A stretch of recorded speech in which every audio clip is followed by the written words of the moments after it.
just decided not to behave properly. What the fuck, Karen? Come on.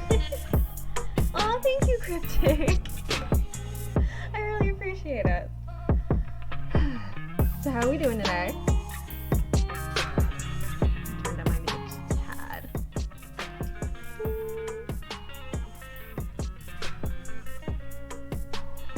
Feeling good. I am feeling good. Oh my god, what is this? This is going to annoy the shit out of me. It's warm today here too. It's like in the 60s out of nowhere. It's been like in the 50s and 40s and like cold and rainy for the past like week or so. And then all of a sudden today I'm like, I've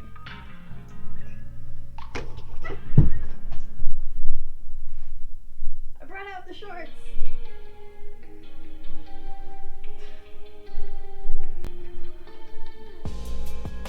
I need to bring out the shorts, is what that was.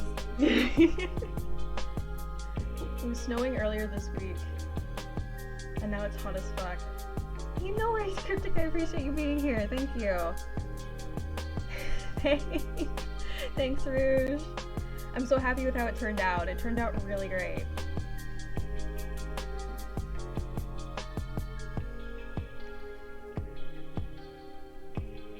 So I'm just fixing the bow on the front of my top. Oh my god, my hair is just not cooperating. Does that work? That work? No. Okay, we're just going with bedhead today. We're going with bedhead.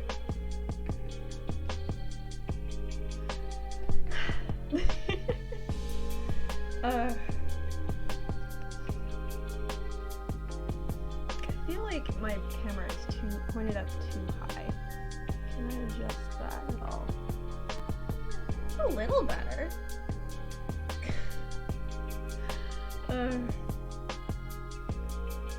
Sorry, give me one moment.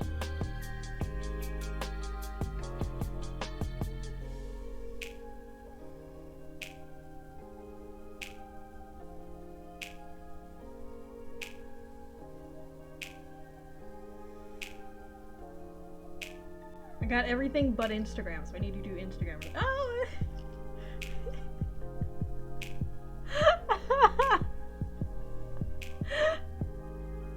And I can pop the balloons! That's so cute! Oh, that made my morning. Oh. Alright, Instagram stories. Here we go.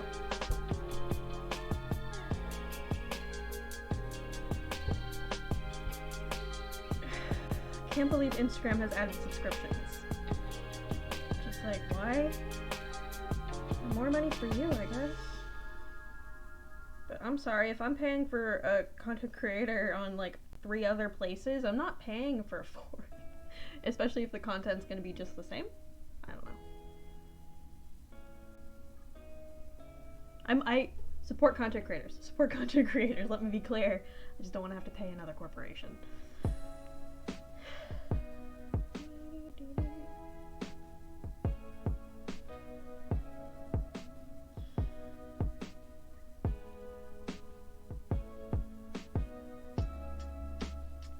Oh, you have something to show me? Why do I feel like this top is not? Might need to do a costume change. I might need to do a costume change. I need to be speaking into my mic and not away from my mic.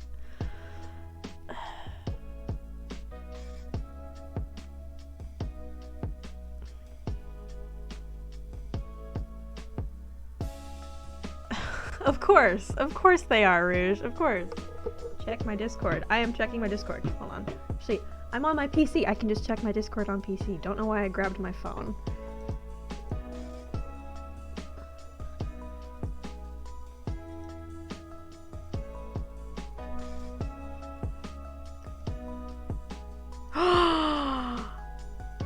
Are you making a VTuber?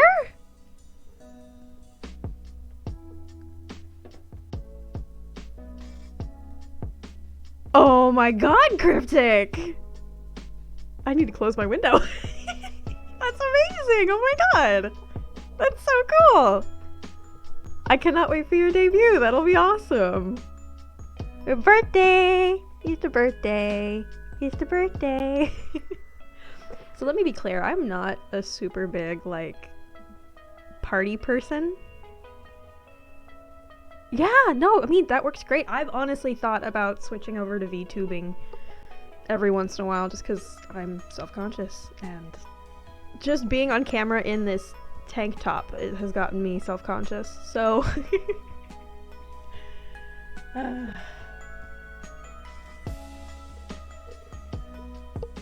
Yeah, send them my way, I'll take a look. I'm not very good with computers, but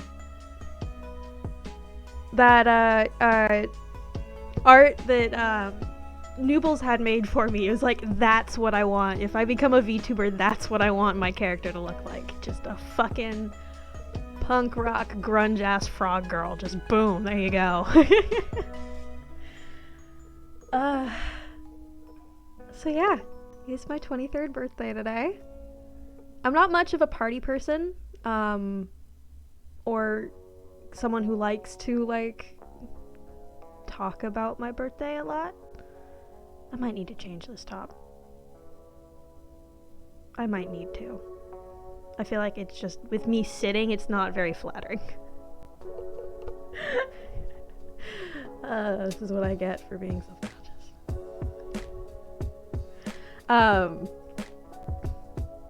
I've got a better top I can use. Do I need to? Thank you, Rish, I appreciate it. What was I saying? Oh, I'm not much of a, it's my birthday, pay attention to me kind of person. I mean, I'm more like, it's my birthday as opposed to, it's my birthday, you know?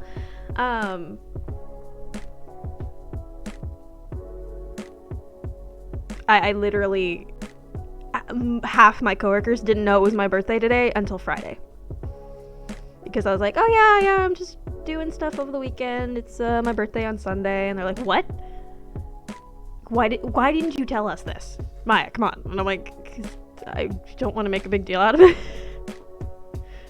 On stream, I'll make a big deal out of it because, you know, I gotta have some fun event on stream, you know? Currently waiting for my birthday cake to cool. I made a monstrosity. I've made a monstrosity. But a girl needs a birthday cake. I'm just hoping that the icing hasn't just, like, run everywhere. I want it to run a little bit, but just, like, not a ton. Alright, give me 2 seconds. Yeah, exactly. A girl needs a motherfucking birthday cake. I used to have this tradition every year where I would slap my ex in the face with cake. It was all consensual, but we would record it every year. This is the first year I don't get to do that. It sucks, but you know what? I will slap someone with cake at some point. Thank you, Cryptic. I appreciate it.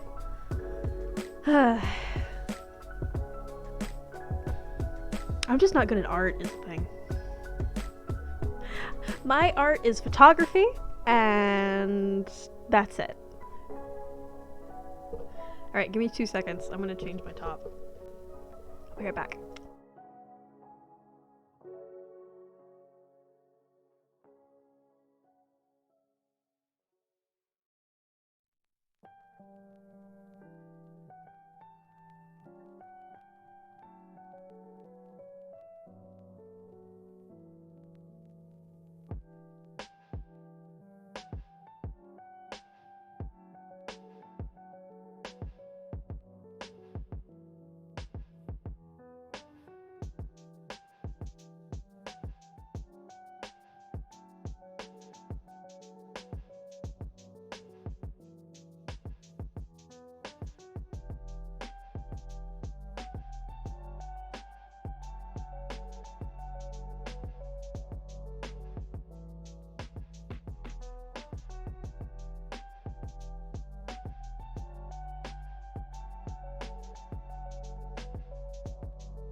That's a little better. A little better.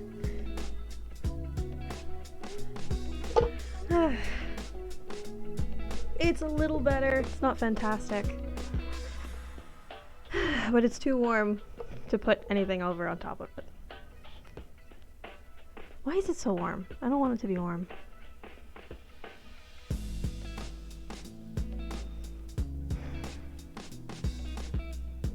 Thank you for, sorry, I dozed off for a second. Thank you for waiting while I fixed that. That just... Loose, flowy shirts just don't work for me. They just don't.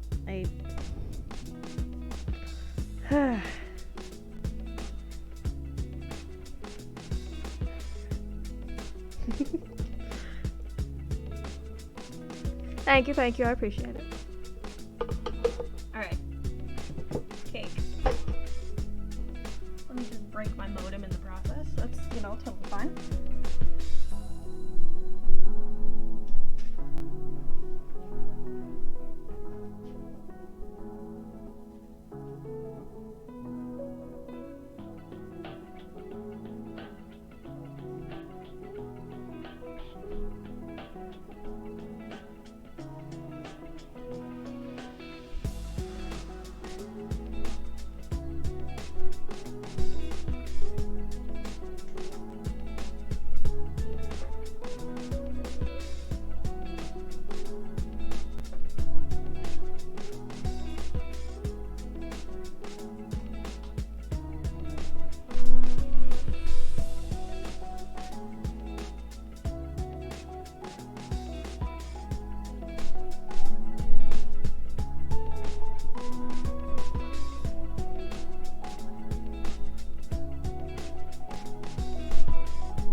Y'all can't hear me if I talk back here, can you?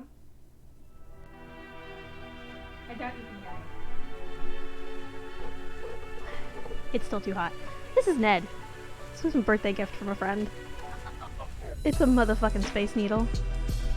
How fucking adorable is that?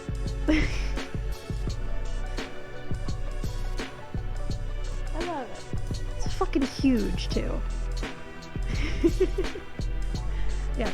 We are slowly growing the background collection of stuffed animals. This is it's so like firm too. Like I'm gonna shut up.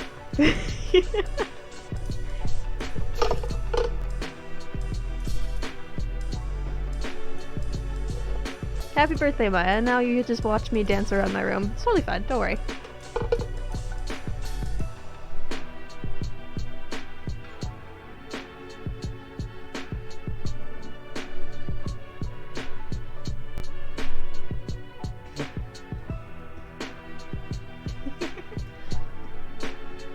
Alrighty. So yes, my cake is still really fucking warm, so we're letting it cool down. I close the window, and I turned on my ceiling fan. Oh, it's so nice. It's so nice. Why didn't I think about this before? And it's like right above me, so it's just... Hey Chase, thank you! I haven't decided on what game I want to play today. I think I want to play Not for Broadcast. I don't know yet. I want to do an FMV. Make sure that bitch is spinning the right way to cool down the room faster.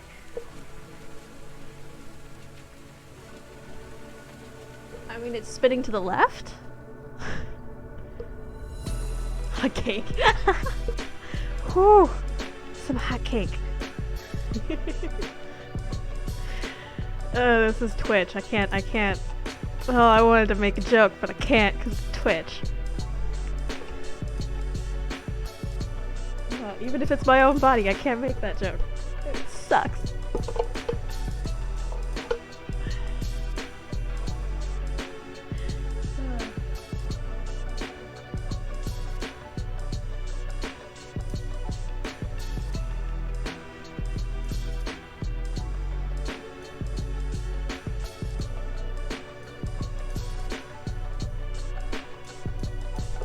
I honestly don't know. I mean, I'm getting cooled off just sitting here. Like, there's not much air circulation in this apartment anyway.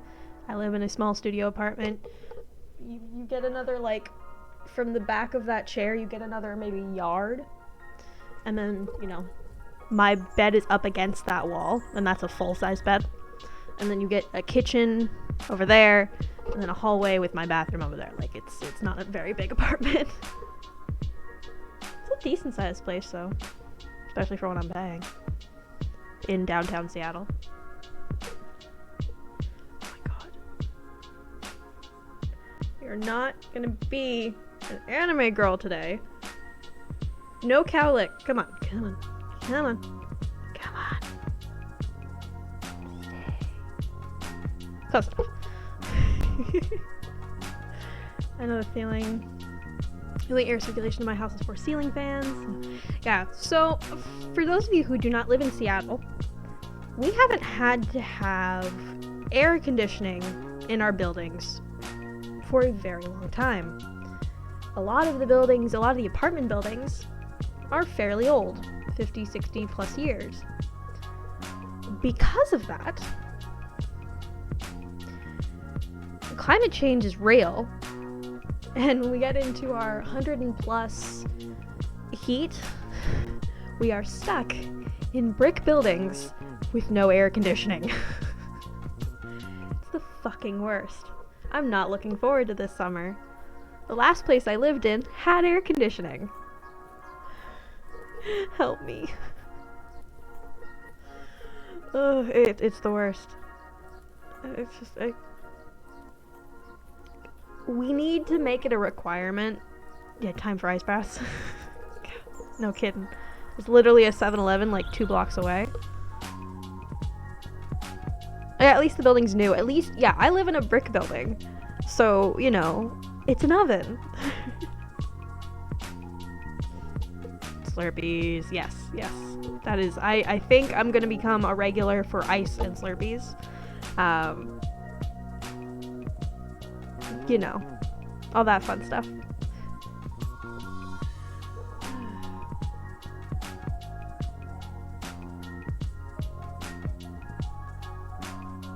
I'm tempted to, like, order some, like, Red Bulls for delivery. But that costs money. You know that feeling of, I want to do something, but that costs money. I don't want to do it anymore.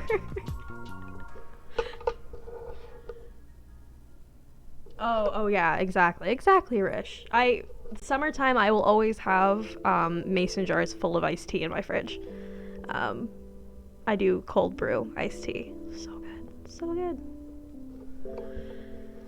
I use a lot of fruit teas, so they're naturally sweet and you don't have to add anything to them. I like mint teas as well in cold brew. You get that nice, like, refreshing mint taste in a nice tea. And it doesn't taste like toothpaste. Okay, and now you're flat. There we go. Kind of. Okay, we're just going to say that my hair is not cooperating today, and we're gonna try to ignore it. I tried to look nice. I did. And just, my hair's like, no, Maya, we're gonna look lopsided all day.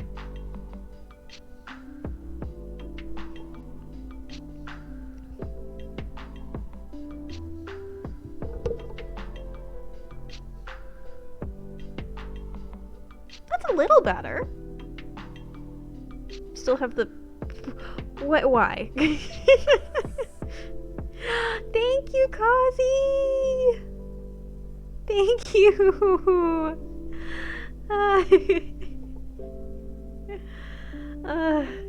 I'm happy to see you. I'm happy to see all of you, honestly.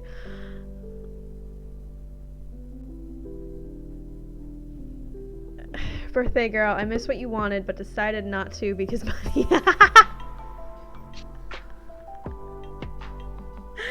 I mean, fair.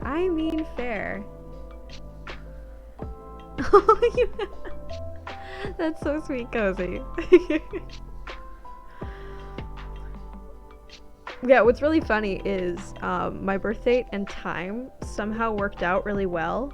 So I was born on 4/24 at 5:25 p.m. So, you know, it just is easy to remember.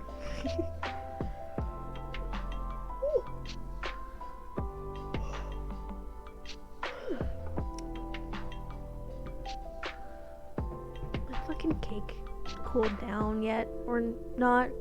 Can I at least hold the fucking container it's in so I can eat it? Hi, Bombshell! Hey! Long time no see. How are you doing? And thank you. You also come bearing news? Oh, what is this news? What is this news? Tell me. What's this news? I need to know, Cozy.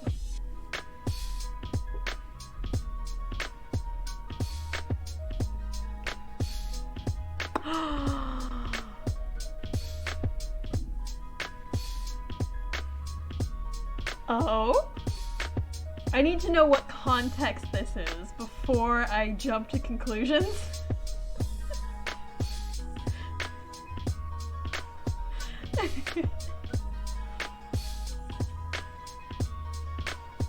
Yeah, we need context. We need context, please, because I have a very messed up brain.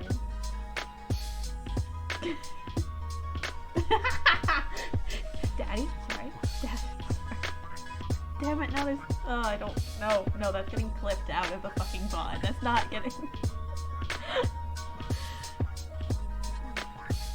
Oh! Congrats! I'm happy for ya.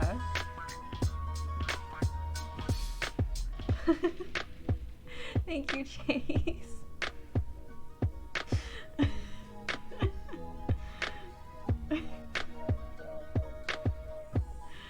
Good, I'm glad you're happy. It's really, honestly, Cozy, it's always really good to hear when when things are starting to make you happy, and it makes my day. It really does. So I'm happy you're doing well, and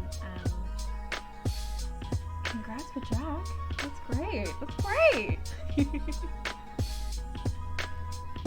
Also, hi Liz, I completely missed your message. Thank you.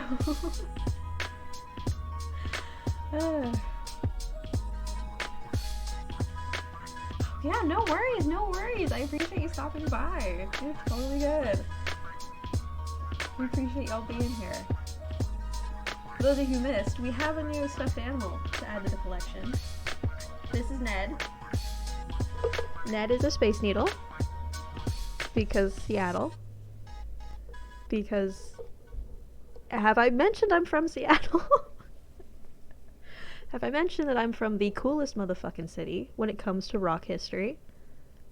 Boom. Can I just say something? Well, I've never mentioned it. I need to go on a rant. I need to go on a Nirvana music rant. So, my apologies. It's not necessarily a rant. It's more of a I'm so happy that it's finally becoming popular. So with the new,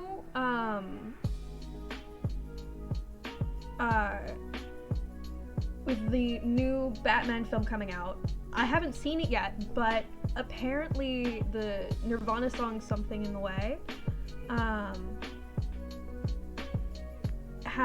is kind of like the theme for that film, which makes me super happy because it's an extremely underrated track, and now the fact that it's got popularity now makes me super fucking happy.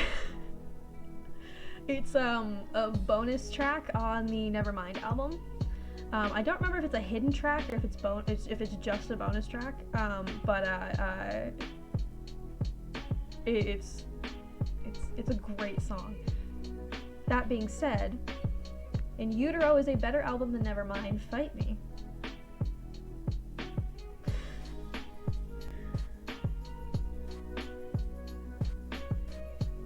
I have very strong opinions when it comes to music. Very strong opinions. And I will fight people on them.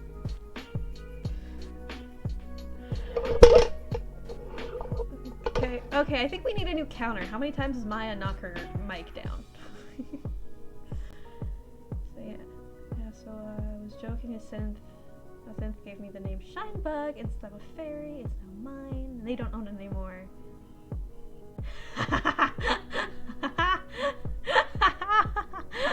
Oh, that's great.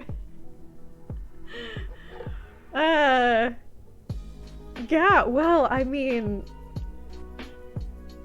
y'all went from flirting to now this, so I'm all for it. I'm good. I don't think I've met Jack, but I'm happy for you. I really am. That is actually really quite funny and adorable.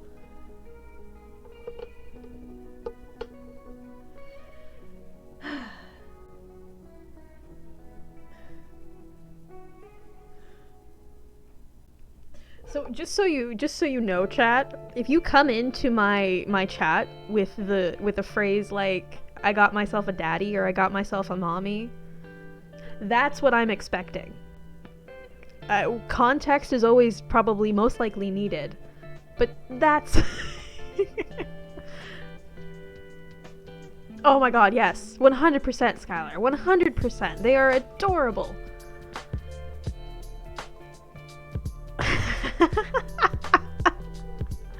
Fair. And I mean, I haven't seen like a ton of you guys' y'all's interactions, but I can imagine.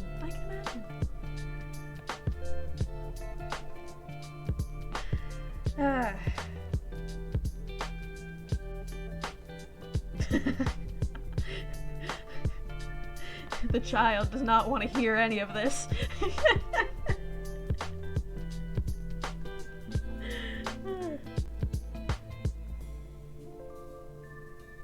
guy just threw me.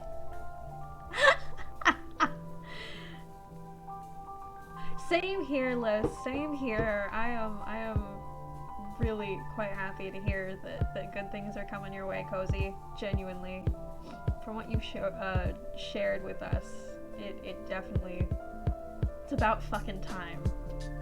I'm very happy for you.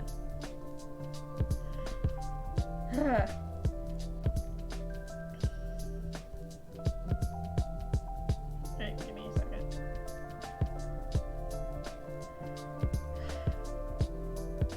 So, what do we want to do, y'all? Do we want another FMV? Do we want to, I mean, if we played another FMV, it would be a new game. But did we want to try a new game altogether? I could finish Portal, but I don't want to do that right now.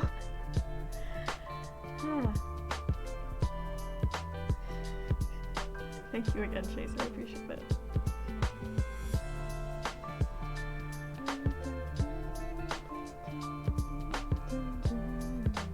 What do you want to do with my day? I know, but I'm an indecisive fuck. Like, genuinely, I am an indecisive fuck. I cannot make decisions on anything. But for real, Cozy, I'm glad things are more like official. Yes, I am too. I am too.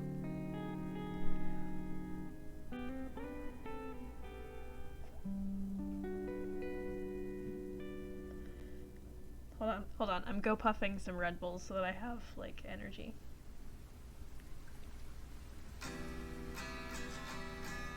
Everybody give Whoa! GoPuff has completely changed their interface. That's throwing me off. No, it's throwing me off. I just don't want to sound like I'm dying after climbing on the roof. Oh shit, is there a rainstorm?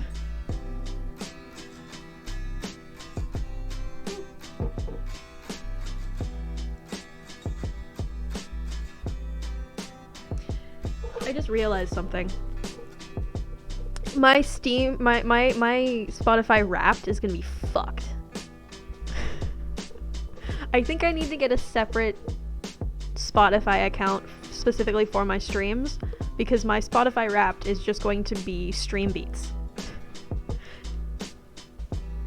Because I put it on for hours at a time because of stream, and I ain't making you guys go through ads We had a rainstorm yesterday and it blew off the tarp, so it was pretty much just, oh, yeah. Yeah, those are the worst. I'm working on it. I'm getting drinks delivered. I promise I will get that hydrate once they're delivered.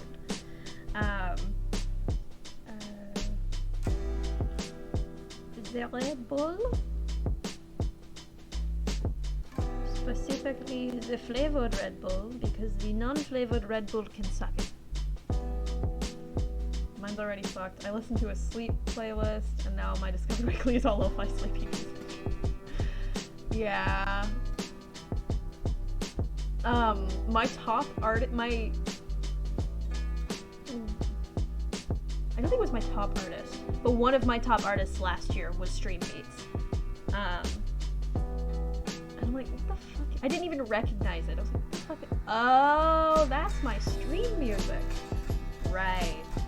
Go check out my Twitter. What, there was a dragon fruit one? Oh, God. Well, you don't have the cranberry? Fuck you, Go Puff. You don't have the cranberry? You have tropical and peach, though. Okay.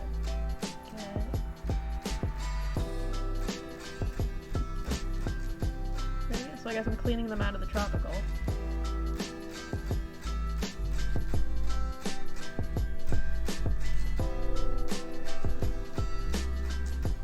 I'm sorry, this is a bop. I'm gonna turn down my music just slightly. My apologies. Do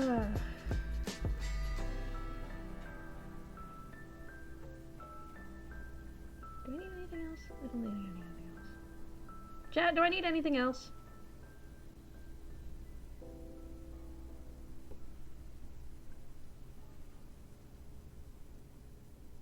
We are constantly confusing Amazon Music because we have slightly different tastes. Mostly when it comes to Dax and the amount of screaming and rap he listens to. And Saoirse and I just skip over a bunch of stuff. Fair. That is fair. I can imagine it's a whole lump of things. Have you considered so I don't know if it's still a thing, but there was a thing called Spotify Duos, I think, where you essentially paid just a little bit more, but you got 2 accounts.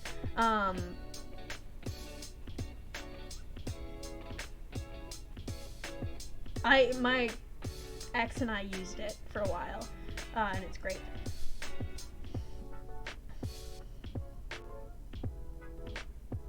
Ooh!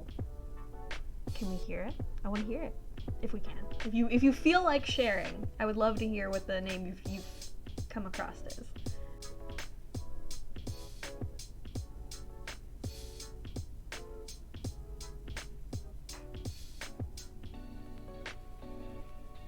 What's on sale? Give me the sale items. Fuck. There we go. Shop clothes.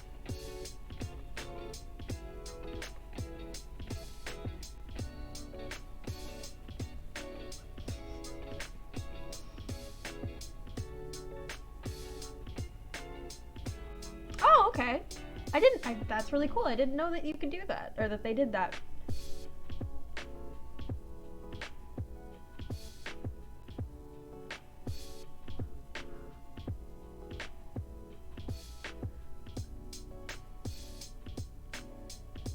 Ooh, mochi ice cream.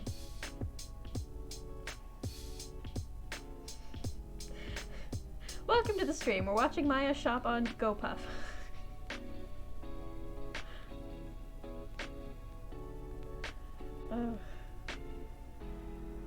Oh, that's really cool. That's really cool.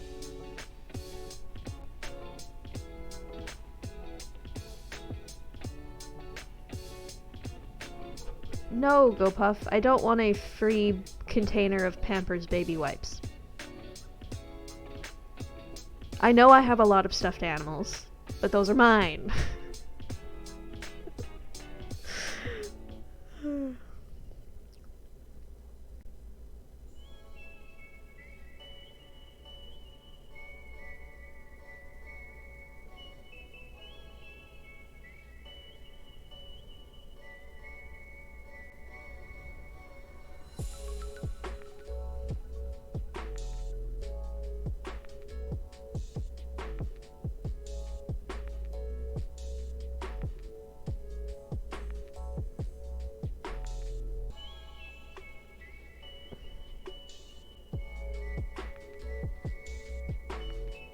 Nebula. That's a really cool name. It's Maeve. I'm going to head out. Might stop later after shopping and fixing. Oh my god! I hope that fair cozy. It's very fair. Well, have a good one, Liz. I appreciate you stopping by.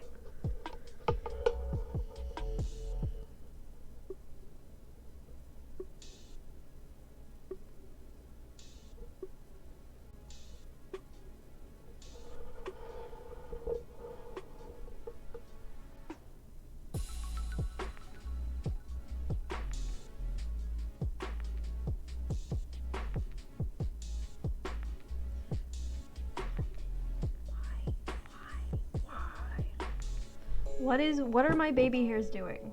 Come on. Please behave. Please behave. There we go. Alright, video game. Vigima game.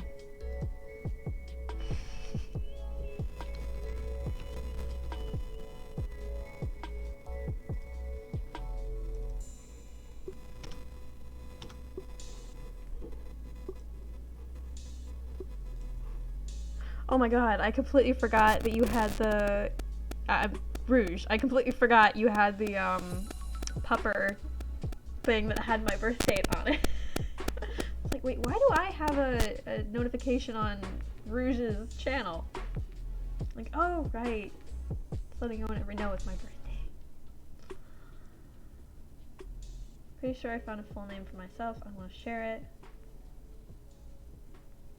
But don't know if the courts will agree to steal the records.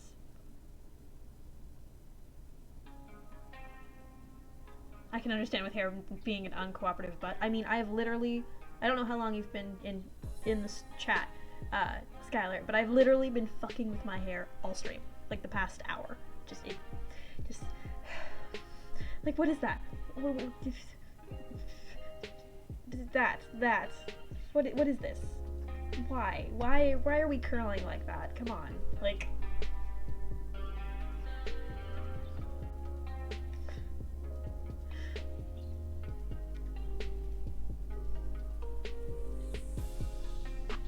I wish I didn't shake my head the way I did, because now my hair looks worse.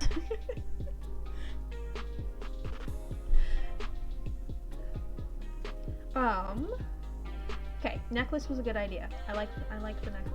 I am experimenting with my look at this point. I don't know. I'm wearing mascara. This was a bad idea. This was a bad idea. Was at this moment she realized she fucked up. Oh, it's not that bad. Okay. Yeah, no, that's what I literally said. I'm like, fuck it. We're looking like bedhead today. I don't care. I'm not putting effort in trying to fix it. I've already put on mascara and tried to look pretty for camera today, so it's fine.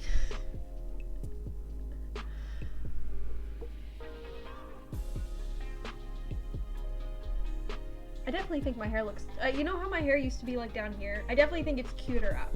I think I definitely like the cropped look, like the just shoulder length look, although it's very asymmetrical today. It's not normally like that, it's just the, okay.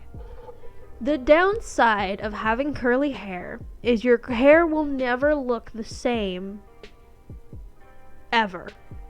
So like, it looks asymmetrical now, but like on a different day, this side will be longer, or this side and this side will be a lot shorter. It's just depending on how my hair decides to curl that day.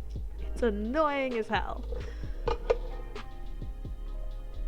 I will share my last name is a plant, and I was like, ooh, that's a cool name. Plants are neat. Passes the vibe check. Nothing too sus about it.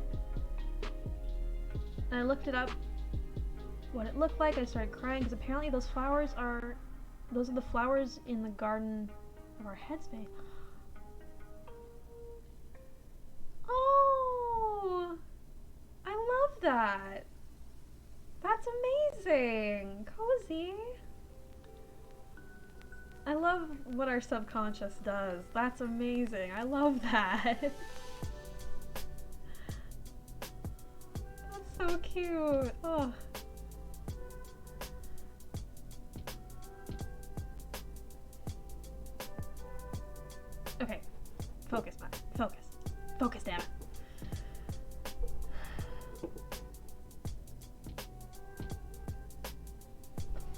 FMV. No, I typed in the search FMV. Why did you go to the library? Okay. Oh, because I typed FVM. FMV.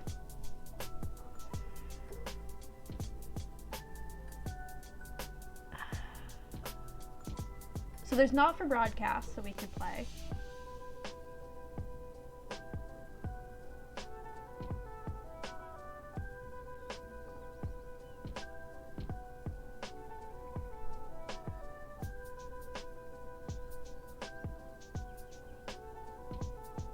We could also play with the dub.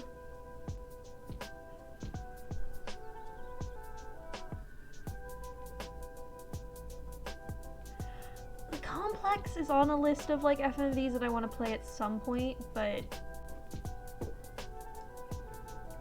like, here's the thing. You get two different types of FMVs. You get the really campy ones that are fun and hilarious, storyline's not always great, but they are a good, fun time, and then you get the FMVs that are super serious and super, like, cinematic and super, like, I appreciate this. Like, I'm talking specifically, like, The Bunker.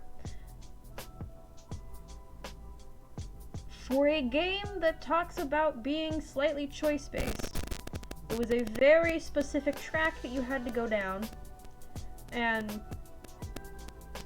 I'm not saying it's a bad game, it's not my style of FMV.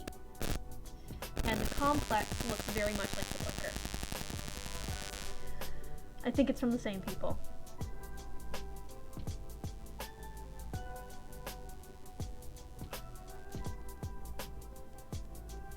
Bullet chess stream.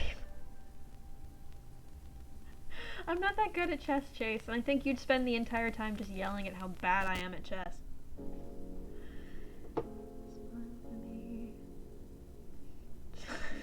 There's a video game here called The Dame Was Loaded. Oh my. Oh my.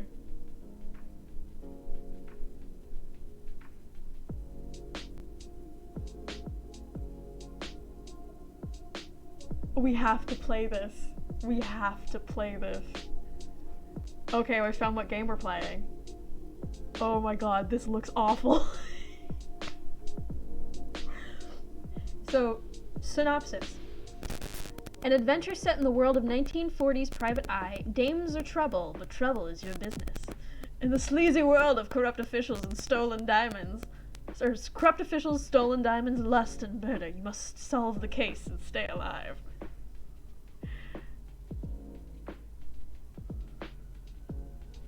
World's first fully interactive film noir detective adventure.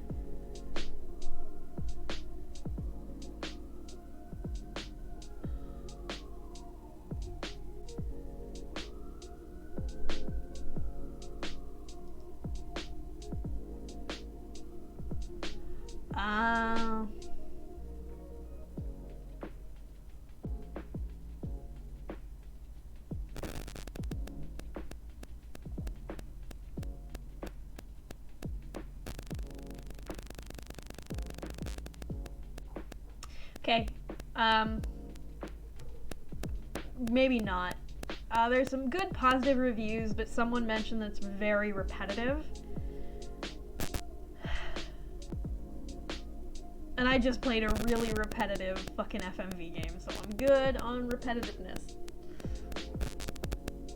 Give me 1 second, my order's here.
Yeah, I do know how to play chess. I played a little bit when I was a kid. Never competitively, but we had a chessboard as a kid, so I learned how to play. It's a very fun game. Also, this is my cake. It is 5 Cinnabon, 5 Cinnabon cinnamon rolls. It feels very kind. Oh, it smells amazing. Oh my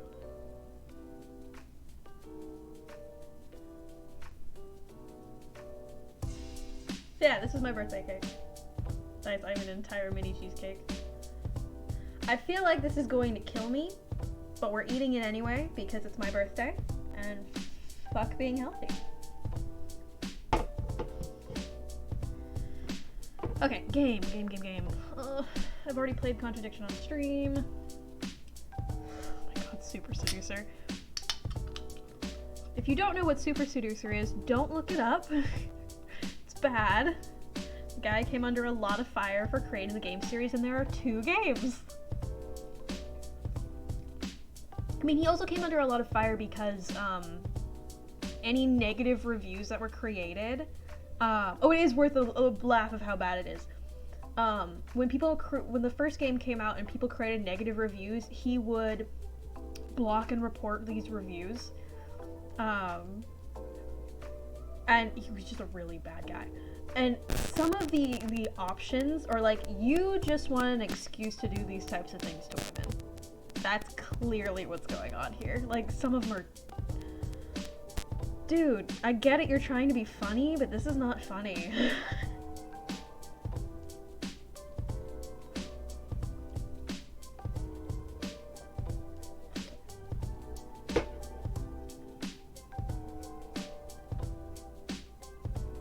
Oh yeah.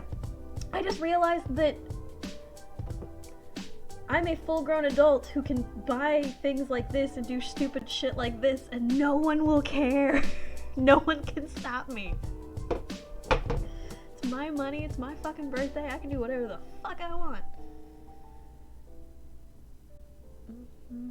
Telling lies. Ooh, 5 Dates. This looked interesting. 5 Dates is an interactive rom-com about the unpredictable world of digital dating. With 5 potential female matches, Vinny explores whether compatibility, chemistry, and connection is still possible in a world where physical touch is no longer an option. So essentially, this is, what was that? Too Hot to Handle, the video game. Full-ass children and grown-ass adult bodies with adult money are dangerous. Yes.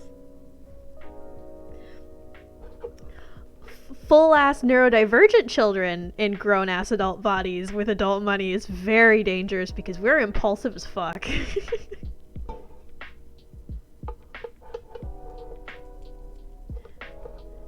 Exactly, Gozy. Exactly. That is literally like my life. I'm like, I could literally eat whatever the fuck I want, but Bitch, I have dino nuggies in my fridge. I didn't eat those very much growing up. I have fucking dino nuggies in my fridge. My shoulder just popped so badly. This is what I get for trying to be cool.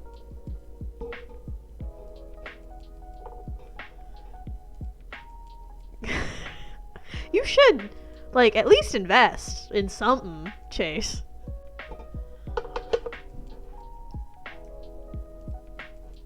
And sending me money to go get Red Bull is not investing.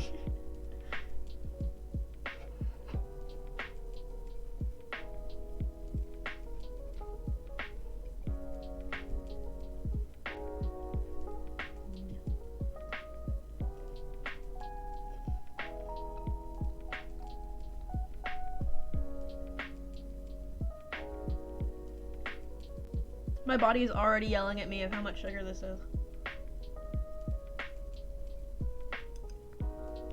Am I not cooked?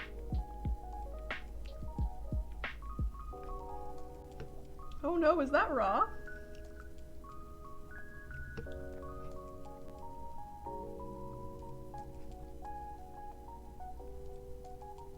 Yeah, that's not cooked.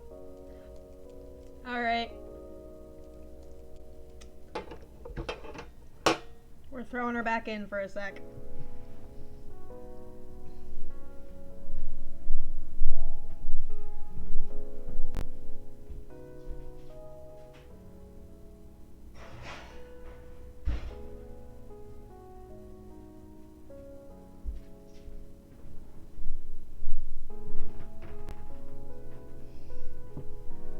Oh my god, Riggs! Hey! Hey! I am doing well, thank you so much. We're currently deciding on what game to play. How have you been? My apologies for not being able to make any streams since I raided. Been wanting to catch one of your streams and I just haven't had the time, unfortunately.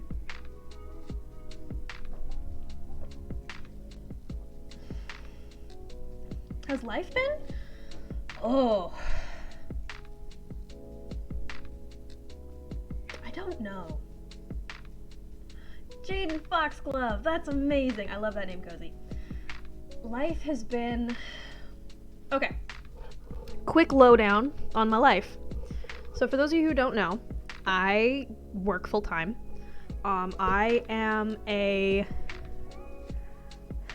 I'm not gonna go into what I do or where I work because I like to be safe. But I work for a company that does souvenirs and sports merch here in Seattle.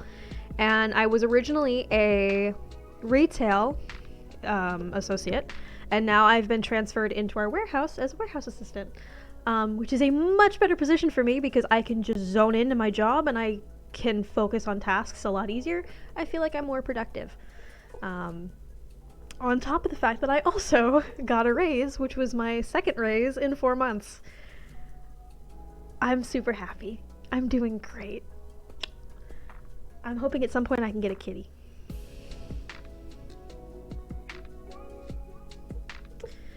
We're looking at FMVs to play, Riggs. So if you know any really good ones, let me know. I love a good FMV. I'm on an FMV kick right now. We've played Contradiction, The Infectious Madness of Dr. Decker, The Shape-Shifting Detective, Dark Nights with Poe and Monroe, Late Shift, Dark Side of the Moon. Am I missing any that we've played? FMV. Oh! Let me So, Riggs, have you ever played Her Story? Or, the sequel Telling Lies?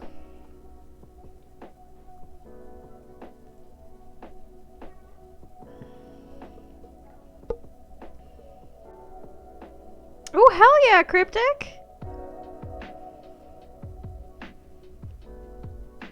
Oh, okay. I was gonna say that's an FMV. But, an FMV is essentially, it stands for full motion video. It's essentially a video game where a good portion of the mechanics or a good portion of the graphics are live action video. So it usually involves a cinematic element to it. So I like the ones that are a lot like choice-based or puzzle-based. They used to be really popular in the 90s with really like crappy point-and-click adventure games, and then there was a resurgence recently. Excuse me. With specifically British media. Like there's a ton of British ones. And they're adorable and hilarious and great. I really love the cheesy ones that don't take themselves too seriously.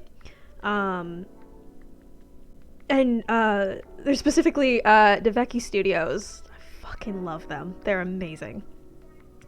Yeah.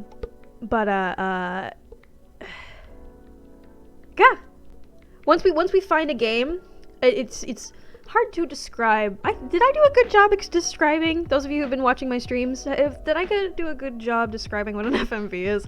I always don't know how to like describe it exactly. Same, life's been crazy. Oh yeah, I do remember you telling me about getting dumped on Valentine's Day, which sucks ass, dude. It sucks ass. It makes good.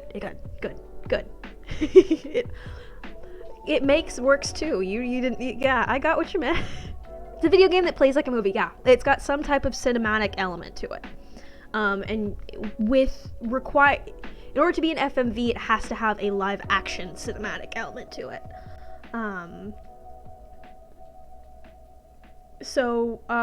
you played Inscription? That's an FMV.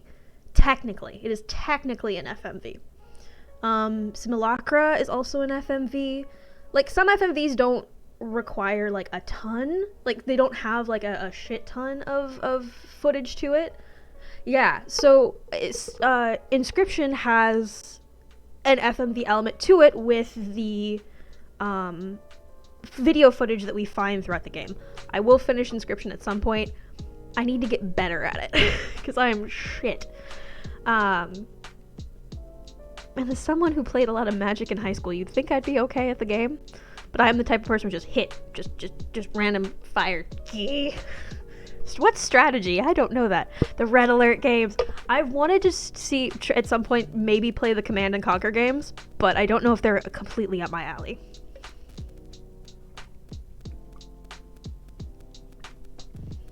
Yeah.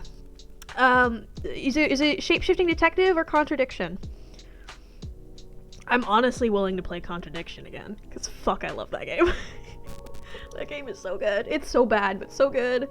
And we will never, it's set up for a sequel, but I don't think we're ever gonna get a sec.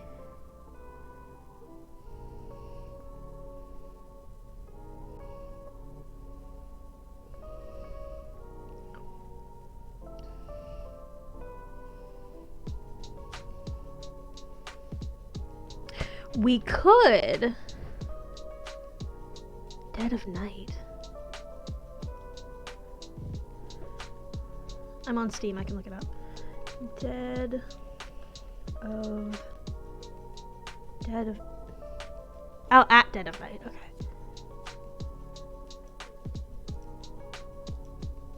No, not that way. Okay, good, I'm checking my... I love how... I'm sorry, I'm on the Steam page for this, video game, and one of the videos they have is just a clip of Markiplier playing it. I fucking love it. You know what? I should just... Y'all can just look with me. How about that? Y'all just look with me. Window capture...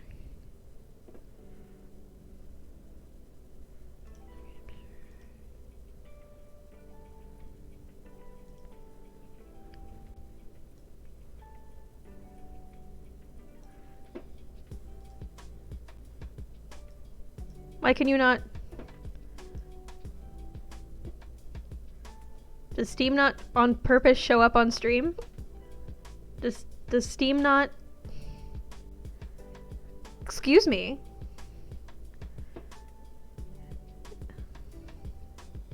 I guess I'm not going to do this.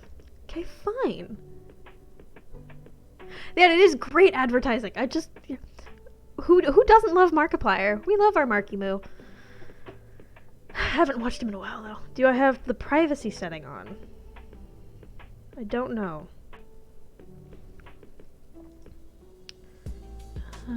Store preferences.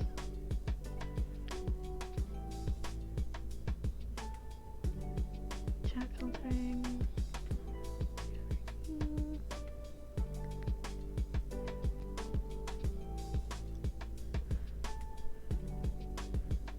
I don't know. I mean, there's nothing on the... Oh, fuck, I've lost it. Oh, God. There was nothing on the screen that would have been doxing. You know, remember the time I pretty much doxed myself, or doxed my email? Because I was dumb.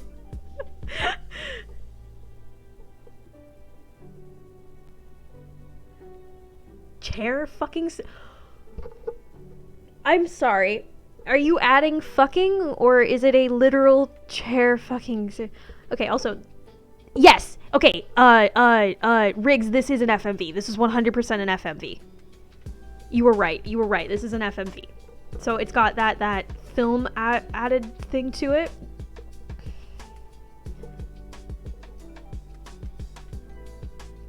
What sucks is I'm very bad with horror.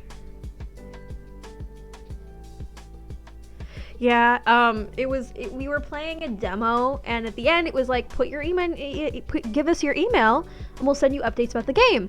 And I'm like, yeah, I love this demo is great. Objects of Desire. Is that a game? Or are you telling me that's what the sensitive information was? Okay. That is the game, that is the name, very sexual. Okay, we're looking this up. Oh! Yeah, Objects of Desire, the song.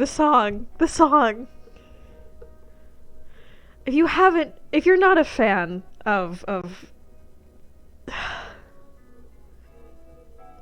oh no! Well, that's awful, Cozy. Oh, I definitely know it. It was literally one of my favorite songs in high school. I fucking love Objects of Desire. I'm trying to think of the line that I can sing.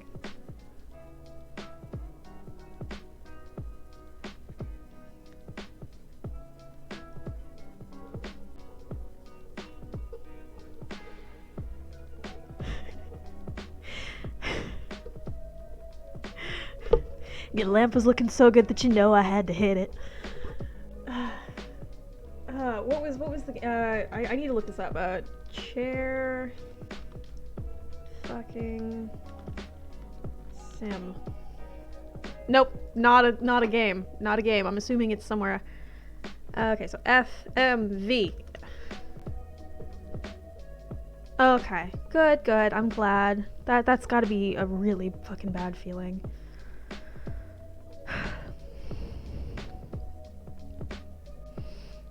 It happens. It does. Unfortunately, you gotta stop it before. Like, I had to go into my I had to immediately take the VOD off of my channel, and then before I uploaded it onto YouTube, I had to cut that section out. Which, it was not that big of a deal. It was like a 3-minute section, but it was just like, come on, Maya, you're smarter than this. Why did you just type in? It was not the full email, thankfully, but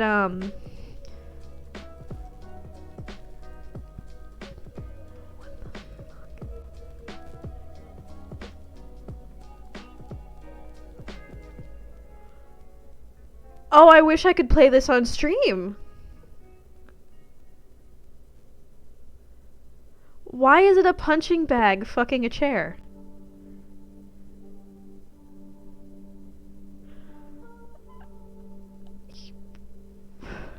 Why was that censored?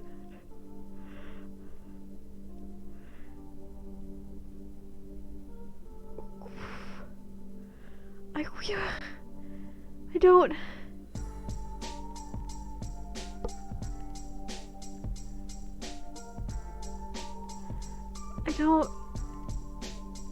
I don't understand.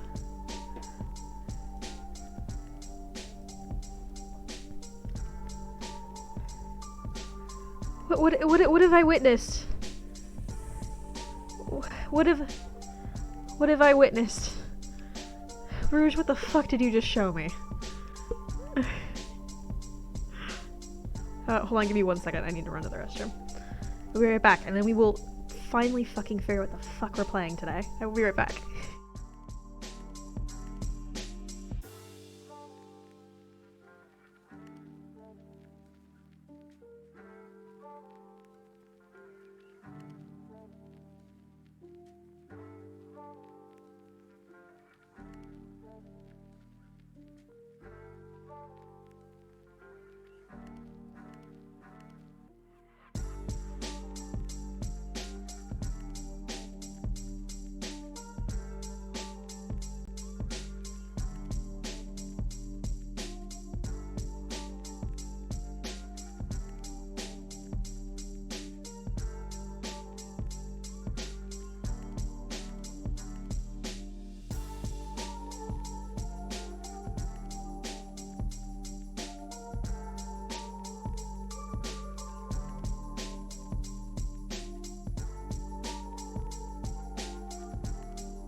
You want your toothbrush in your jacket and your red hat, or you're mad about the tooth, but just forget I ever said that.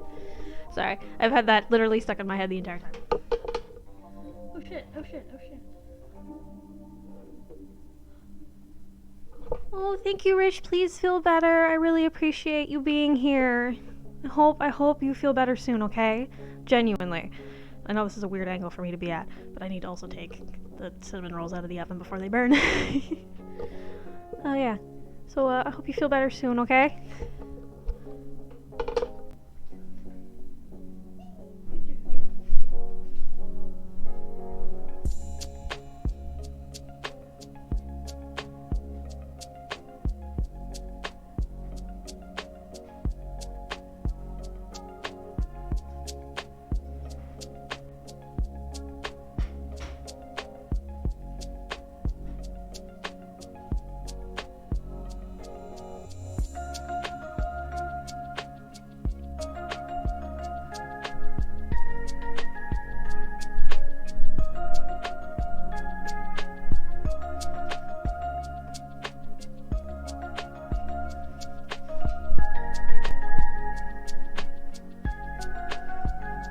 Well, now they're definitely caramel. Why you fall over?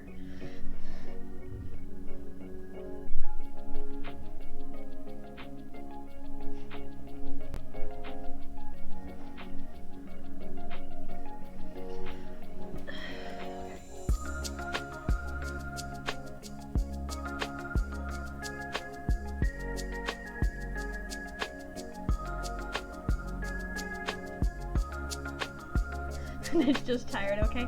Okay, fine. Fine. Oh, so if you don't know, we have Squish Thulu. On camera, we have Squish Thulu, Jeff, Joff, Herbert, and Ned. We also have Jiff, which is the plague nurse, but she's buried somewhere currently. And we also have Ragnar, which is a red panda, and I don't know where Ragnar is. Oh. Ragnar. Yes, after the Viking, don't judge me.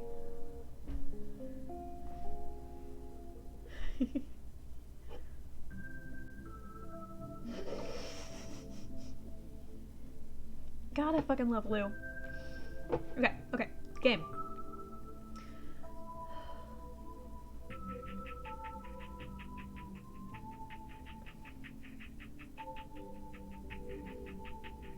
So the one thing about liking FMVs so much is there are not very many FMVs out there. So I've played a good amount of them, but I've played a good amount of them. And I'm like, I want to play one that I haven't played. I'm like, I could play the Simulacra games, because the third one's coming out soon. But I'm like, oh, I don't want to play that right now.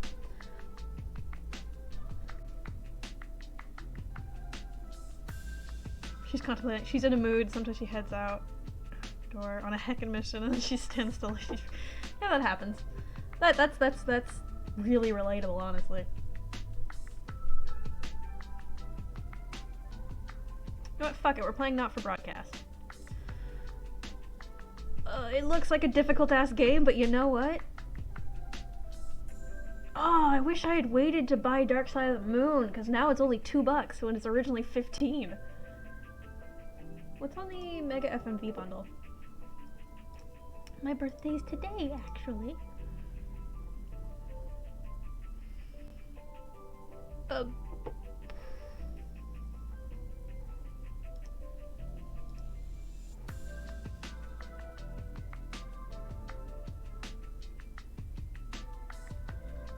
Where? There you are. There you are.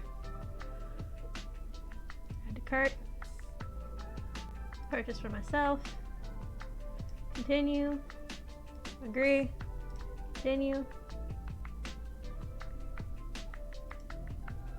This game was not cheap, but it should be good.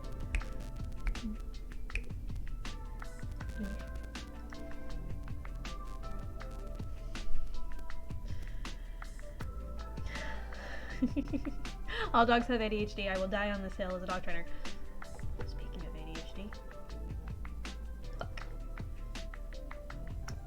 You know...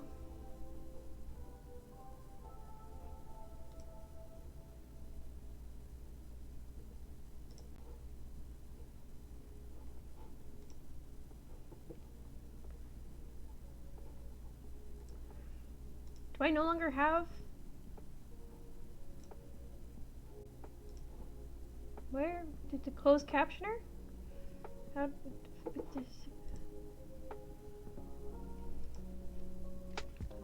Oh. I forgot I bookmarked it.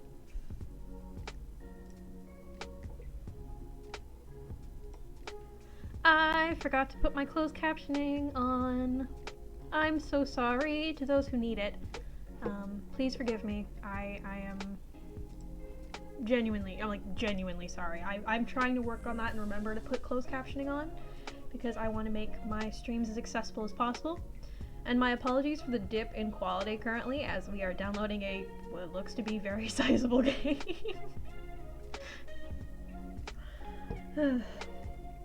Hopefully my stream is not tanking too much. What are you focusing on? I can't tell what you're focusing on. Hello? Hello?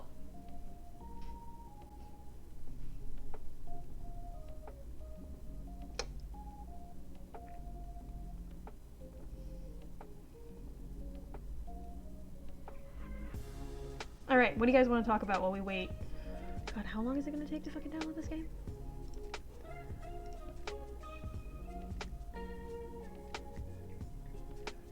Jeez, this is a large-ass game. I mean, it is, like, a shit ton of videos, so that makes sense. You'll see what I mean when we start playing this game, because there's just, it's a...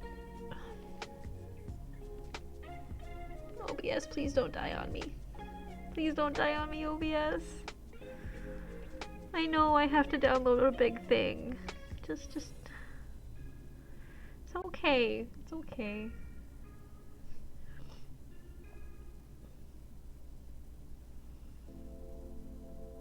How is it on your guys' end? Am I buffering like crazy?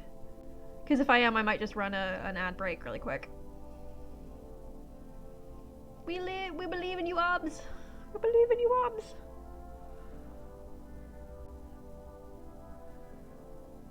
We are buffering like crazy, or are we okay?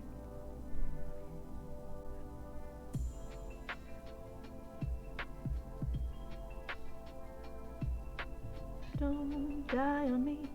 Audio's doing good, video's going a bit funky. Yeah, that's what I assumed.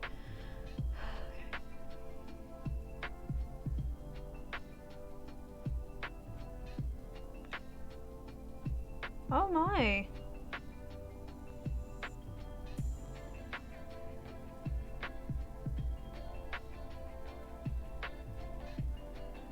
That's not good. Oh no. Okay, well, video's gonna be a bit funky for a little bit while we wait for this game to download, so my apologies for this. I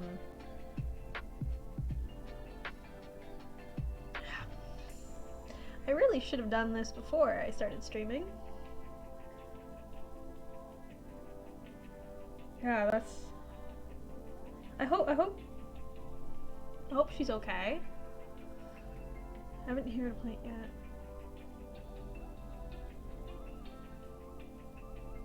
Oh yeah, at least it's not an 18+ space, yeah.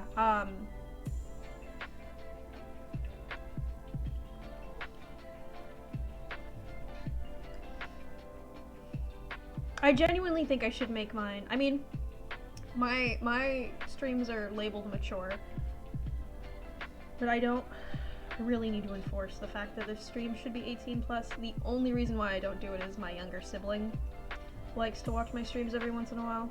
But I really should just be like, look, I love you, D, but D is their nickname. But I really can't have that.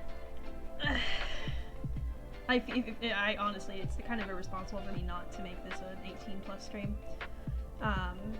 Because I am definitely not family friendly. There is a hilarious little like joke that little story that my parents love bringing up every time I mention my streams. His mom was walking past Danny's bedroom, and she all of a sudden just hears me cussing like crazy, and she walks into Danny's room. What are you watching? Maya's stream. Like, Mom, you chose a bad time to. I don't know what stream she was watching, or they were watching, but it was just.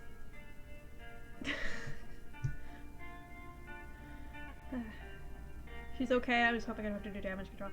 Fair, fair.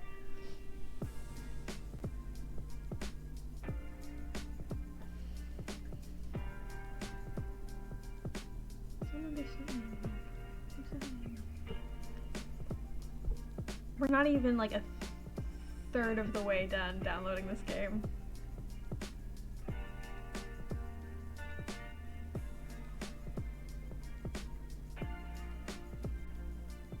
Oh, sorry, a friend of mine posted on my Facebook.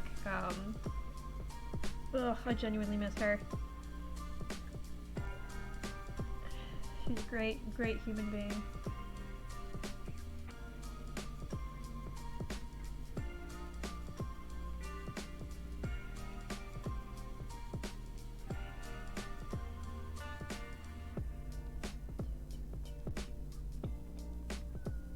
Yes, I did.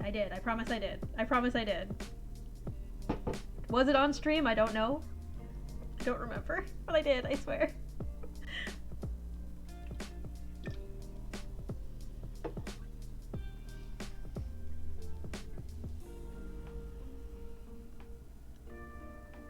Oh. Negative amounts of spoons. Yeah, that's... So, I'm going to be a little vulnerable for a second. But this week, I have been in the middle of a depressive episode. And... it's been really rough. I have had no energy, or... I don't know if I'm allowed to use the term spoons. To do anything. Like, I work, I come home, I sleep. Flirt with strangers on the internet, you know, all that fun stuff. Kidding. But, like, I have not had the energy to do anything. Like, I need to get the dishes done at some point. If you relate to the spoon theory, you can use the term spoons, it's fine. Okay. I feel like I kind of do it and I kind of don't. I bring spoons.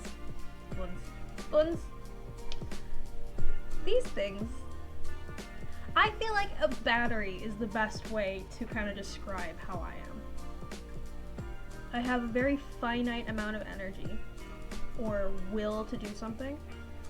This recharges it. But if I'm not careful, like yesterday, I will spend the entire day in bed because I don't have the energy or drive to do anything else. And it fucking sucks. And it's really, really bad. And I wish it worked better. I wish I didn't have to worry about not being productive, but I have a fruit fly problem, so I should be cleaning my kitchen. But I don't, because I don't have the energy. And it's just a vicious cycle. It's a vicious cycle. And I'm hoping that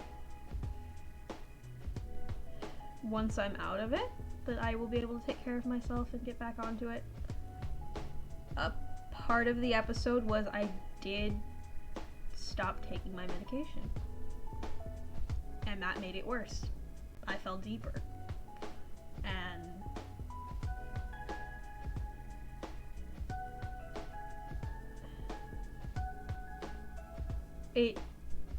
I knew what I was doing was making it worse, But for some reason, I just didn't want to take it. Didn't want to deal with it. Didn't want to have to remember to take it. And this is coming from someone who's been taking medication for her mental health my entire life.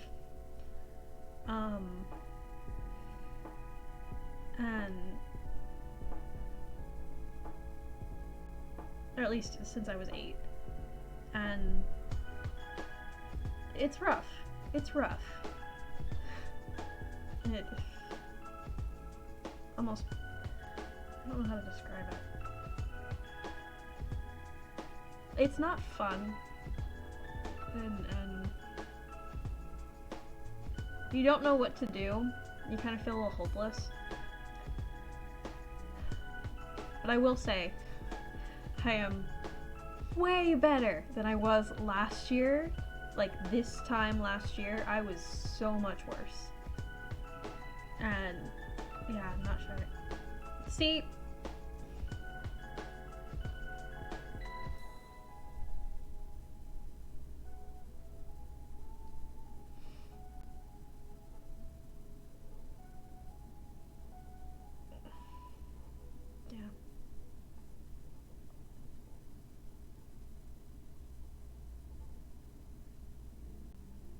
yeah, it really is. That being mentally ill and neurodivergent makes the simplest tasks extremely difficult. 100%. All of my energy goes into work, so by the time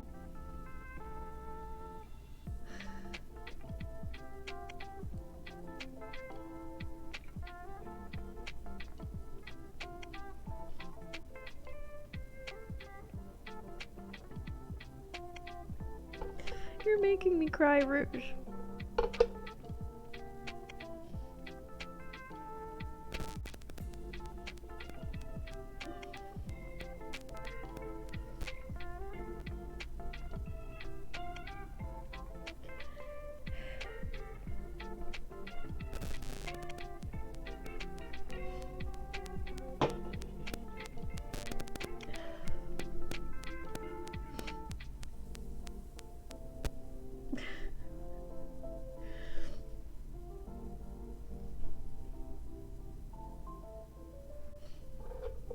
I have to remind myself how much growth I've made in the past year to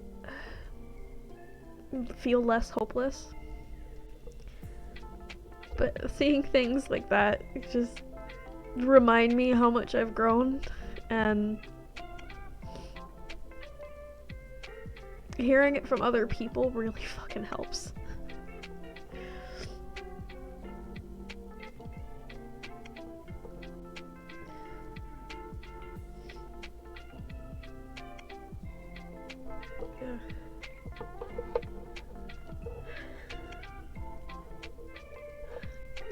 Rouge, you really are like a stream big brother to me, genuinely. Like, you've been so supportive and just such a great person. Oh my god, you guys, stop! You're really gonna make me cry on stream, aren't you? Oh god. I'm wearing mascara, damn it.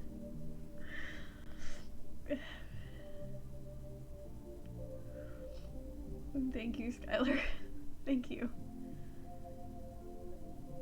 It's a birthday cry. It just reached the halfway point. It just reached the halfway point. So, I know I didn't do anything special for my year of streaming, but I do genuinely want to take a second and thank everybody for all of the support. Y'all have been coming back time and time and time again to put up with my weird ass, and I cannot thank you enough. Streaming has become something that's extremely therapeutic for me, and it brings me happiness, and I might not have all the energy to do long streams like I used to, but having y'all being in here and in chat and saying hi and telling me your stories and everything makes it a whole lot easier. So thank you from the bottom of my heart. the absolute world to me that you guys are here, and thank you, Cozy. Thank you.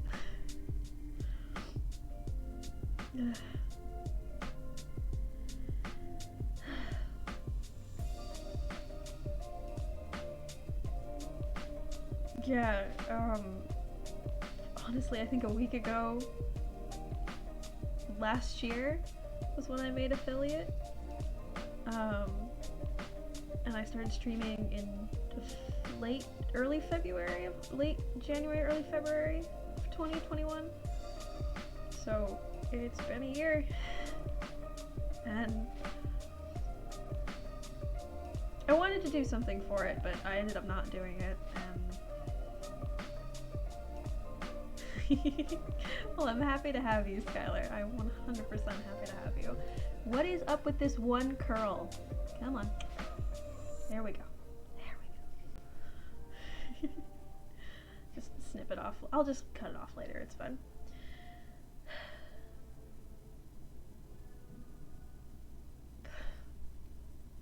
Yeah. Thank you everybody for being here and for... Yeah, no, I've formed an attachment. You'll have to block me to get rid of me. I don't think I'm gonna get rid of you anytime soon, Cozy. Weeb hair. What did you just call me? What did you just call me? That's like calling, it's like the kettle calling the pot black.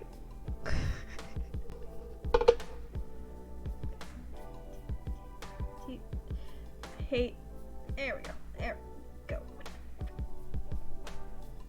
Yep, we're going with it. We're going with the cowlick, it's fine.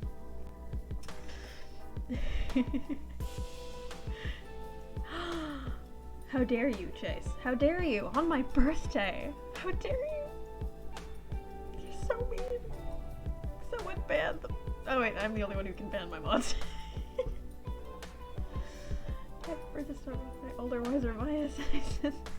Hey, Renegade! Thank you so much for being here. I appreciate it. Thank you. I hope you're doing well. Thank you for putting up with 2 hours of me just talking, by the way.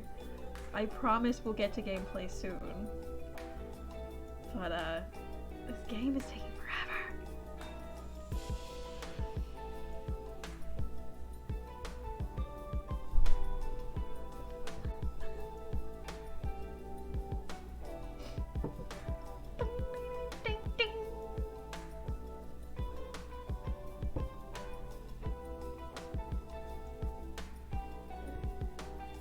It's fine. It's like to have warm chatter and chill for once.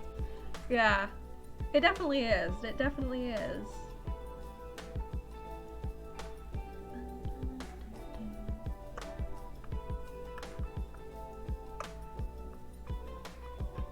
What's my gift from Nintendo? I have a gift from Nintendo? I have a 15% off discount code from Nintendo, which I will probably buy Switch Sports with.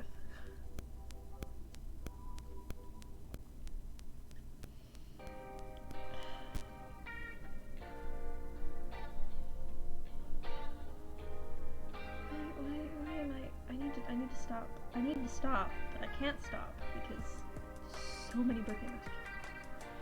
I need to put the phone down, you are streaming. Hello. Hello.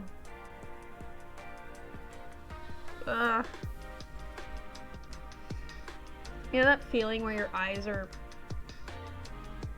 damp after like you've cried and you're like, stop it already. Moist. How many people can I make uncomfortable today? Oh, I hate the fact that my frames are dropping. This is not fun. I will probably cut this entire section out of the VOD.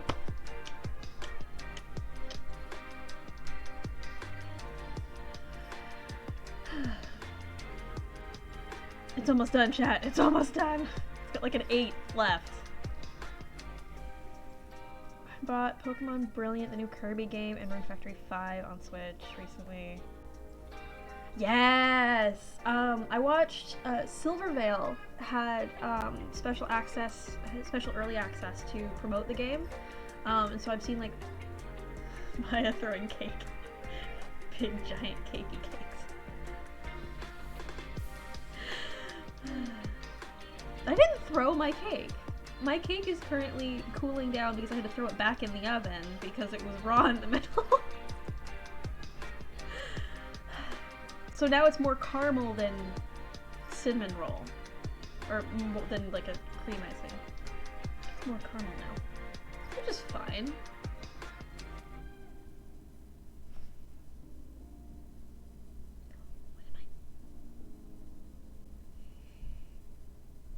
What was that? What was that, Maya? What went through your brain that grabbing onto your tongue was a good idea? I don't... Oh, Ren, you haven't seen it. You haven't seen it yet. I made a cake with cinnamon rolls. It's like sticky buns, but less good. Oh god. My foot's asleep.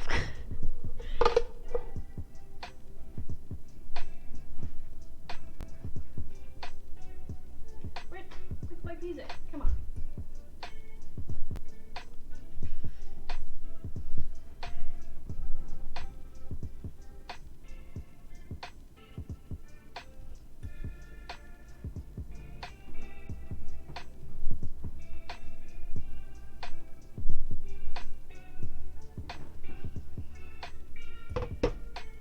Thank you, Cozy.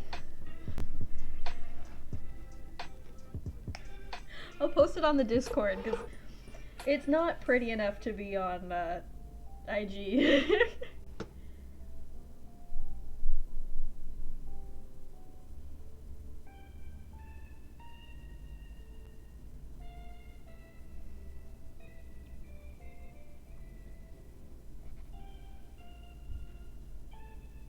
It used to be, and then I tried eating it, and then it got worse.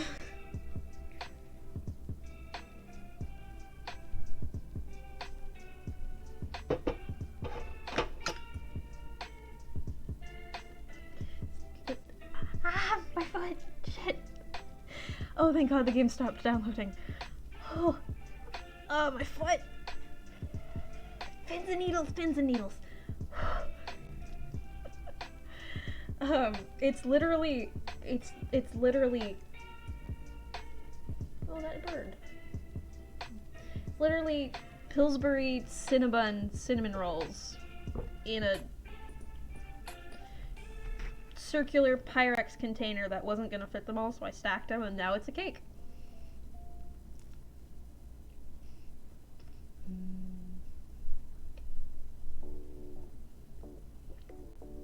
I'm in heaven.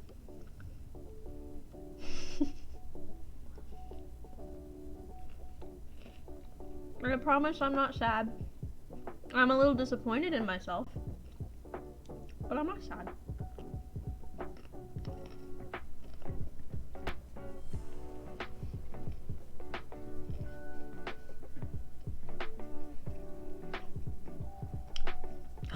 A Froggo! What am I doing? Thank you for the Froggo. Why are you still gooey?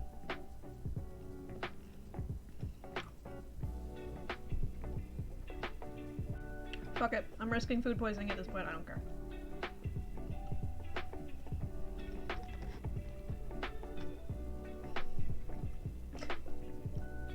No. Yeah, I know.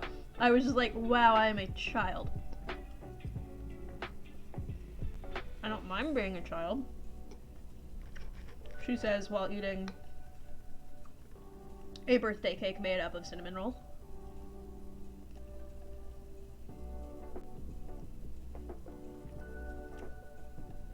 We live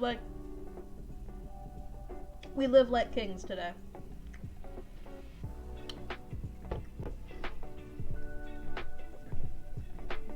Just realized this is gonna be a bitch to clean later.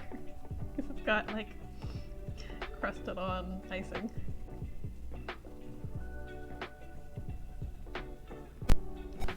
Mm-hmm. It's my birthday, I don't care.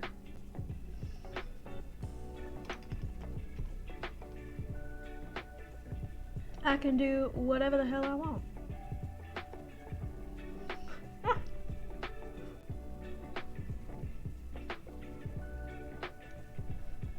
Like, very unattractively eat a cinnamon roll.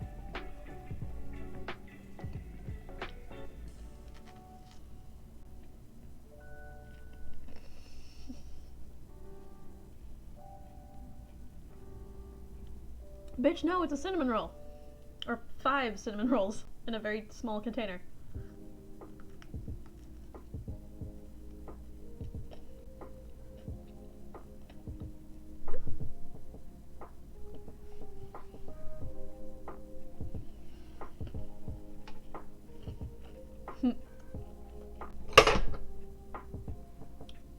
I'm clumsy. I'm sorry, I'm very clumsy. Right, I'm gonna eat a little bit more of this, and then we'll hump into the game.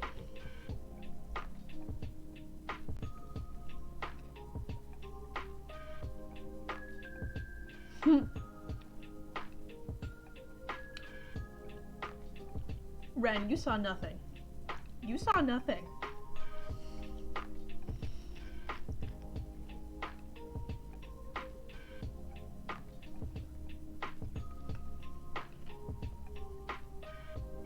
Don't even try me, you saw nothing.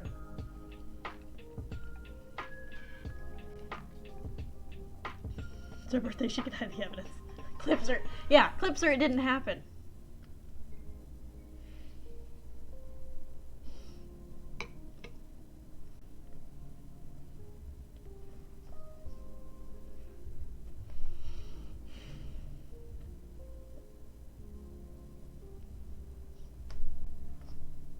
Why?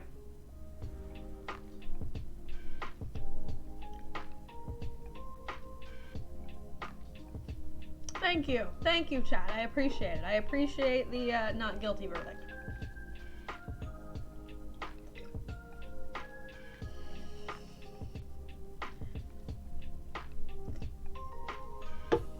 Okay. Are you ready for me to lose my mind over the fact that I'm really bad at fast-paced games?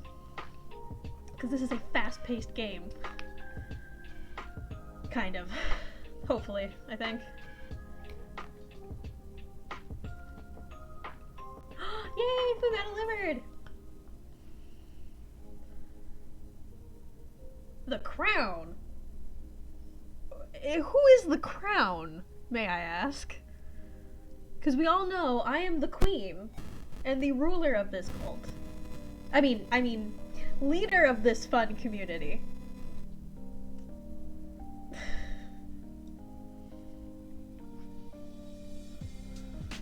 A fun, happy place. Whoa. This is a very awkward pose for me, but it looks good as hell. Oh God, why are my shoulders lopsided?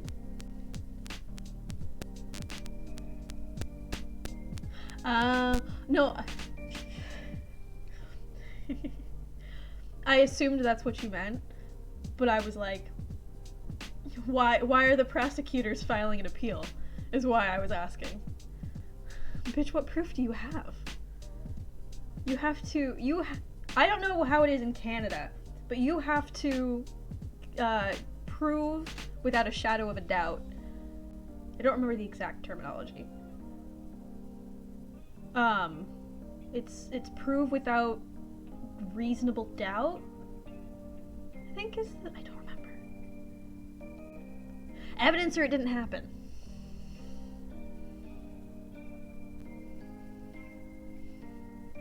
I'm waiting for that montage of me being clumsy.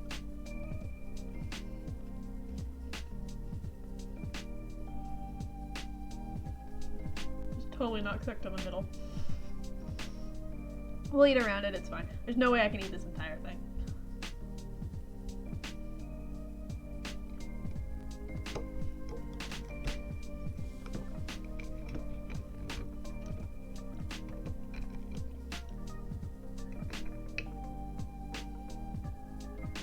Yes. Exactly.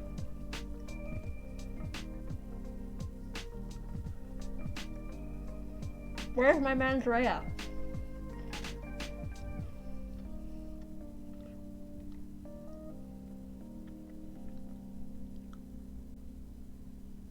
Hey, no worries, Cozy, no worries. Take care of yourself.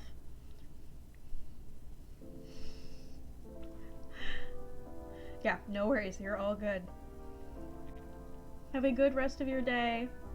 Take care. Sending lots of love.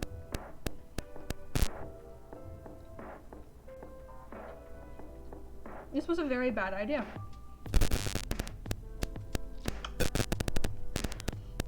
Because it is overcooked on the outside and undercooked on the inside.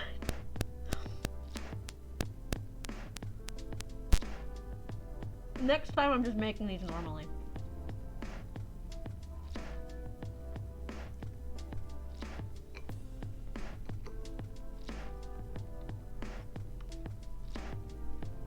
It's the Pillsbury ones.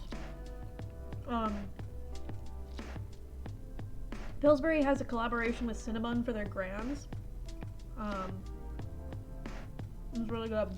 I've had them before, but you're supposed to spread them out on a thing. I didn't have anything clean except for this, and I could only fit 3 in the bottom when there are 5.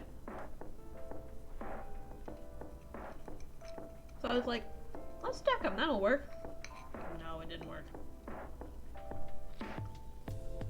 Pure dough in the middle.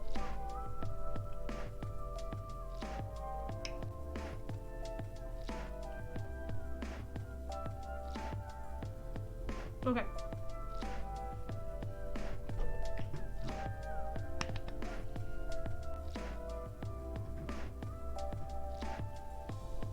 Doing it on foil is a good idea, actually.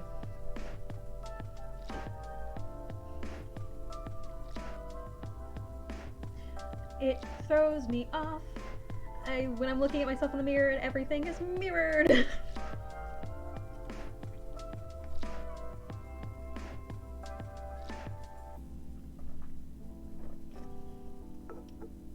Sorry, I just wanted to do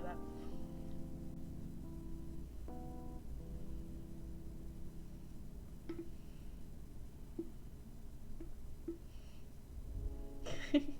Hi, Lucifer. What isn't gonna change?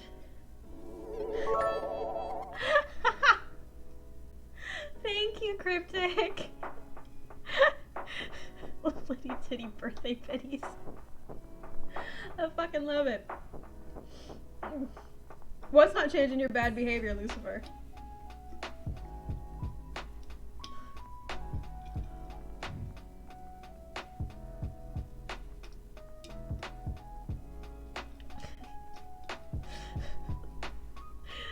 I fucking love it. I'm sorry. That was great, Cryptic. That was absolutely great. All right. Game time.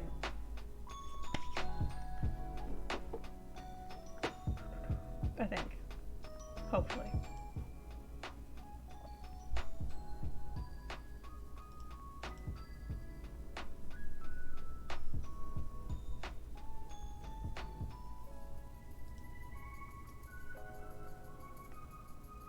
What am I doing? What am I doing? Please excuse my incompetence. I am bad at everything. I'm gonna go get another Red Bull, and then we're gonna start playing. So give me 2 seconds. Or 4.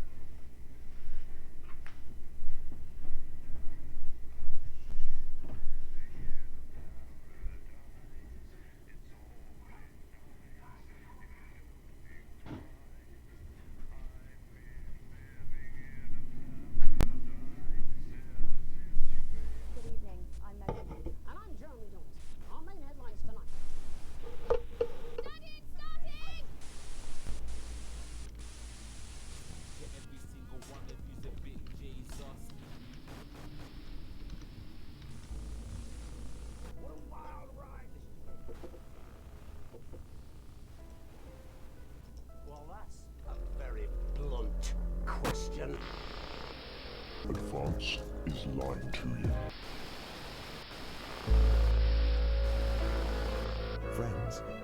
neighbors and have Thank you, Rouge. confidence that the team will keep you safe. But now you start to see, yes, the people never happy. It's never enough. I cannot believe you do that.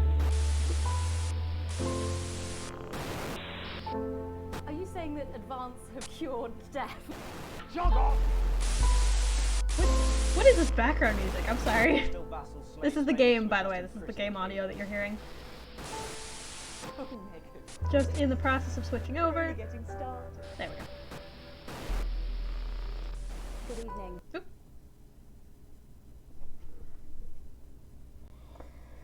Your girl hit quit instead of create. Ugh.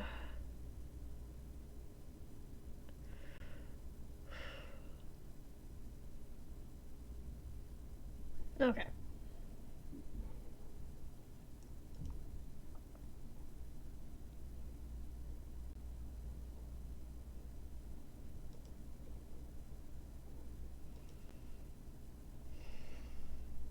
One second.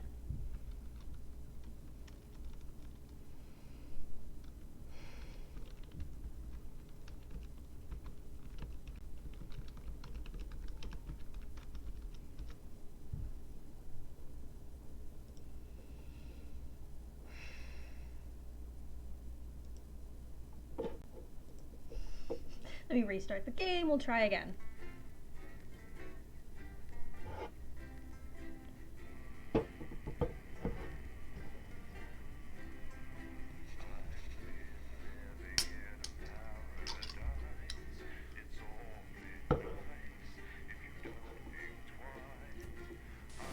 Good evening. I'm Megan Wolf. Alrighty. And I'm Jeremy Jones.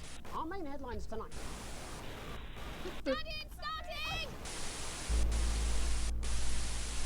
Get every single one of you's a bit Jesus. What a wild ride this has been. Okay, let me make sure that subtitles are on. Blunt question. Oh my, oh my. Advance is That's lying to setting? you. I'm sorry? What the fuck is a snuggle hug? Neighbors and have confidence that the team Content will warning? keep you safe. But now you start to see, yes, the people never happy. It's never enough. Audio.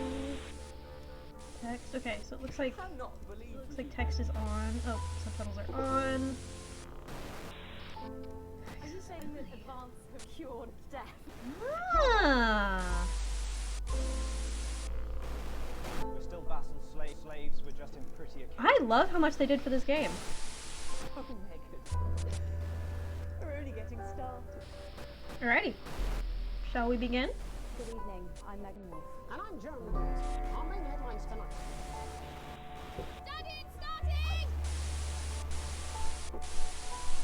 Get every single one of you's a bit Jesus. What a wild ride this has been. Well, that's a very blunt question. Advance is lying to you. Friends and Alrighty. neighbors and have confidence that the team will keep you safe. Didn't I just enter a name? Start to see, yes, the people never happy. It's never enough. I'm gonna put these for a second. Cannot. There was a content warning here. I do not know what the content warnings are. I would go to Death. doesthedogdie.com if you are concerned about content warning. What I have seen is there is murder in this game. There is a lot of swearing. We're only getting I've- started. I've seen one of the endings, Good evening. I'm Megan Wolf. which involves a hostage situation. So it does involve some mature themes. I completely understand if you do not feel like you can sit and watch the stream. If you would like to leave, I 100% understand, and I appreciate you being here for at least the first couple of hours of me just randomly ranting about random shit. But I want to put a blanket content warning on this, because I do not know how much is in this game, and because it is slightly choice-based, I don't know what the other ending. There are multiple endings for this game, so I don't know what the other endings are. Please take your own mental health into account, and take care of yourselves. And I believe I believe it's exclamation point support. Are you saying that advance have cured death? We're still vassal slaves. Yes, go ahead. In prettier cages. We're only getting started. I'm probably not going to look at the content warning because I don't want any spoils for myself. But Rouge, if you want to put that in chat, go ahead. Put the link, or maybe, I don't know. I believe it's either exclamation point help or exclamation point support. We'll bring up a list of, I can actually check. Give me a second.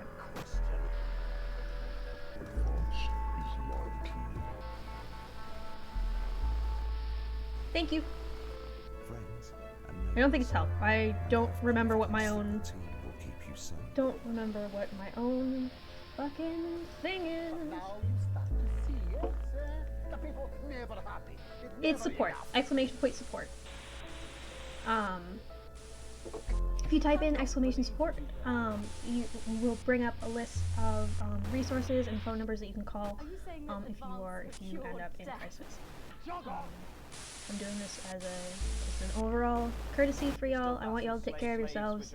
You all mean a lot to me. Even if we've never met and you're just lurking, you are important, you are loved, and thank you so much for being here. And Our main headlines tonight. yeah, I think I've covered. There it is, yeah, exclamation point support.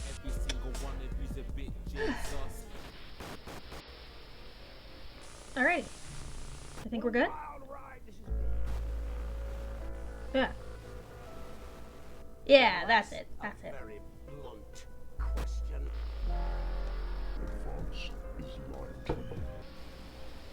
Need to change the layout of that a bit more. And have confidence that the team will keep you But safe. right. Let's continue. Now you start to see it. Oh, okay. The people never happy. It's never enough. Cannot believe you do Broadcasters, a balanced experience, non-broadcast mechanics, and viewer ratings provide a reasonable challenge. Intern is less. Okay, so these are the different. We're still vassal slaves. We're just in prettier cages. Oh, Megan. We're only getting started. Good evening, I'm Megan. And I'm Jeremy Dawes. Our main headlines Cryptic. Okay, I need to read this one out loud. Well, on the previous topic of boobs, yeah, I don't know where I was going with that, but I'm here to throw a collection of pennies at you. When did we talk about boobs? I don't remember this. Thank you, Cryptic. I appreciate you being here, and I appreciate the bits. Thank you so much. Oh, the previous bits you sent me involved titty, right? Forgot about that. Oh, thank you. Thank you. I really appreciate it. I am gonna play story mode. But now you start to see it. The people never happy. It's never enough. What do you guys think? Cannot believe. What are the non-broadcast mechanics? Are you saying that advance have cured death? Jog off. Okay. Vassal slaves. We're I'm just sorry, in I'm prettier muting this cages. because the static is bugging me. Oh, Megan. I think I'm gonna play the first. I will probably play this game again, considering there are multiple endings. The first playthrough, we're gonna play story mode because yeah. Can you search up the difficulty levels because if this is just like, I want to know what the non-broadcast mechanics are. Because I've seen this played through, but I don't remember what level it was on. It may have been on Broadcaster. Well, that's a very blunt question. And thank you again, Cryptic, for the biddies. I appreciate Friends and neighbors. it. And thank you everyone for your patience while we figure all this shit out. Because I'm like, I don't want to start on a level that is too... The people never happy. It's never enough. this is why I want to play story mode. Is you know me, I like my stories. I don't want to... Are you saying that the Fuck it, we'll play story mode. If I like it, we'll play broadcaster mode on a later date. We're still That sound good? vassal slaves, we're just in pretty occasions. we're only Also- getting started. Game's so good. I watched it, played a bit. I'm excited to see. Yay, Riggs! And I'm Joe. Our main headlines today. Cryptic, thank you for the biddies. I'm just in a boob mood today. Lol, that's what it is. Last bit I got. Also, let's. I'm not busy. What a wild ride this has been. I know. I was literally about to say we need to. Can I please give lots of love to Rouge, my amazing mod. He does so much behind the scenes. Like we've been chatting out behind the scenes of the stream, and he's just been fantastic. Have And confidence that the he's here. team 1 will second. keep you safe. But now you start to see, yes? The people never happy. It's never enough. I cannot believe you, Lennon. Please go give Rouge a follow. He is a fantastic creator and an amazing dear friend of mine. We're And still vassal I slaves, we're just I in would love pretty to occasions. share the love. 'Cause he's been an amazing support for me my entire streaming career. So. Story mode seems fine. It just means like there's a separate system outside of that side of the game. Okay, cool. We'll start with story mode. You already follow? Perfect. Thank you guys. I love my mods.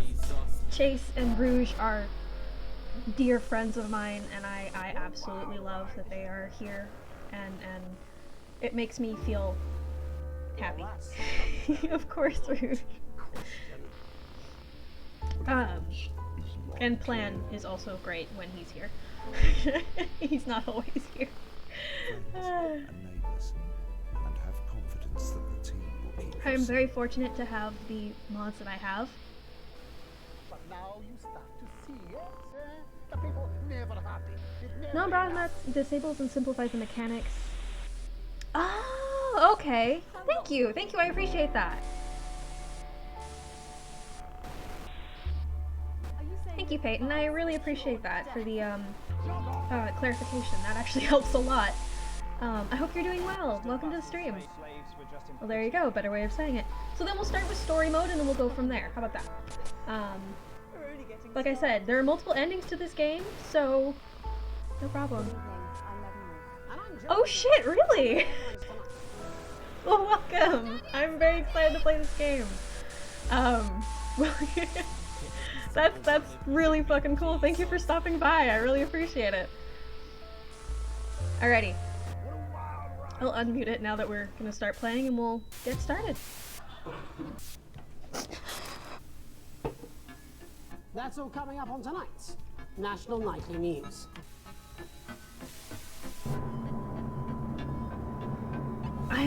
Thank you, Peyton.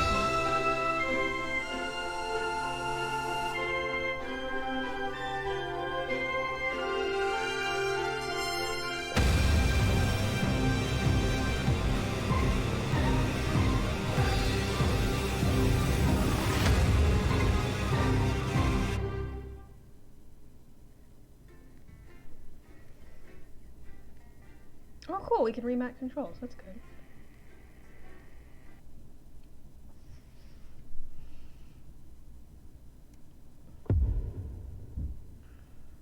That's menacing. I,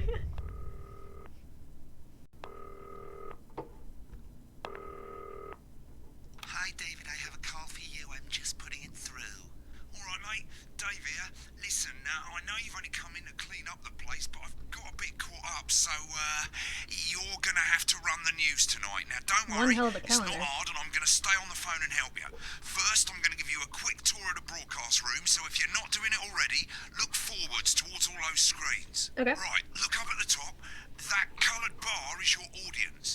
You want to keep the viewers going up and not down. Okay. Underneath that, you've got the screens.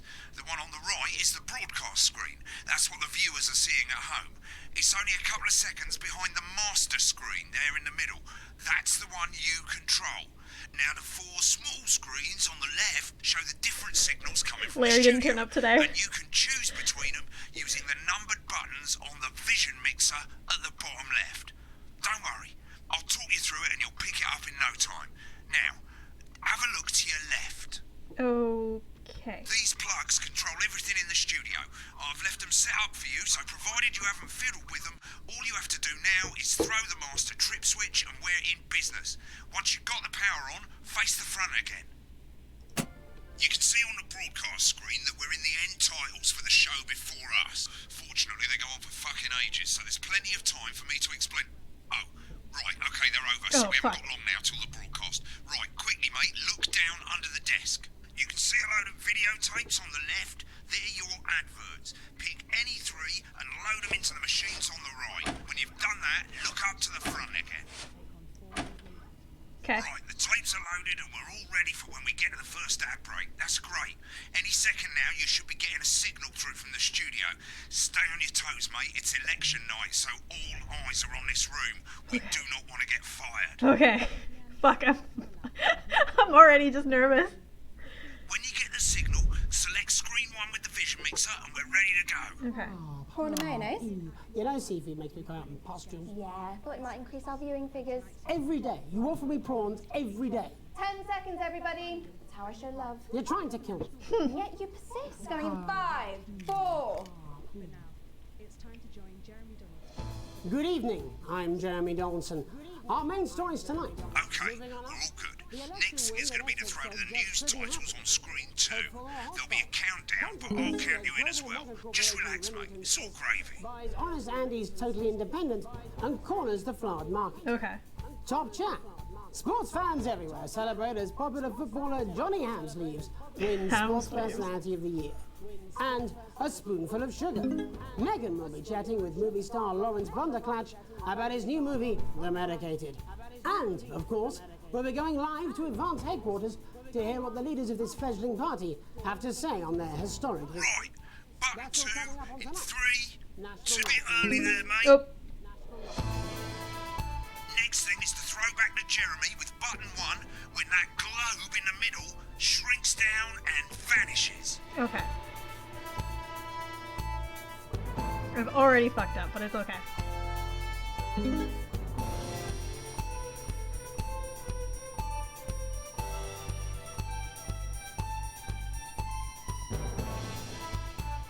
National Here it Nightly comes. News. Switch to screen 1. Now. Lovely, mate. First, the votes are in and it's a decisive win for Advance. I got you. The landslide victory, with an astonishing 81% of the popular vote, is the biggest election win in living memory. Advance appealed to voters up and down the country with their bold promises of permanent change.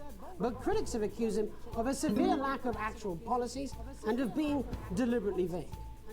The opposition parties have all conceded defeat to Advance's overwhelming mandate, but have yet to appear publicly.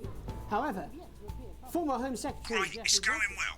All you've got to do now is play the advert at the end of the segment. Make sure you don't play it too early or we'll all get fired. Now the clock at the top is counting you down to the advert. When it reaches 0, press one of the 3 play ad buttons over there at the bottom right. I normally play the first one at the first break and so on, but you can play them in any order you want. I'll count you into it as well, but keep your eye on the clock. Got Hear it. the co-leader's acceptance. And 3, 2, 1, advert. 1 minute back, everybody. Jeremy, I need you to fill after the ads. What? Why? Wanker Snatch is running late. Oh, I thought I'd ask you Wanker about the reaction. Snatch. Personally, I wouldn't try to confuse him with any big words. That is the best That's the same fucking. policy we use with you. I thought that was our little secret. It's all right, he doesn't remember anything I tell him. I'm deeply uncomfortable. That's what with we're your calling building Benedict friendship. Cumberbund now. Yeah. This summer and experience a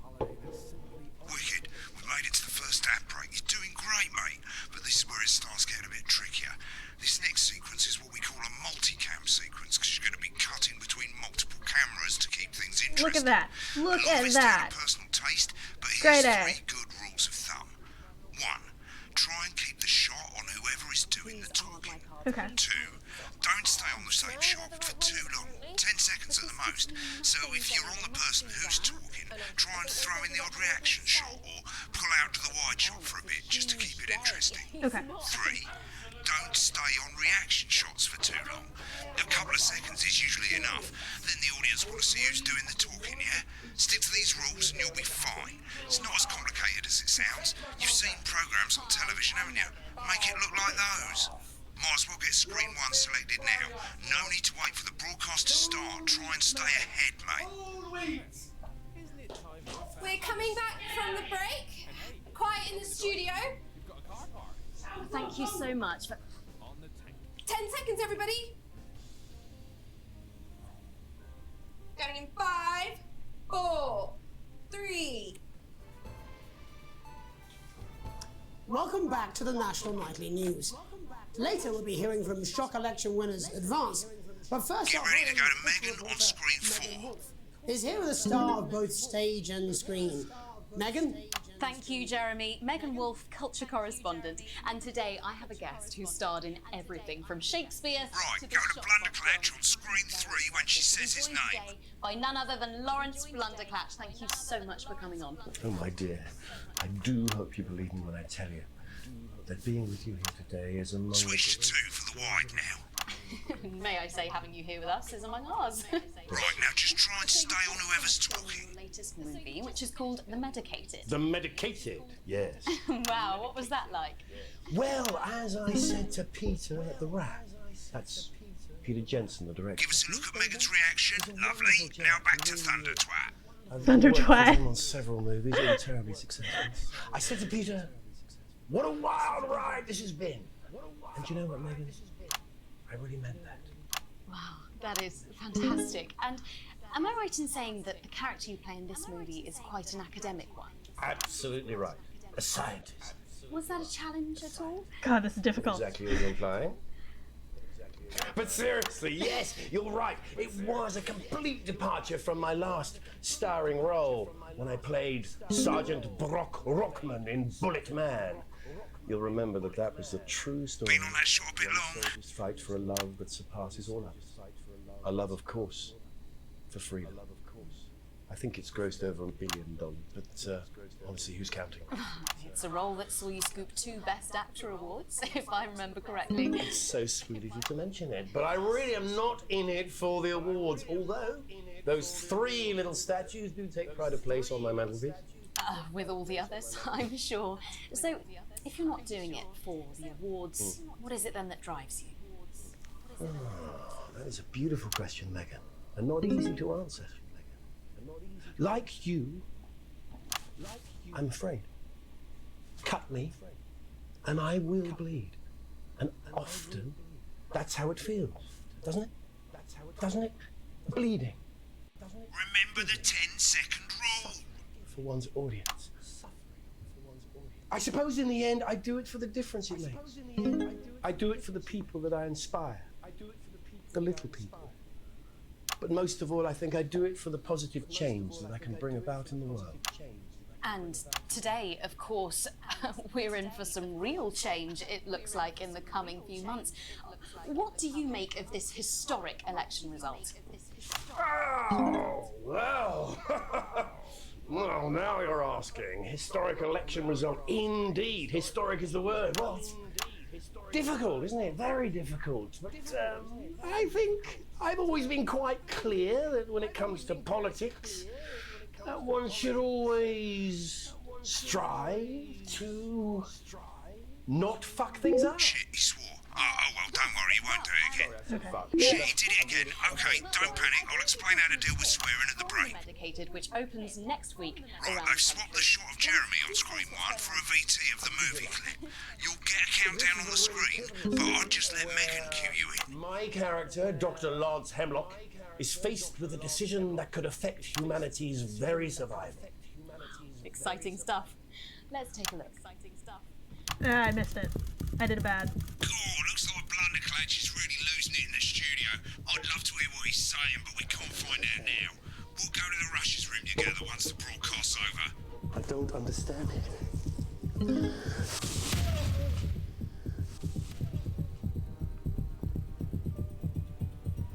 It's not your fault. God, he seems like that one I don't know that.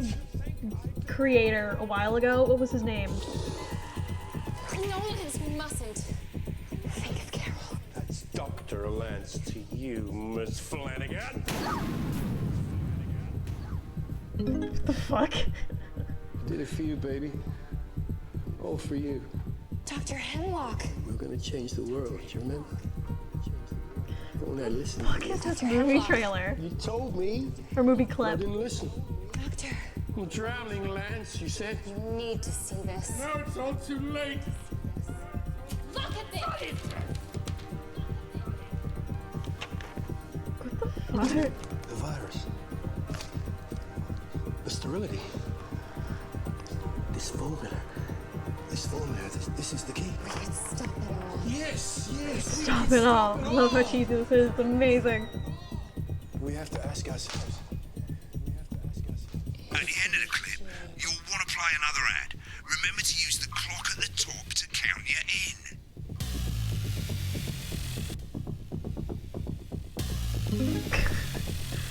What the fuck is this clip? The medicated in cinemas this Christmas. Right, I guess I better explain how to deal with bleeping out swear words. Yeah, that'd be great. As you probably notice, the broadcast screen, here, is about 2 seconds behind the master screen, here. When someone says a naughty word, the bleep button lights up, like this. 2 seconds later, you'll hear that swear word going out on the broadcast, and you need to hold down the bleep button, or the spacebar on your keyboard, for as long as the swear word lasts. It can take a bit of practice getting used to hearing 2 things at once. Just stay calm, and you'll get it. And if you can't tell when to bleep, just above the button, you'll literally be able to see the sound scrolling by. Okay. All you gotta do is hold it down while the red bit is over the red line. Okay, cool. That's Simple. a lot Of more course, helpful. If you do it by eye, you'll have to take your eye off the screens. That's why real professionals do it by ear. Most people like to have the volume of the broadcast screen a little bit below the master screen. Let's set it now. As you turn it up, you'll hear the advert getting louder. Good. You're set to start censoring. Like I say, it takes a little practice, but I'll try and help you through it, and This is soon we'll really have you cool. bleeping like a pro. Remember, button lights up, count 1, 2, and hold it down. We got those shares. You want crazy? We got crazy. Crazy deals got crazy deals. Remember to select screen 1 now that you've got the feed. Don't wait for the broadcast to go live. That's too late. You can use the number buttons on your keyboard, 1 to 4. We got it, you want it, Seriously, you pay us. Headwest. You want it, we got it, you want it, you want it, we've got it, you pay us. Welcome back. And I'm told we can now go live to Advance Headquarters, where the two leaders, Peter Clement and Julia Salisbury, are about to make their acceptance address. Cut to the outside broadcast. Oh shit, he's pissed. Get ready to bleep. Thank you all for coming, and thank you all where do I start? What a day! They said we couldn't do it. They certainly did. They used every dirty, low-down, lying southern bastard trick they had against us. But you, the people, you saw right through their shit. I'm sorry about the language there. Sorry about that. I've had a couple of celebratory pints. Makes me coarser than a granny's fanny. Memorably put. But to be honest, who can blame Peter for celebrating? Throughout the campaign, you've heard us say that Advance are not a political party. A party is what you have when things are going well. When the country is suffering, you don't need a party. You need a team. A team that can change things. But today is day one of a new future. A better, fairer future. So perhaps we should all be celebrating. Except for the rich. For them, the party's over. They shouldn't be celebrating. They should be putting their shitting pants on and opening their dusty checkbook. Again, colourfully put, but not inaccurate. Before we came out here to address the nation, we used our executive powers to pass the Assets and Wealth Act. Working with the tax office, we have produced a definitive list of every person in the country with wealth into the millions. You know this sort of, probably you rather you don't. Because the so likes of you and me gone. are not welcome in their gated communities. Tomorrow, we will be introducing a sweeping reform of the tax system in this country. No more hiding wealth offshore, no more trust funds or creative accounting. A simpler, fairer, unavoidable set of tax laws. Unavoidable. So all you bastard public school snobs have got nowhere to hide. And earlier today, we revoked your passport. You want him back? You want to leave like you threatened before the election? That's fine. But first, you're going to pay up. You're going to pay back. Advance are going to turn this country from a nation of warring individuals into a team. To properly this is a fund little, health and dystopian. education, to raise the living standards of us all. The pundits said we'd have to raise billions, but you'll see when we've reclaimed what's ours, that's absolute ferret shite. So to you posh twats, The people who pay you a pittance to serve them drinks in their private clubs, the people whose children you raise. so they've got time to get even fucking richer. Advance have this to say to you. It ends today. We are coming for your sports cars and your mansions and your vineyards. It ends today.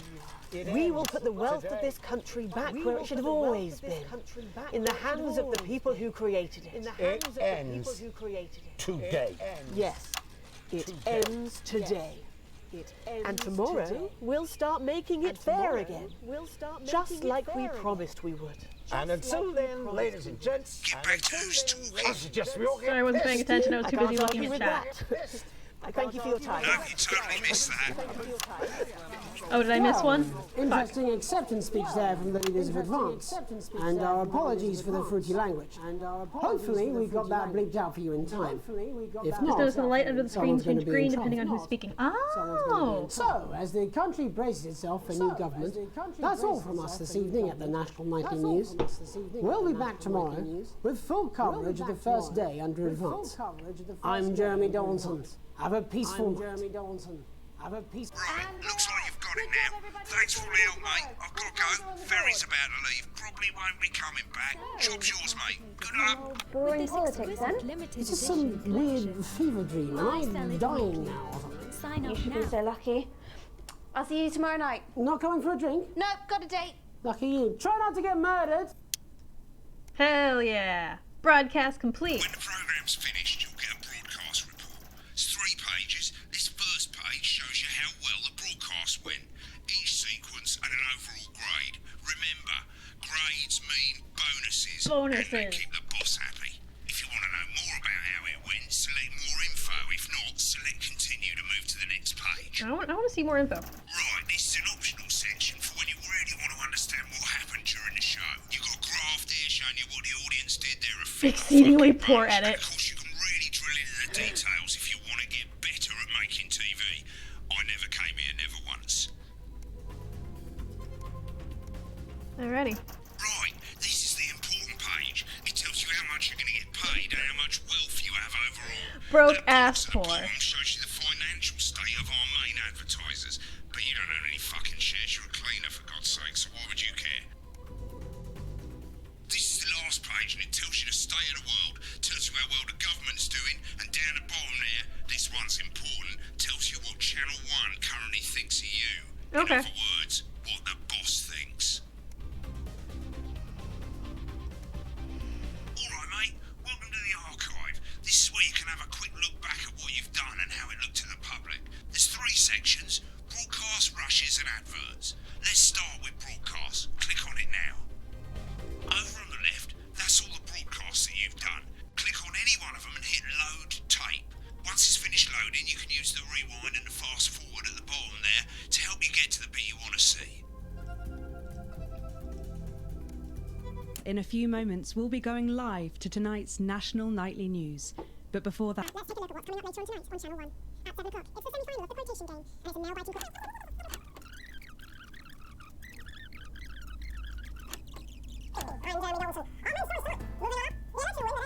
No worries, Ruth.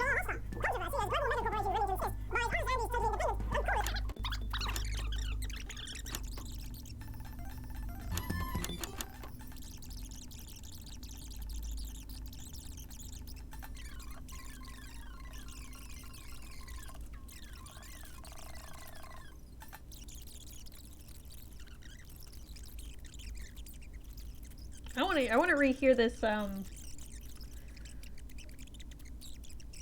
speech because I didn't get properly, like, the one when you're so focused on like making sure you're getting who's talking and the swearing, it's hard to focus on what they're saying.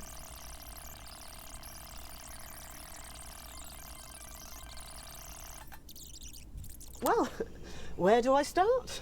What a day! They said we couldn't do it. They certainly did. They used every dirty, low-down, lying trick they had against us, but you, the people, you saw right through their I'm sorry about the language there. Sorry about that. I've had a couple of celebratory pints. Makes me coarser than a granny's. Memorably put. Love how But to they be made honest, me who censor can blame Fanny? Peter for celebrating? Throughout the campaign, you've heard us say that Advance are not a political party. A party's what you have when things are going well. When the country is suffering, you don't need a party. You need a team. A team that can change things. I will say, like, what they had to say about, like, you know, taxing the rich and shit, I agree with. However, it borders. Okay. How do I go back? Oh, how about the back button that's currently... Click on rushes and let's have a look at those. Rushes. Right, this is the rushes room. It's pretty simple. The 4 screens you can see, they're going to show you the 4 signals you got from the studio during the actual broadcast. Difference is you can mute any combination of them, so you can have a listen to the stuff you weren't allowed to show. Select the broadcast and give it a go, and when you're done listening to the backstage secrets, hit back. Oh, okay. Let's do Blended Catch interview.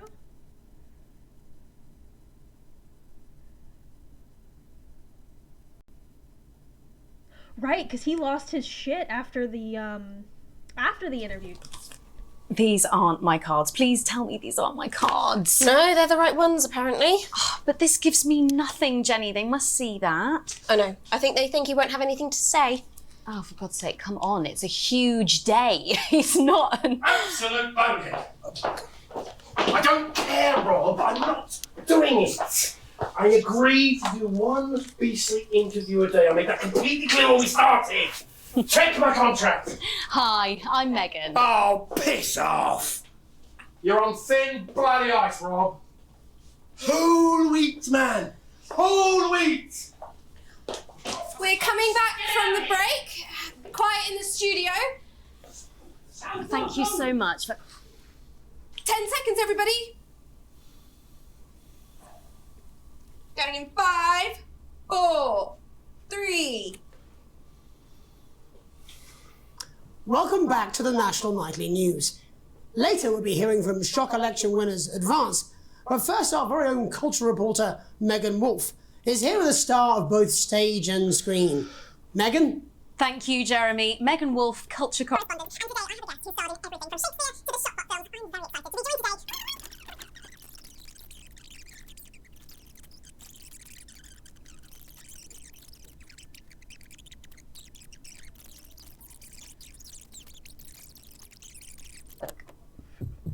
And we're out. Rob, get the car. We're out of here. Mr. Blundercatch. No! I'm shutting this down. What kind of operation are you people running? Mr. Blundercatch, I understand you're upset, but we can... Upset? You don't know the half of it. Rob! I'll be at the Dorset. Send up a bottle of scotch and a whole ham. It's in my contract. I'm sorry. I'm sorry. I just had to. I had to. Oh, go on then. Say it. What? I told you so. Your hair looked nice. See, this is why you're single.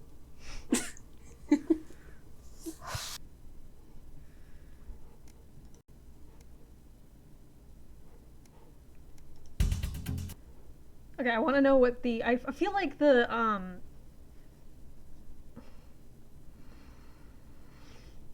The news anchors must have Apparently had. he's been drinking since lunchtime. Christ, he's a liability in the best of times. I know. God help whoever has to bleep this. 10 seconds, everybody. I mean, a lawyer and a TV personality running the country. Seriously? We've had worse. 5, 4, 3. Honestly, yeah. Welcome back. I'm told we can now go live to Advance headquarters, where the two leaders, Peter Clement and Julia Salisbury, are about to make their acceptance address.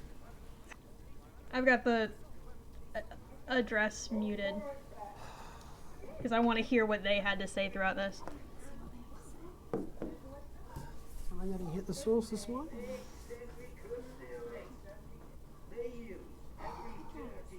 I do like her dress. Sorry, green. I like the V at the front. It's really quite cute. Can you guess who's the lawyer and who's the TV personality of the two of them?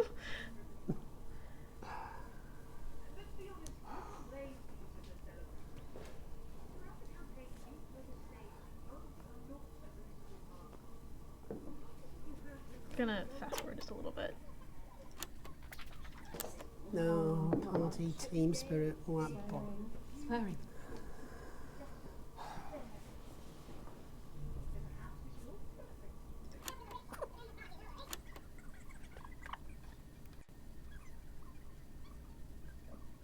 I like the mechanics of this game too. I like the fact that you can go back and watch the footage for things that you missed because you had to pay attention to the broadcast. What did you say? Personal abilities. Or he said? He's a bit got an incursion on personal abilities.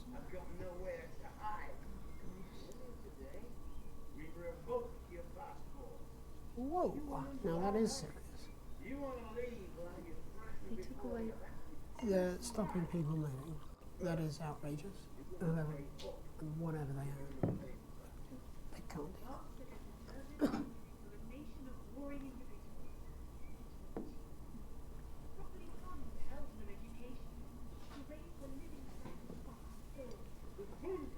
Said we'd have to raise billions, but you'll see when we reclaim what's ours. That's Absolute ferret shite. So to you posh twats. The people who pay you a pittance to serve them drinks in their private clubs. The people whose children you raise. So they've got time to get even fucking richer. Advance have this to say to you. It ends today. We are coming for your sports cars and your mansions and your vineyards. It ends today. We will put the wealth of this country back where it should have always been. In the hands of the people who created it. It ends today. Yes, it ends today. And tomorrow, we'll start making it fair again. Just like we promised we would. And until then, ladies and gents, I suggest we all get pissed. I can't argue with that. Yeah, that Thank sounds you fun. for your time. Well, an interesting acceptance speech there from the leaders of Advance. And our apologies for the fruity language. Hopefully we got that bleeped out for you in time. If not, someone's going to be in trouble. So, as the country braces itself for new government, that's all from us this evening at the National Nightly News. We'll be back tomorrow with full coverage of the first day under Advance. I'm Jeremy Donaldson. Have a peaceful night. And we're out. Good job, everybody. Same again tomorrow. Call times are on the board. So, same old boring politics then? Is this some weird fever dream? Am I dying now or something? You should be so lucky. I'll see you tomorrow night. Not going for a drink? Nope, got a date. Lucky you. Try not to get murdered. Alrighty, I'm gonna go grab a sweater really quick.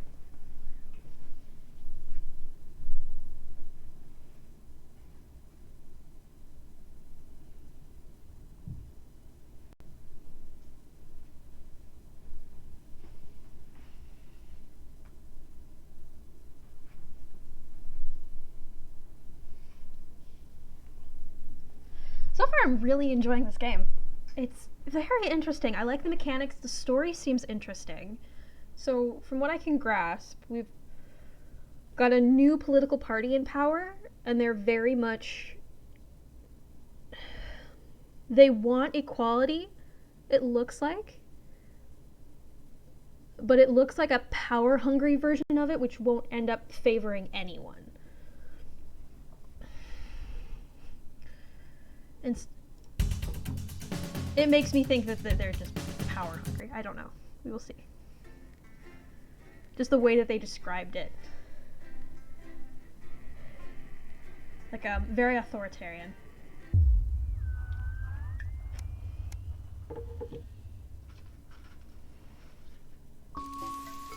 I'm all for taxing the rich, by the way. What? You write from home to find posts on the mat. Most being nothing more than usual junk mail. However, one letter catches your eye. I cannot read. The team wants to know you. The curiosity gets better with you, and you open it. It's a form from the new advanced government asking for information on all citizens. The first page is filled in already. Your name, Alex Winston. Your spouse, Sam Winston. I like how they're gender neutral names.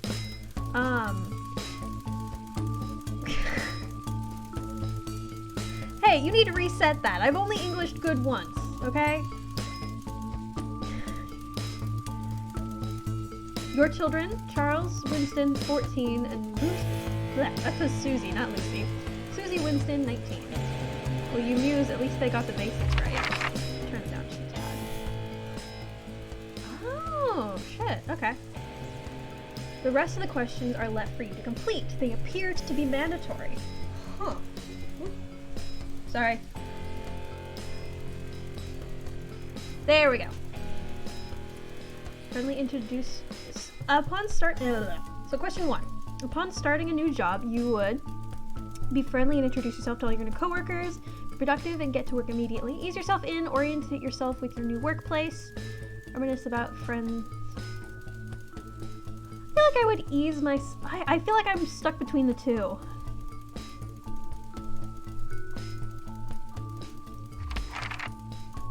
Question 2.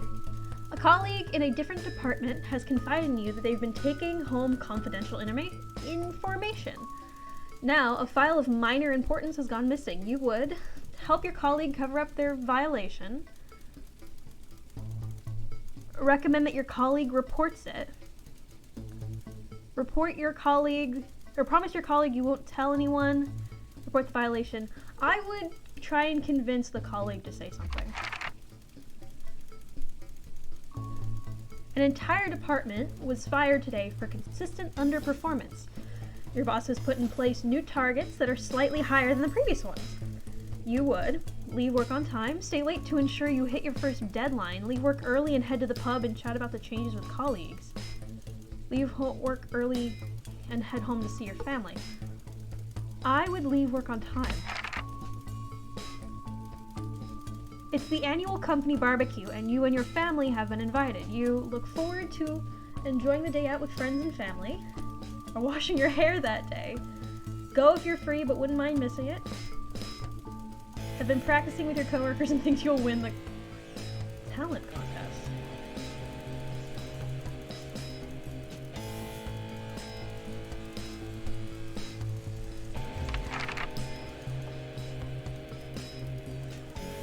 You've had a long, successful career and about to retire. In your speech, you list your achievements and all good memories you have of working there. Give an honest review of the pros and cons of working at the company. Focus on issues and challenges you faced while working there. Refuse to attend. In your spare time, you like to relax alone, doing things like listening to music or making models. Attend political rallies and stand up for what you believe in. Encourage your children to support your children with their hobbies. I would say that. Your ideal holiday getaway would be surrounded by natural beauty, getting away from the strain of daily grind, exploring somewhere unfamiliar and discovering new experiences and challenges. A structured day out at a theme park bursting with thrills and attractions for you and your family, or a romantic getaway with your partner to a tropical island. say somewhere new.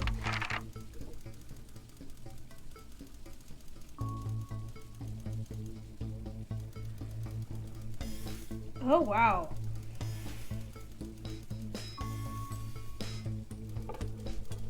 Fuck, this one's tough.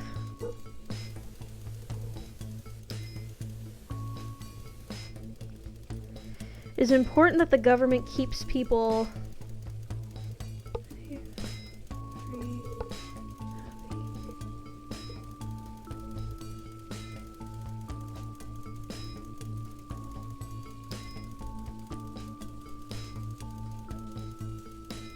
I would say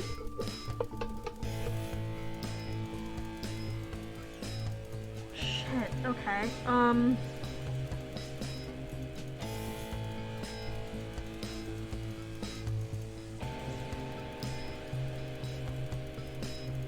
The idea of a government is to balance those four. You can't focus on one without balancing them. Or at least, in a utopia, you need balance. You need to be safe without employing freedom. Happiness does come at a cost, but you balance out that cost. And equality should be equality without stepping on anyone's liberties. I guess.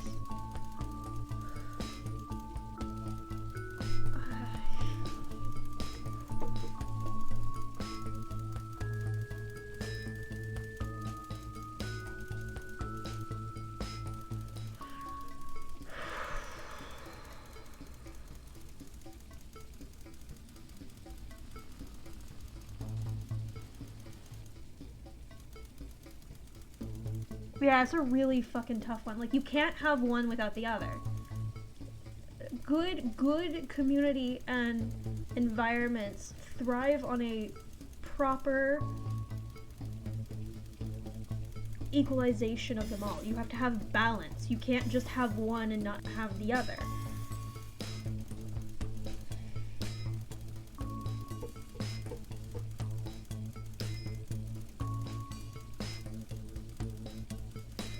If anything, it kind of reminds me of,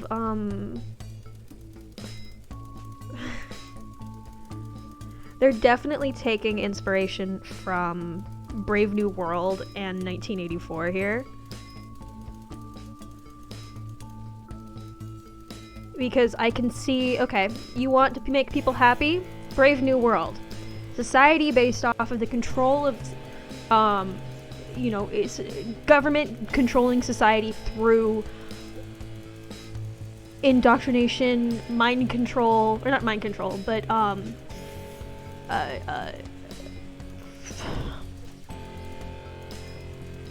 teaching, involuntary teaching. Fuck, what is the term? What's the term I'm looking for? I don't remember. But also through having society take the soma in order to remain happy. Boosts dopamine and all that kind of stuff, and they become kind of addicted to it.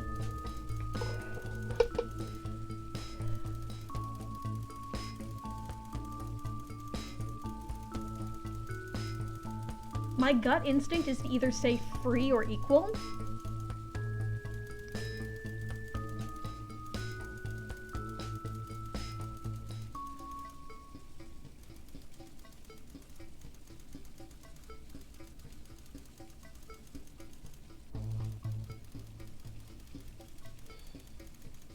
I never thought this question would be this like complicated.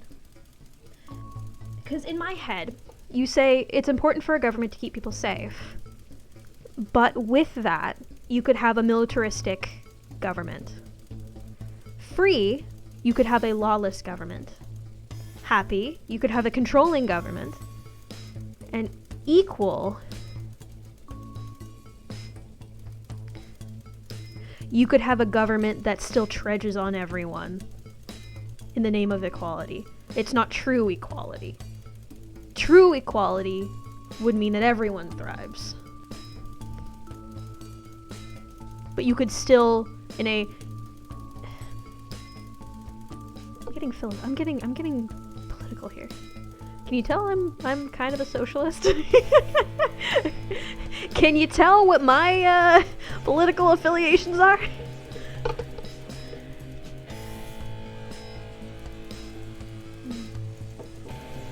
I think... Fuck, I don't know. Why is this question so difficult? I'm gonna say screw it and say equal.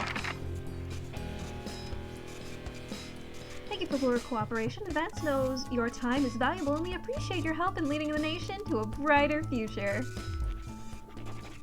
Fuck, those questions were really fucking difficult. Like, damn. It's late. Sam and the kids have gone to bed, and you're just drying up a favorite coffee cup. Oh, like washing the dishes. A worn out souvenir for your first trip together. The print is faded, but the goofy face still makes you smile. A knock at the window brings you back to reality. There in the garden, clutching a gaudy neon green suitcase, is Chris, Sam's sibling. As soon as you let them in, they sit at the kitchen table visibly stressed. Chris takes a deep breath. I'm sorry for bursting in so late, Alex, Chris stammers, but I need a favor, and you're the only one I can ask. Are you okay? Should I go get Sam? No need to worry, Sam. It's you I came to see. I just need 2 minutes. You heard about the Assets and Wealth Act. I literally work in news, Chris.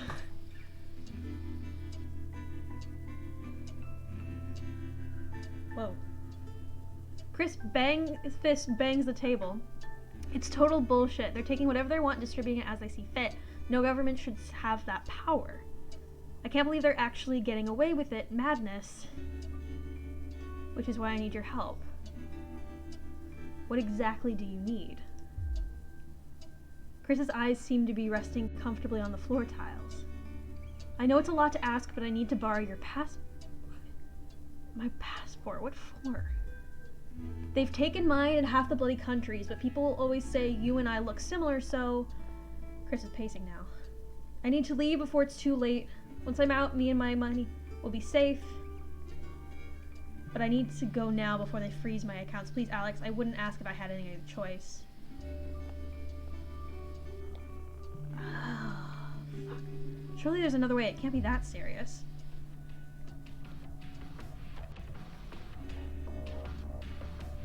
Chris' mouths fall open. You're joking, right? I've always done right by you and Sam.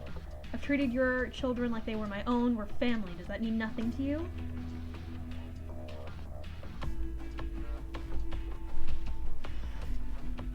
Yes, it does, but you are clearly gaslighting me.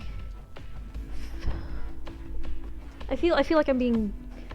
I don't think I should give him my passport. Because...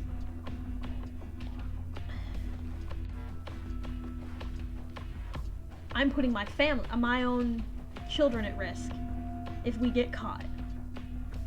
It's against the law. I can't help you with this.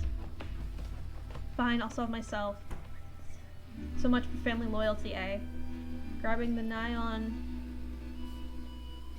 Nyan? That's supposed to be neon? I thought it was neon. Ooh, weird typo. Grabbing the neon fluorescent suitcase, Chris disappears into the night. You go back to the dishes, picking Sam's cup again.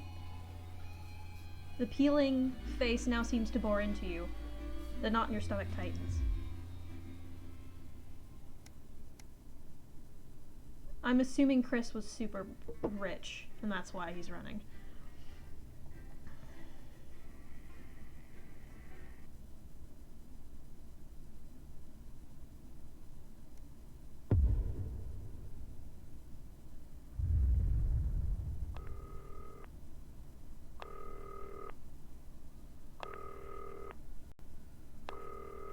Oh. That's me.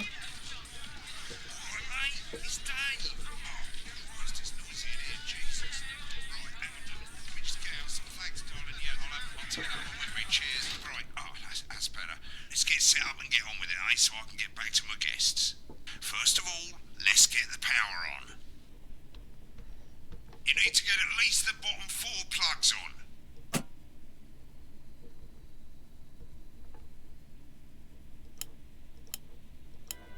Right, let's load up the adverts. You might want to have a bit of a think about it. Your decisions have consequences, don't they? Okay, we won't play. We won't.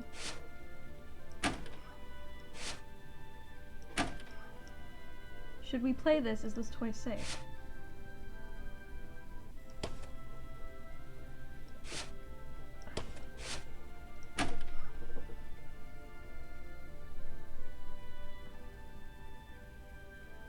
Oh, okay, almost fluorescent. Okay. Because it said neon earlier. So, or at least, maybe I misread it. You can see they finally got the old headline system up and working again. It was there. And the Vision Mixer's already in headline mode because Dave was there. come at the start. It's really simple, mate. These two buttons at the bottom of the Vision Mixer, you can see they now have A and B on them. And they're to help you pick image A on the left bottom screen here, or image B on the right bottom screen here. It's really simple. This little clock here will count down the number of seconds you have to make your decision. Now you're in auto headline mode, so if you don't bother to pick a photo before that clock runs out, the machine's just going to pick one at random for you. Okay. I just want to say one more thing, mate. The pictures you choose to show of these people, well, that's how the public is going to perceive them, and that's going to affect their lives. So like with the adverts, choose The carefully. news always is biased. Good luck, mate. If I get time off, we'll get back in the next break. Yeah, I'm coming, darling. Snuggle hugs.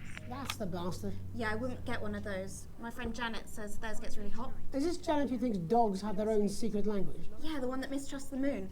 10 seconds, The everybody! one that mistrusts the moon. Consumer advice then? Don't blame me when it explodes. Going in 5, 4, 3. Good evening, I'm Jeremy Donaldson. Our main headlines tonight. Destination unknown. At the end of Advance's first full week in office, we ask exactly who's leading this charge. Tonight, I'll be discussing what the new future might hold with a leading economist and radical free thinker. With the Assets and Wealth Act on the brink of raising living standards for the vast majority of the country, I'll be asking my guess if we're on the way to a new future. Out with the old, Remington's Fist have appointed Sophia Remington as their new CEO.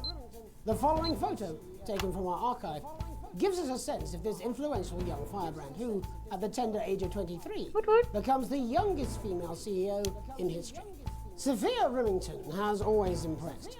She was top of her class at university and graduated with the highest honours, immediately being asked back to lecture. The markets have responded favourably to Sophia's appointment, with stocks rising 30 points in light of the announcement. In her first press conference this afternoon, Sophia announced a children's toy named Mr. Snugglehearts. Sophia promises it'll be all the rage this Christmas, but concerns have been raised about the product's safety. Making a splash. Intrepid scientist Dr. David Wong and marine biologist Ingrid Swarsborg-Horgensford have today set off to explore Dante's Taint. The recently discovered cave system was previously thought unreachable, but thanks to a new breakthrough in underwater flower technology, the pair hope to successfully reach the imposing central cavern and the undiscovered plant species it contains. This is, of course, only the latest in a series of successful expeditions for this unlikely pairing. In a joint statement about the dangers their team might face, the pair stated, "We will face the plentiful challenges together like we always have." Playing the field, rumours abound as sporting legend Johnny Hamsleeves is snapped leaving Bush, one of the capital's hottest clubs. The footballer was caught while out celebrating being named Sports Personality of the Year last week, as reported by this very programme. Johnny is seen here with socialite and performance artiste Tiffany Lamore. Tiffany whose recent Lamore. show, Snatched Inside My Snatch, has kept her firmly in the public eye. Could romance be on the cards for these two budding youngsters? Snatched inside. And grievous bodily charm. With Advance promising a radical new position on crime, how afraid should we actually be? I'll be going live around the country to talk with people who've seen the criminal justice system from every perspective. With more and more powers passing to the police, and less oversight, are we using an Advance-shaped sledgehammer to crack a nut? All that, and mega morph with a group of young actors already experiencing the positive side of the new Assets and Wealth Act firsthand. They'll be talking and performing later. That's all coming up on tonight's National Nightly News.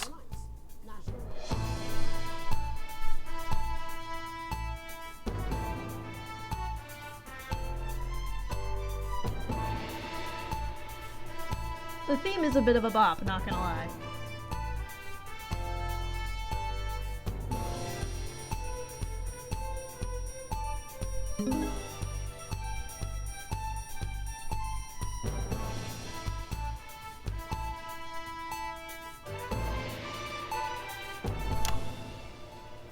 In the wake of the government's swift enactment of the Assets and Wealth Act, we're talking about Advance's first week in office and what the new future holds.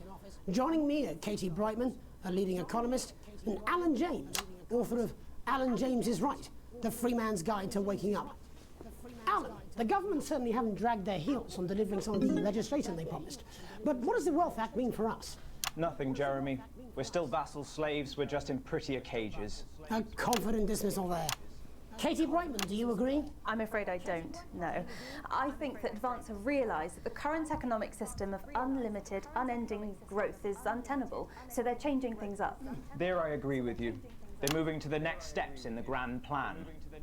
Grand plan, Alan? It's all in my book. Alan James is Right, Jeremy.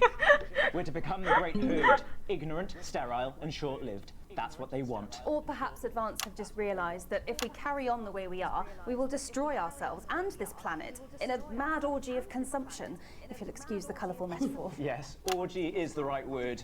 Only it'll be the overlords having an orgy on our poor broken backs. It's all in my book. Alan James is... Shamelessly self-promoting? Katie, how do you think the rest of the world will respond to this new approach? I think they're watching carefully. Advance are the most disruptive threat that the world powers have faced since the last Great War. Yes, Katie's right. War is inevitable. Thank you, but that isn't And this will not be a war like we've ever seen before. We're talking millions of deaths. We're talking high-tech weapons that can level entire cities. We're talking... Out of the wrong orifices? Mock me all you like, Jeremy, but when they murder your parents and they poison your food and they take you away to their camps for hypno-brainwashing, we'll be laughing then. That might be a great way to sell books, Alan, but you know full well that isn't going to happen in a democracy. Democracy is dead. Yes, Advance are radical, and change is always frightening, but the truth is that the Wealth and Assets Act has made more than 90% of the population wealthier, and is on target to produce a permanent end to poverty. Bollocks! What this young lady doesn't understand, Jeremy, is that these are the same people. Maybe they've rebranded, but it's all a little circus act to keep us from seeing the tyrant behind the curtain. That's where you're wrong, Alan. For a start, they've mobilised the youth vote like we've never seen before. You say mobilise, I call it grooming. The grooming of an entire generation to walk happily into eternal bondage. They're like psychic paedophiles. But based on the facts, Katie, what are your predictions? The Assets and Wealth Act is only the first step. Advance now have a historic budgetary surplus, and as well as properly funding our public services, they're already funneling unprecedented amounts into scientific research and the arts. Or, as I call them in my book, Frankenscience and opiates. Like opiates, see? Can we get back to the issue at hand, please, Alan? This is the issue. It's all coming from the water, the chemicals. They're pumping it full of belief juice. Don't get me wrong, I want to see these changes, but only if they're sustainable. If Advance lose their power after spending half of our GDP on dismantling infrastructure, that could be catastrophic. The catastrophe is that they're succeeding. They've got us sat here talking about their puppet show. All right, we're running out of time. Quickly, Alan, what does the future look like to you? A bleak space where we've all been figuratively sodomized into submission. No, of course. Katie? We might be on the eve of a brave new world. God knows we need some change, but we need to be cautious. Let's walk forwards with our eyes open. Two very different visions of the future there. Alan James, Katie Brightman, thank you for joining me. When we come back, I'll be investigating law and order before Megan meets some beneficiaries of the Assets and Wealth Act. That's all coming up tonight on the National Nightly News. 1 minute back. You know, I think they might do some good. I hope so too, Jeremy. How much are you being paid by them then? Shut the fuck up. Oh my god. I didn't realise that's what I played. Well, we'll see who's full of shit, won't we? Alan, I can explain it to you, but unfortunately I can't understand it for you. Well, I don't know what she meant by that.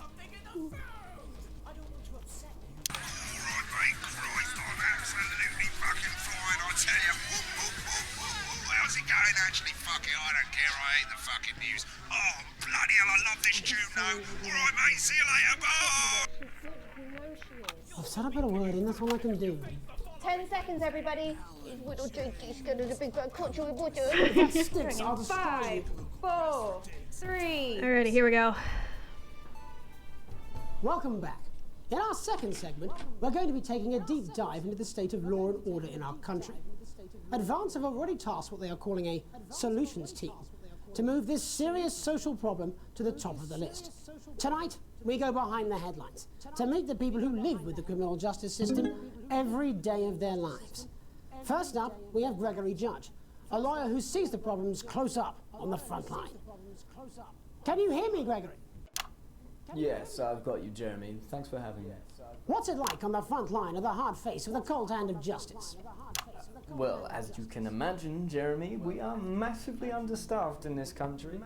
We're working every hour we can just to try and cope with the caseloads on our desks. Which must affect the quality of support you can offer. Well, we can barely keep up with demand, Jeremy. There just simply isn't enough being done at a systemic level to relieve the problem. We need more support from ministers. We need change at a structural level, I'm Jeremy. leaving, Greg. Not a good time, darling. It never is it? I'll be at my mother's. Just hang on. We're wholeheartedly broadcasting The this. I problem don't isn't care. a local one, Jeremy. It's nationwide. Just give me 5 minutes. I'm talking to Jeremy Donaldson.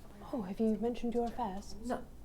Well, the affairs of the Justice Department. Oh yeah, this is great for should be views. concerned This about. is great for audiences. Hello, Mrs. Judge. We need legislation to relieve the pressure on our public Sorry servants. to interrupt the news, Mr. Donaldson. Can I have a moment to tell my husband I'm leaving him? Yes, I totally understand. Quite the picture of a burdened legal sector there. Gregory Judge, thank you for joining us. Chief Constable Bob Peel, a man with a very different perspective on our nation's crime. Do you think there's a problem with the system, Bob? I'm sure we all do, Jeremy. I'm sure we all long for a return to the days when you could safely walk the streets of your community at night, looking in through windows and generally enjoying your neighbours without the risk of being terrorised by some thug with a knife. Or kosh. So you feel the streets simply aren't safe anymore? Where have we gone wrong, Bob? Well, that's not a simple question, Jeremy, but I think it all comes down to moral decay. We've diluted our culture and lost touch with what it means to be a citizen of this once great I country. agree with this. Also, as the vicar noted in Sunday's sermon, we probably shouldn't have banned hanging. To what do you attribute this? don't moral agree with decay? that. Foreigners. Oopsies mainly. It's all in the Bible. Look, Leviticus clearly states that... Oh, bugger, hang on a moment. Jeremy, your bloody gimp's escaped. Delia? Delia, could you give me a little help, please, dear? As I was saying, Jesus didn't like immigrants much, did he? And just to be clear, you think it's the immigrants who are responsible for the moral decay? Absolutely. Jeremy. Back in your box, Clive. Back in your box. Delia, I really could use a little help with this. Oh, sorry, darling. I was spaying the badgers. Yes, I'm talking to Jeremy Donaldson. Spaying the badger. Oh, Clive, you know it's Wednesday. You go back in your gimp space. And Off you go. whose responsibility is it to make a change, Bob? Well, it is certainly not the responsibility of the decent, good, white people of Darling, this... where's the padlock? Hold on just a moment. Oh, Clive, this simply won't do. Naughty boy. Mummy said... Clive, I am not having this again. Mummy said get back in your gimp space. No! Naughty, you beast, Clive. As I was saying, Jeremy, moral decay. How is Jeremy Crime keeping a is the straight responsibility face? of the criminal, no one else. Look, everyone has a sob story, but we don't all end up as barbarians, do we? Look, when our daughter Alice comes home with an A-, does she go on a killing spree? No, she takes 3 of her pills and hides under the stairs like a normal child. Thank you, Bob. Bob Peel there, really locking down the police's position on morality for us. And finally tonight, hopefully uninterrupted, it's time to get to the heart of the matter. Tony Dawson has recently been released from prison after serving 3 years for aggravated assault, burglary and menacing a swap. He's agreed to talk to us today, which is also, I believe, his birthday. Many happy returns, Tony. Cheers, Jez. Yeah. Call me Titwank Tony. Everybody else does.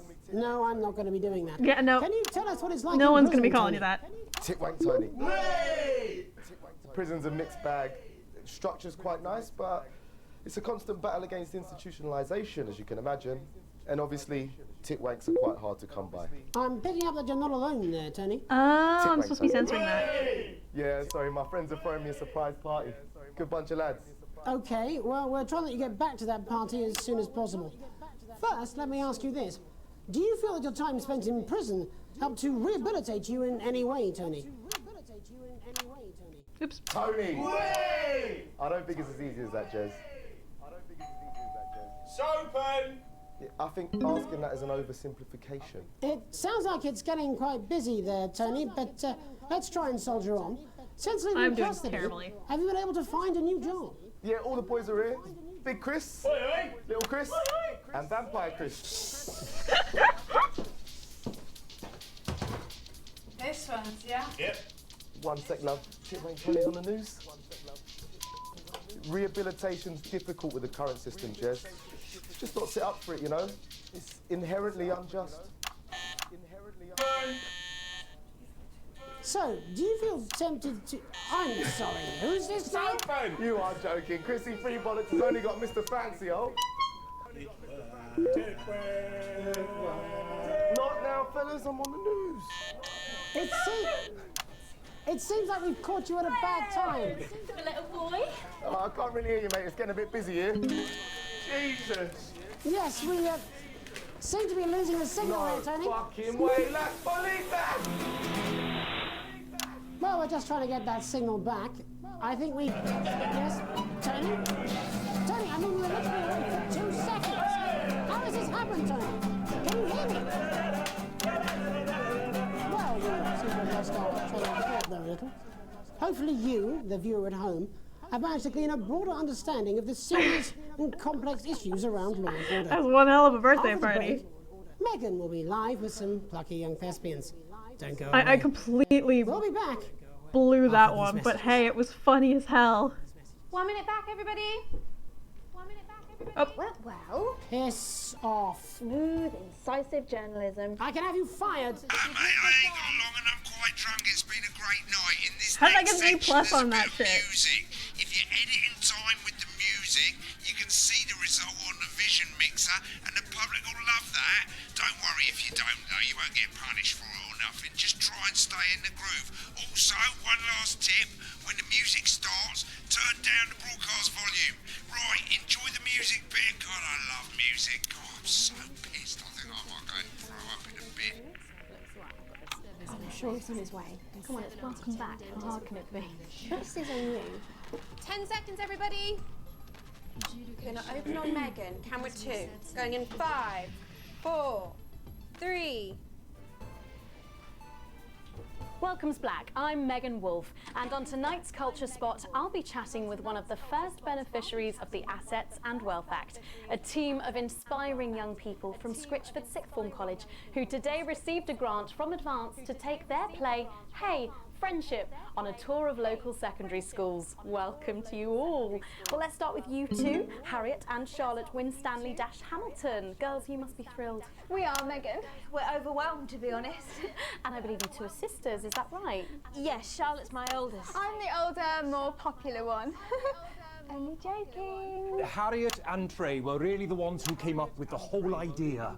So, Harry and I were shooting the breeze in the cafeteria, and I said, hey, let's actually do something. So I went to look for a drama teacher. But she'd been laid off due to budget cuts. Fortunately, I directed a pantomime when I was at university, so I knew the ropes, as it were. Oh, right, yes, but you're the maths teacher, aren't you? Yes, that's me, Jeff Algebra, maths teacher. Maths is really important. Oh, thanks, Steve. Maths is really important. Yeah, thanks, Steve. As is theatre. It's one of the oldest art forms in history. Aristotle. I just think that when we travel around all Ooh, these look at that couples viewership, man. and the poor kids see us, they say, hey, I really want to be like those attractive kids. And that's a very beautiful and powerful thing. We touch our audiences, and they touch us right back. I suppose with a surname like Algebra, there was really only one choice of career for me. My wife, Angela, and I, we often laugh about it. Angela Algebra. Yes. We just want to bring a bit of song and joy into people's lives. And teach people about the difficult issues. The issues in the play are what really matter. And I think you're going to be showing us an extract from this play, aren't you? That's right. To put into context, I play a young first year who's having some troubles at school. Her character doesn't actually have a name, yeah, because in a way she's like all of us. It's like a metaphor Maybe she's you at home, or like, maybe she's you, Megan. Maths is really important. Yeah, thanks, Steve. Maths is really important. Yes, thanks, Steve. Right, well, I'm going to have a little chat with your teacher while you run off and get ready. I can't wait to see it. That's it, that way. So, Jeff, when did you first hear about the grants? 2 days ago. A letter from Advance arrived at the school. Now, the headmaster thought it was all a prank, but his secretary retrieved it from his bin and brought it to me. Wow, how did you react? I also threw it in the bin. But then, Harriet and Trey rescued it, and they rang the number at the bottom of the page, and next thing you know, we're on tour. Wow. Well, I think we can all guess which way you'll be voting from now on. Do you know what? It's funny, because Angela and I don't usually vote. We're not very political. I'm a mathematician, of course, and she's a paraplegic, mainly. But we did used to watch that Peter Clements DIY show back in the day, and so we thought, why not? Let's have a go with this whole democracy thing. Okay. And here we bally well are. Good stuff. Fucking brilliant! So, let's have a look at a short section of Hey, Friendship.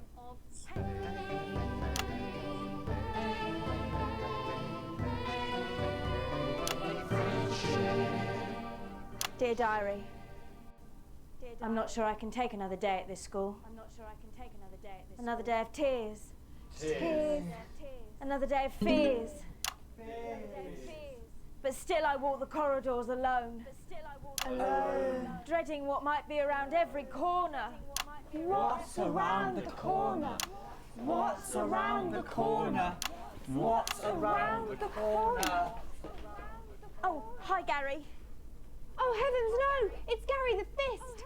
Gary the Fist! Going somewhere, little first year? Great.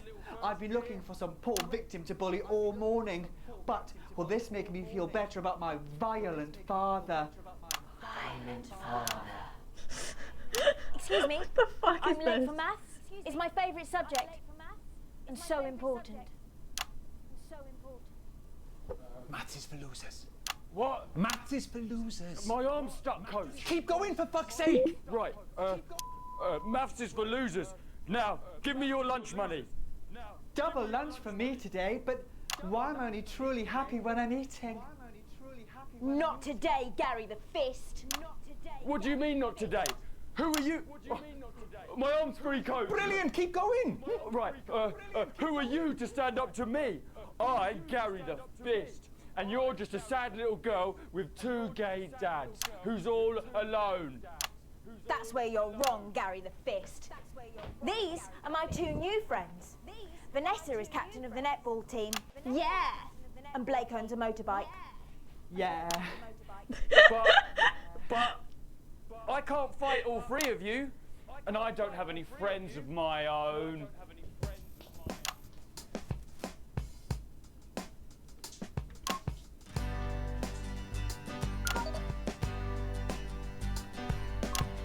Take a look at me. Take a little look at my face. I could be you. She could be you. And you could be me. Or you could be me. Life can be cheeky. If you work as a team. It's my choice to be made. So stop now, make a different choice. Listen to that inner voice. Hey, listen up, I won't take no crap. Who said middle class girls can't rap? I ain't afraid of your cruel laps. I'm a mother loving rebel, but I still love maths.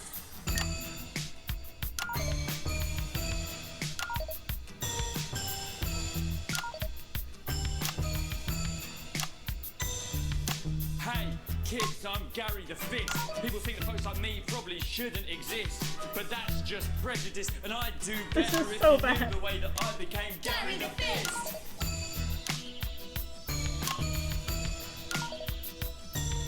I grew up on a council estate. The park was hip, but the flats weren't great. My dad used to come home drunk and late, and he'd hit my mum and for dinner he had to wait. Where's my dinner, woman? It's not ready. Where's my dinner, woman? Don't make me ask you again. Hitting women is wrong. I guess life's pretty hard on a council estate. Life's pretty hard on a council estate. Life's pretty hard on a council estate. Life's pretty hard on a council estate. Life's pretty hard on a council estate.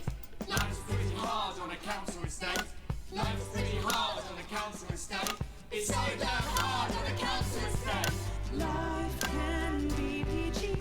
Yeah, yeah, yeah. If you work as a team. Just work as a team. It's your choice to be me. It's my choice. So stop now. Make a different choice. Listen to that inner voice. Friendship! Yes! I totally did that on purpose. I genuinely did that on purpose. Well, thankfully that's all we have time for tonight on the National Nightly News. Join us tomorrow night for all the headlines from across the country. My name's Jeremy Dalton. Have a peaceful night. And we're out. Oh, that was brilliant! What the literal fuck was that? I believe that was art. I believe I've got a 14-inch cock, but doesn't make it so. I have a similar belief about adequate I don't need to paycheck. censor. Oh, someone please get these twats out of my studio.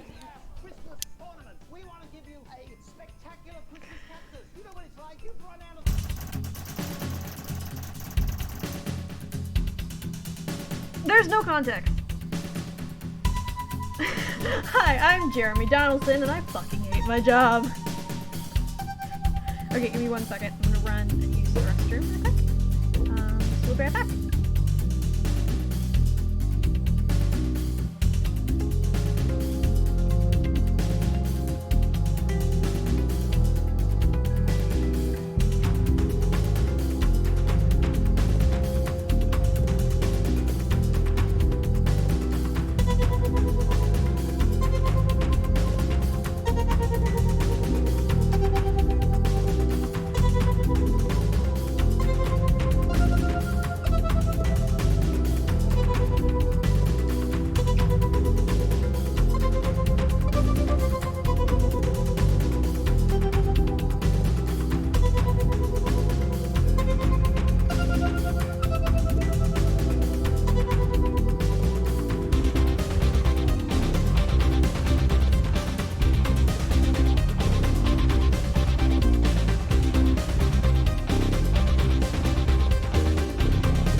I can understand why that's confusing, Cozy.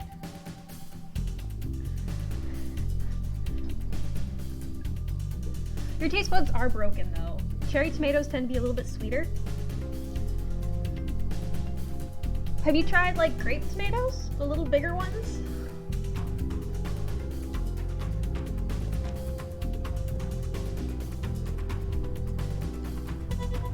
Anyways, I loved that little tidbit because it made me feel, yeah, an interference-free show. Yeah. I've received a generous bonus. I'm in worrying debt? Oh, the Illuminati went up. Good.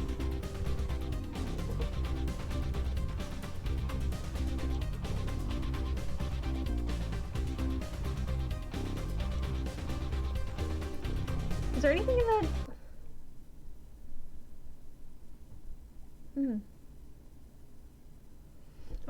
I don't remember if there's anything in the All that, and Megan Wolf with a group of young actors already experiencing the positive side of the new Assets and Wealth Act firsthand.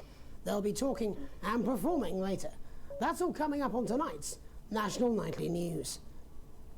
30 seconds back, everybody. Can we get the gets in quickly, please? We actually had to make the book indestructible because people tried to set it on fire too much. It's Thanks for coming on. bonfires. Thanks for and having town me. centres, but Alan James, no doubt you've read my stuff. I try not to, if I'm honest. Behave. You're the boss of me. Hi, I try not to. This game is 10 fucking brilliant. seconds, everybody. We're going in 5, 4, 3, 2. In the wake of the government's swift enactment of the Assets and Wealth Act, we're talking about Advance's first week in office and what the new future holds. They're more compact, Joining so the me are flavors Katie more Brightman, concentrated. a leading economist, And they're bred Alan to be James, sweeter. author of I Alan James is usually Right, just snack the on free them when I man's get guide some. to waking up. Alan, the government certainly haven't dragged their heels on delivering some of the legislation they promised. But what does the Wealth Act mean for us? Nothing, Jeremy. We're still baffled. Trying to remember if there was anything else that I wanted to see in this interview.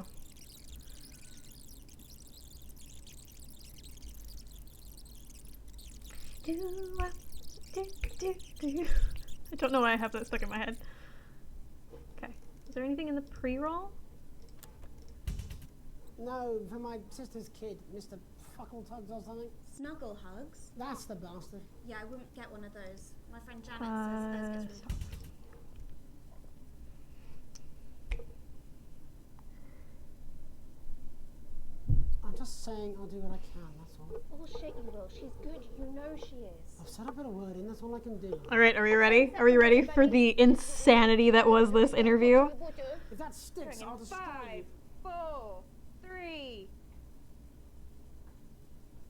Welcome. Cozy tells Synth In our that their second taste buds are we're going to be broken. taking a deep Yeah. dive into the state of law and order in our country.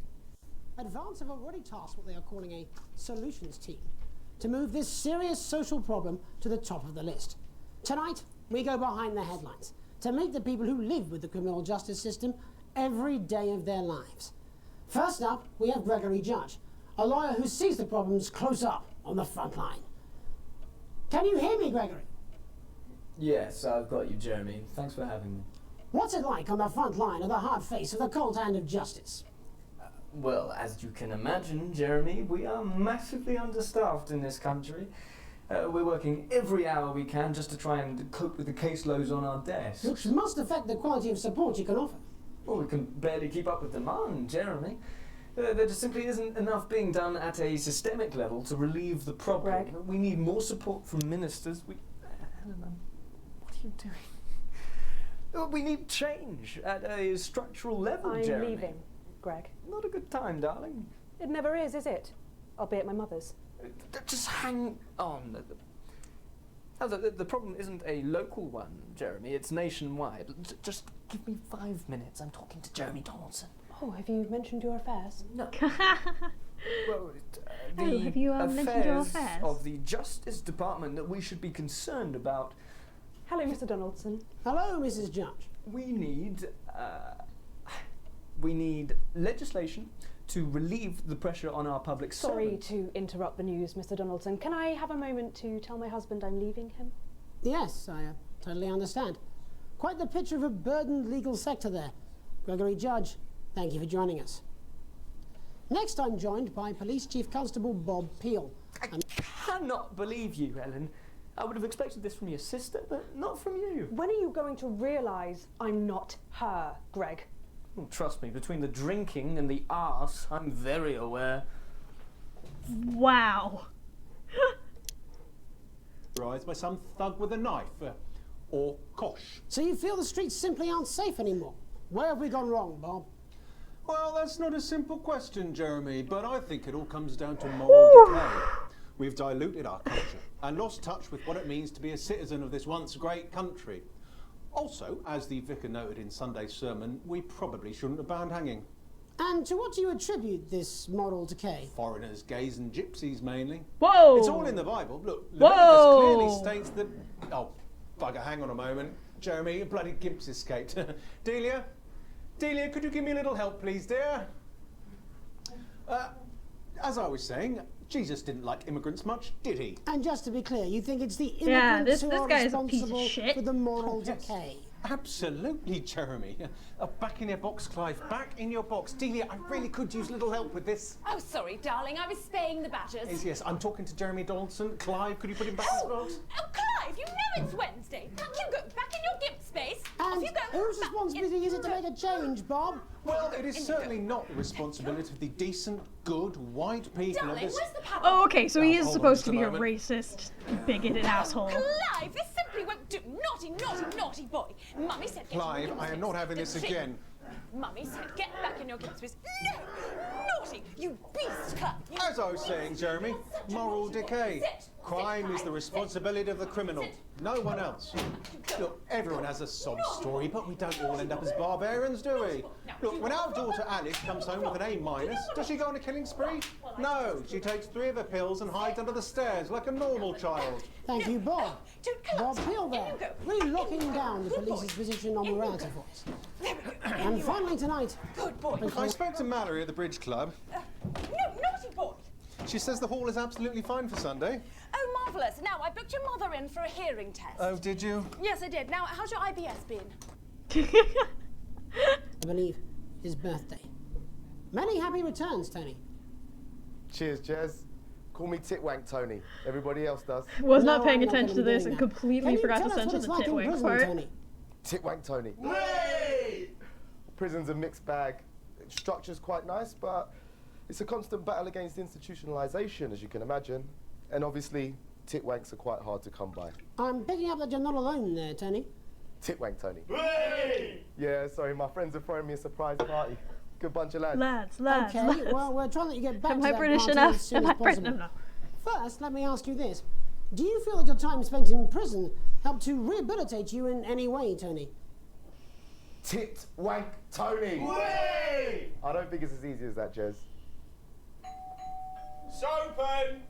I think asking that is an oversimplification. It sounds like it's getting quite busy there, Tony, but let's try and soldier on.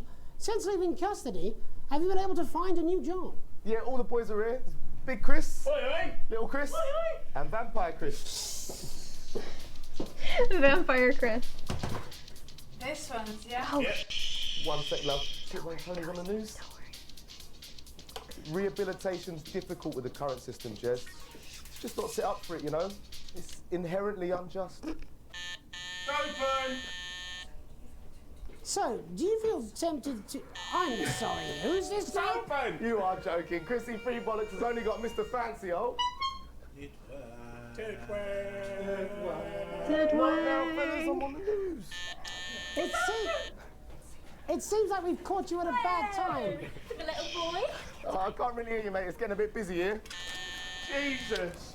Yes, we seem to be losing the signal No here, Tony. fucking way. Let's believe that.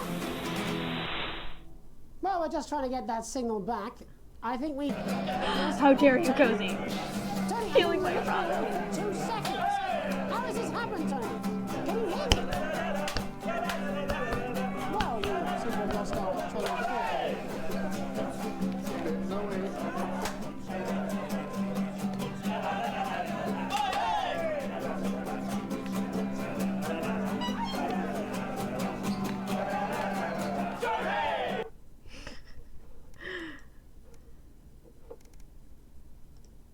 Okay.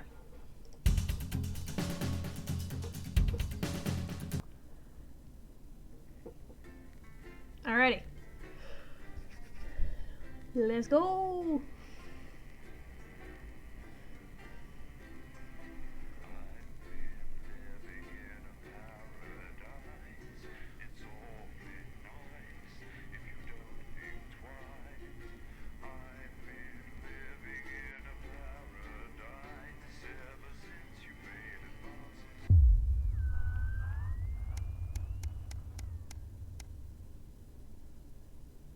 Day 15.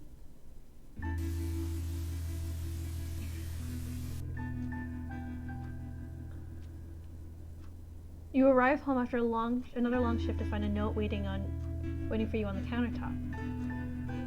You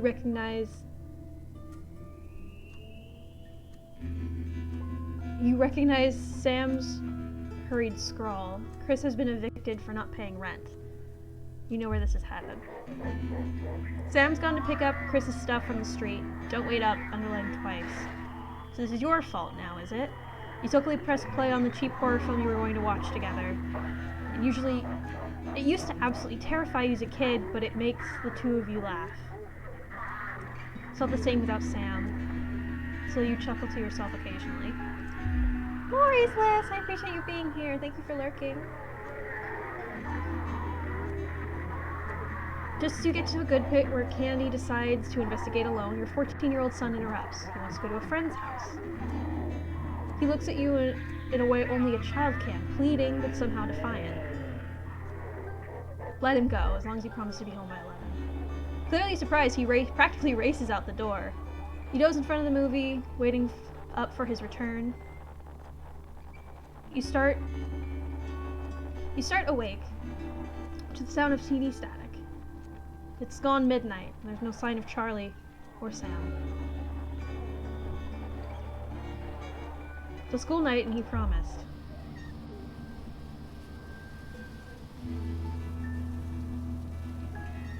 Arriving at the friend's house, you find your son, who miraculously notices the time when he sees you. He may think you were born yesterday, but at least he apologizes. That's something. You recognize that cheeky, mischievous look and can't help but let him off this time. Hey, I let you go. Oh, shit. That's a bit of a time jump.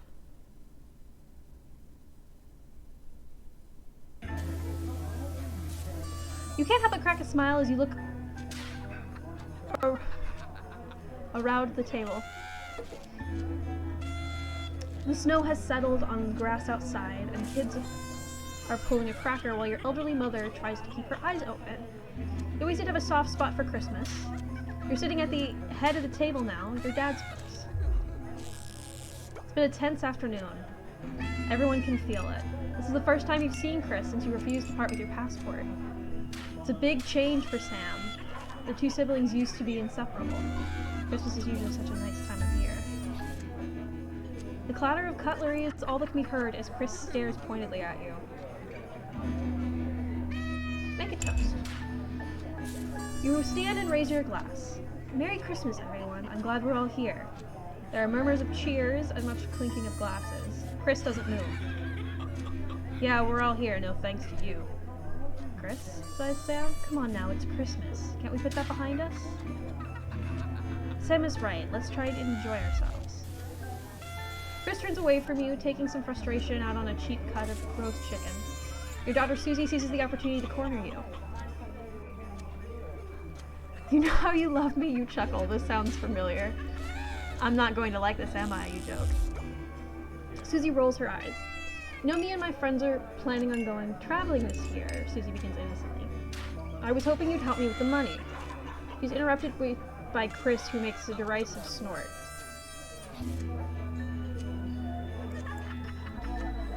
I wouldn't hold your breath, Susie. Not known for your generosity, are you, Alex? Ignoring Chris, you smile at your daughter. We'll see so many cultures and parts of the world, learn so much about other cultures, Susie gushes. You sigh and lower your voice. You know money's really tight now that Grandma's staying here. We don't have that kind of money. But please, Harriet's parents are helping her. Alright, we'll find a way to make it work. Sam interrupts.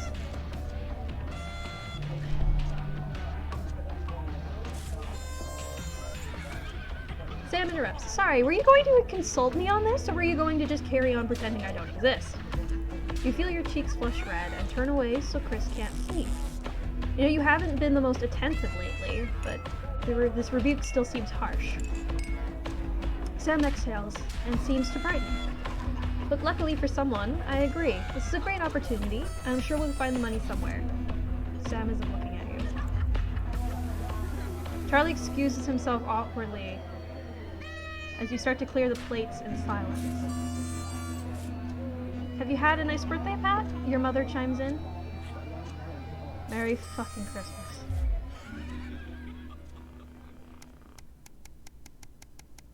Oh, I gotta love dysfunctional family.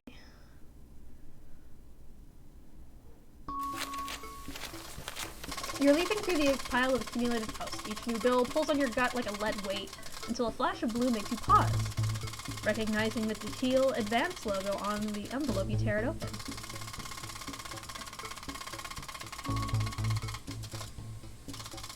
Dear Winston residents, thank you for sending us your passports for approval. We can now confirm their receipt and validation for the new Assets and Wealth Redemption Scheme. Hopefully this will make the last month of arguments with Sam worth it.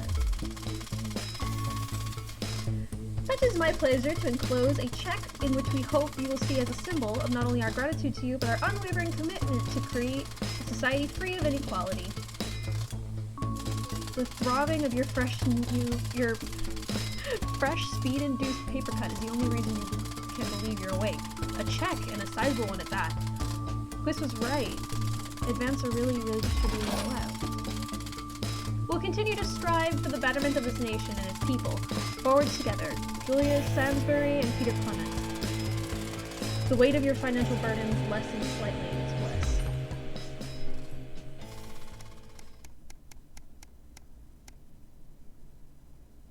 A long weekend.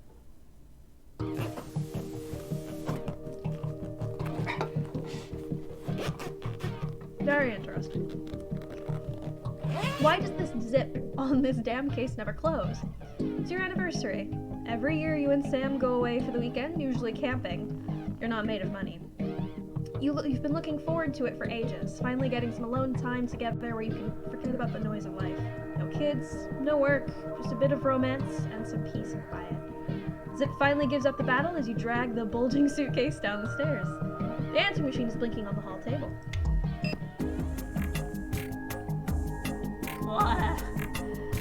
Good evening, Alex. Good evening, Alex. This is Mr. Bozeman. I'm calling to inform you that you will be required to work this weekend. Your heart sinks. Some information has come to light concerning the rising tensions between our nation and foreign powers, and the National Nightly News team will be working around the clock to ensure we break the story first. Needless to say, I will expect your attendance tomorrow morning, 8 a.m. sharp. Have a pleasant meeting, Alex. Shock turns to annoyance and fury. What are you going to tell Sam? Sam comes down brimming with excitement, kissing you. They grab the car keys from the dish and start to load your bags into the back.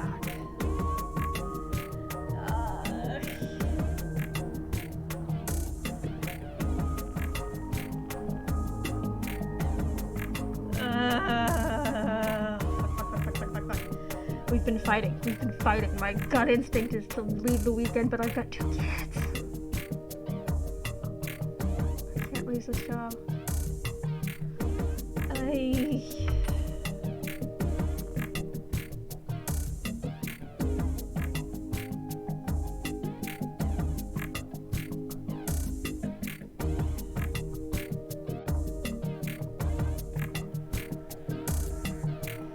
You sigh heavily.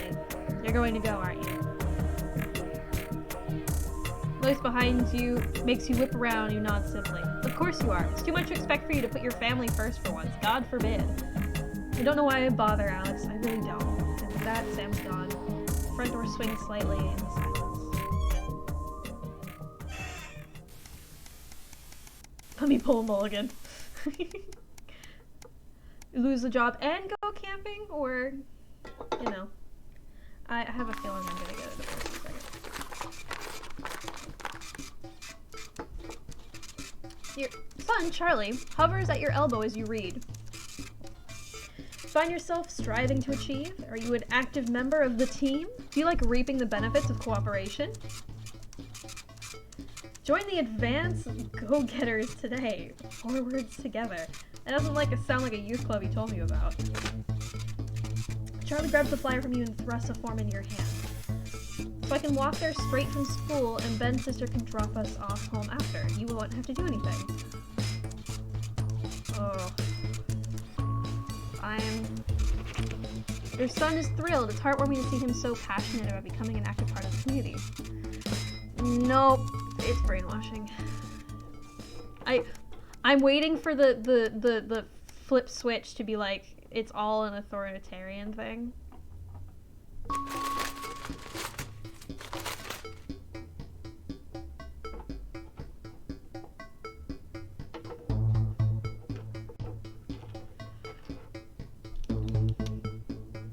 After a particularly long day at work, you come home to find the posts sorted in piles, as Sam has taken to doing recently. Most of it is the usual rubbish, but a letter with increasingly familiar advanced logo and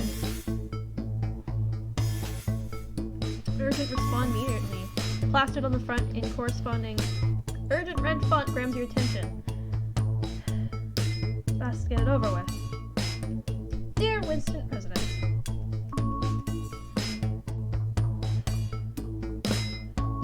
this letter is to inform you that the advanced government has taken another step forward in our fight for equality. By nationalizing the largest private corporations and redistributing their resources among the citizens of this great country, the Partnership Bonds Program ensures that the wealth created by the people is delivered to the people. You don't remember being in this manifesto. Every household will become a partner in one of 3 carefully selected institutions, chosen by advanced for consistent high performance and financial security.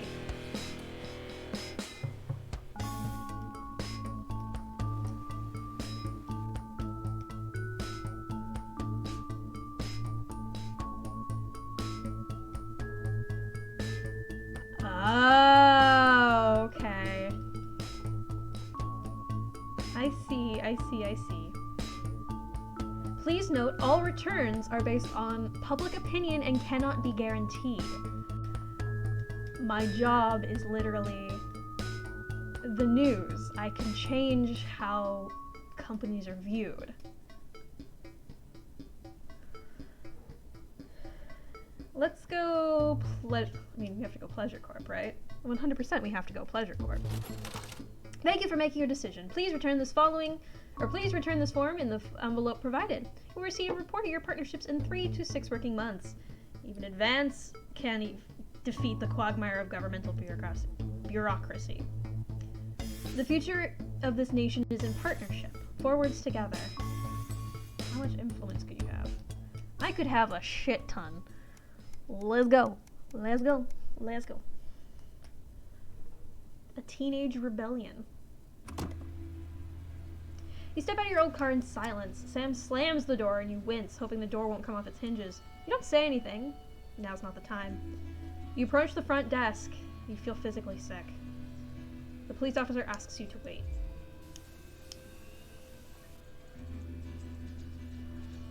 Eventually, after what seems like an eternity, your daughter is brought out by an officer with a kind face. She's a good kid, but if we pick her up for graffiti again, we'll have to charge her. You nod and apologize on Susie's behalf. As Sam hugs your shell-shocked daughter, you shake her hand. The officer lowers her voice.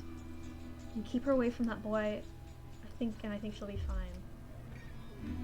In the car, you attempt to broach the subject, but Susie refuses to say a word.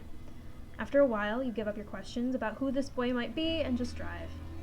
Hours later, you stare at the ceiling, worrying. The stillness in the bedroom is the only sign that Sam is also awake. Who is Susie hanging out with? Why is she acting out? Neither of you are going to sleep tonight.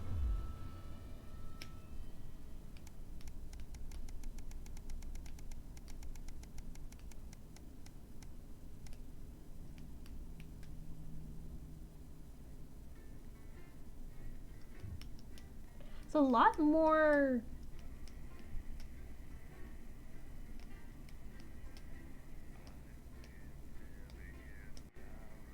story than I was expecting. I thought we would just have story through the news broadcasts. I didn't realize we'd have our own story. Good evening, Alex. It's Boozman here, your boss. While you're powering up and getting the adverts loaded, I thought I should just tell you that we've had one of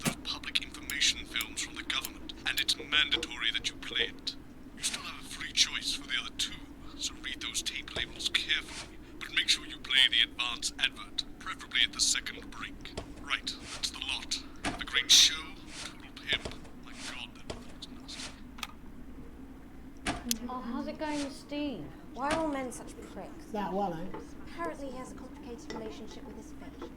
No. Sorry, are you saying he chose his imaginary friend in the sky over you? I don't know why I talked to you. You're probably just a really awful date. 10 seconds, everybody. Like I said, all of you. Did your personality accidentally slip out? Pricks. Going in 5, 4, 3. Good evening. I'm Jeremy Donaldson. And I'm Megan Wolfe. Our main stories tonight. Uncooperative. A mysterious symbol has appeared overnight on thousands of buildings throughout the capital. Tonight, in an exclusive live interview with Prime Ministers Julia Salisbury and Peter Clement, I'll be asking what this mysterious symbol might mean. After 3 months of record-breaking approval ratings, could this be the daring first move of a silent resistance movement? And what would that mean as we go into the future? We shall overcome. Trapped in Dante's taint for more than a month now, doctors Ingrid Svorsborg Horgensvoord and David Wong announced today that they're considering 2 possible options.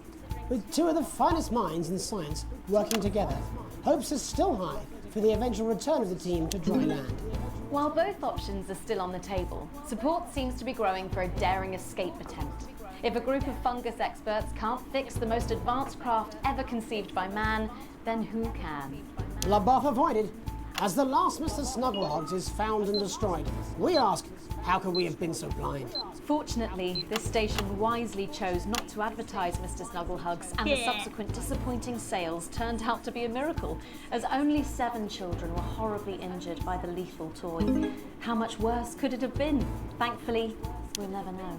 Julia Salisbury, who mobilised numerous government resources to recall the product immediately after the first blindings, said today that the new advance mark, which must be earned by all new products, would be a 100% ironclad guarantee of safety and quality. Table for 2. Johnny Hamsleeves and Tiffany Lamour were spotted having a private moment out at lunch today. The popular couple have certainly been on a roller coaster since they started dating late last year, and this image is sure to place them firmly back in the tabloids. Johnny's secretive hospital visits have had the rumour mill churning. I'm sorry, I wanted to do the more say scandalous that we're not one. looking at a school report. Is this once celebrated role model about to become the bad boy of sport? And onwards and upwards. In an attempt to put the Mr. Snugglehugs disaster behind them, Remington's Fist CEO Sophia Remington today announced a brand new product that already has the markets buzzing with interest. This groundbreaking product came as quite a shock when it was revealed earlier today. Though its critics are sceptical that the young CEO can fulfill her promises. Described as a breakthrough far ahead of its time, Sorry, I'm not paying the male attention to my- contraceptive pill is heralding a sexual revolution. Its fans are celebrating the fact that men can finally take equal responsibility for contraception, but others have expressed concerns over its safety and side effects. With that exclusive Prime Ministerial interview coming up later. And our very own Patrick Bannon live at the first annual Sports Board final. You won't want to miss a second of tonight's National Nightly News.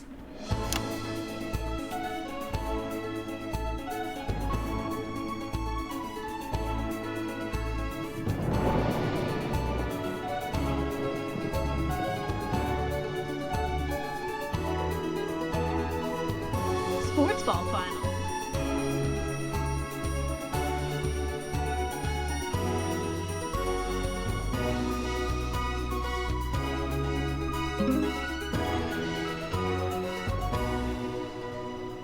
But first tonight, while Advance is certainly proving popular with the majority of the country, who've seen their wealth and standards of living increase considerably, for some, the transition has not been as pleasant. That's right, Megan. The formerly aristocratic members of our society have had to make major adjustments to come to terms with the new regime. Robin Short is in suburbia investigating rumours that these previously privileged people may be planning some kind of protest. Robin? Thanks, Megan. I'm here in Moderate Hatchings to talk to Wentworth and Penelope Somerset Bentley, who were relocated to the house you see behind me after Advance passed the Assets and Wealth Act on their first day in office. Tell me, how are you settling into your new lives? Well, quite frankly, Robin, we're not settling in at all. Our neighbours are whitewatters. It's simply untenable. I hope you'll forgive my language, but it's as steaming as a Wednesday hatch basket with too much spatting. Steady now, Penelope. Sorry, Robin, my sister's under a lot of pressure. She had to dress herself this morning and she still hasn't quite recovered, Robin. My goodness, that must have been quite a shock. She really struggles with women's wobbin. Well, at least you've been rehoused in a nice big house. Big house? This grubby little gaddis spatch only has one staircase. And the breakfast room and the dining room are the same bloody place. Imagine that, having all one's grub in one room. One room wobbin. So what would you say to the people that feel that your family has had it far too easy for far too long, and that these redistributions are both fair and just? I hardly think we've had it easy for fussle's sake. Only one of our swimming pools was even heated. But realistically, what can you do? Well, you've asked the right WOD question, Robin. I'm having fun censoring things that are not actually editor censored. Of the Swinstead Middle School Inquirer for no reason.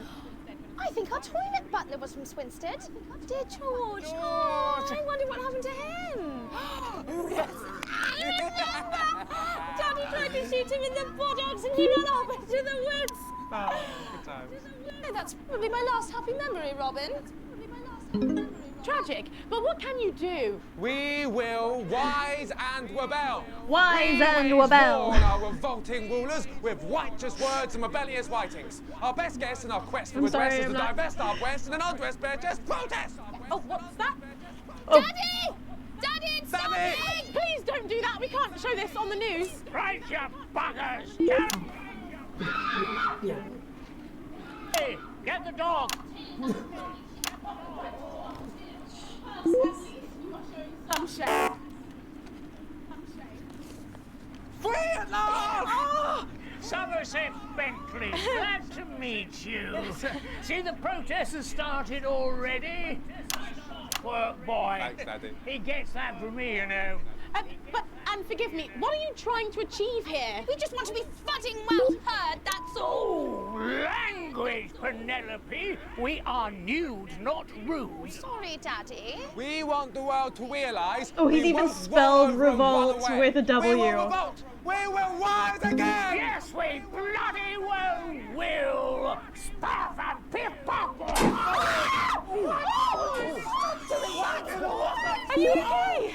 Daddy, how could you? Well, shut up and get your Well, Jeremy, Megan, as this embryonic protest movement takes one in the toxins, it's back here in the studio. I'm Robin Short, struggling surreptitiously in moderate hatchings.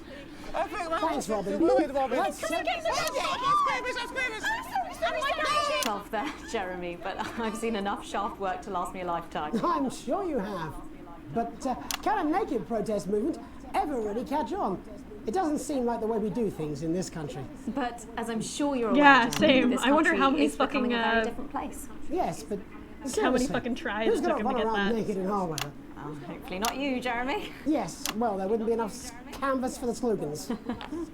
When we come back, our very own Patrick Bannon will be live from the Sports Board Finals. Stick around, you won't want to miss it. We'll be back after these messages.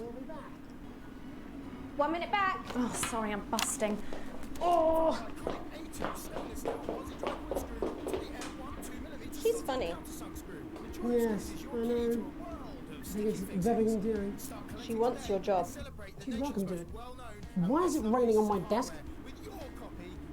Alex, Boozman, we're getting reports in that naked protesters might try and spoil the sports board final by waving their fleshy bits about. Try and make sure you don't broadcast it. It's 6 p.m. for God's sake. No one wants to see fannies on the news. I want to see fannies on the news. I want to see fannies on the news.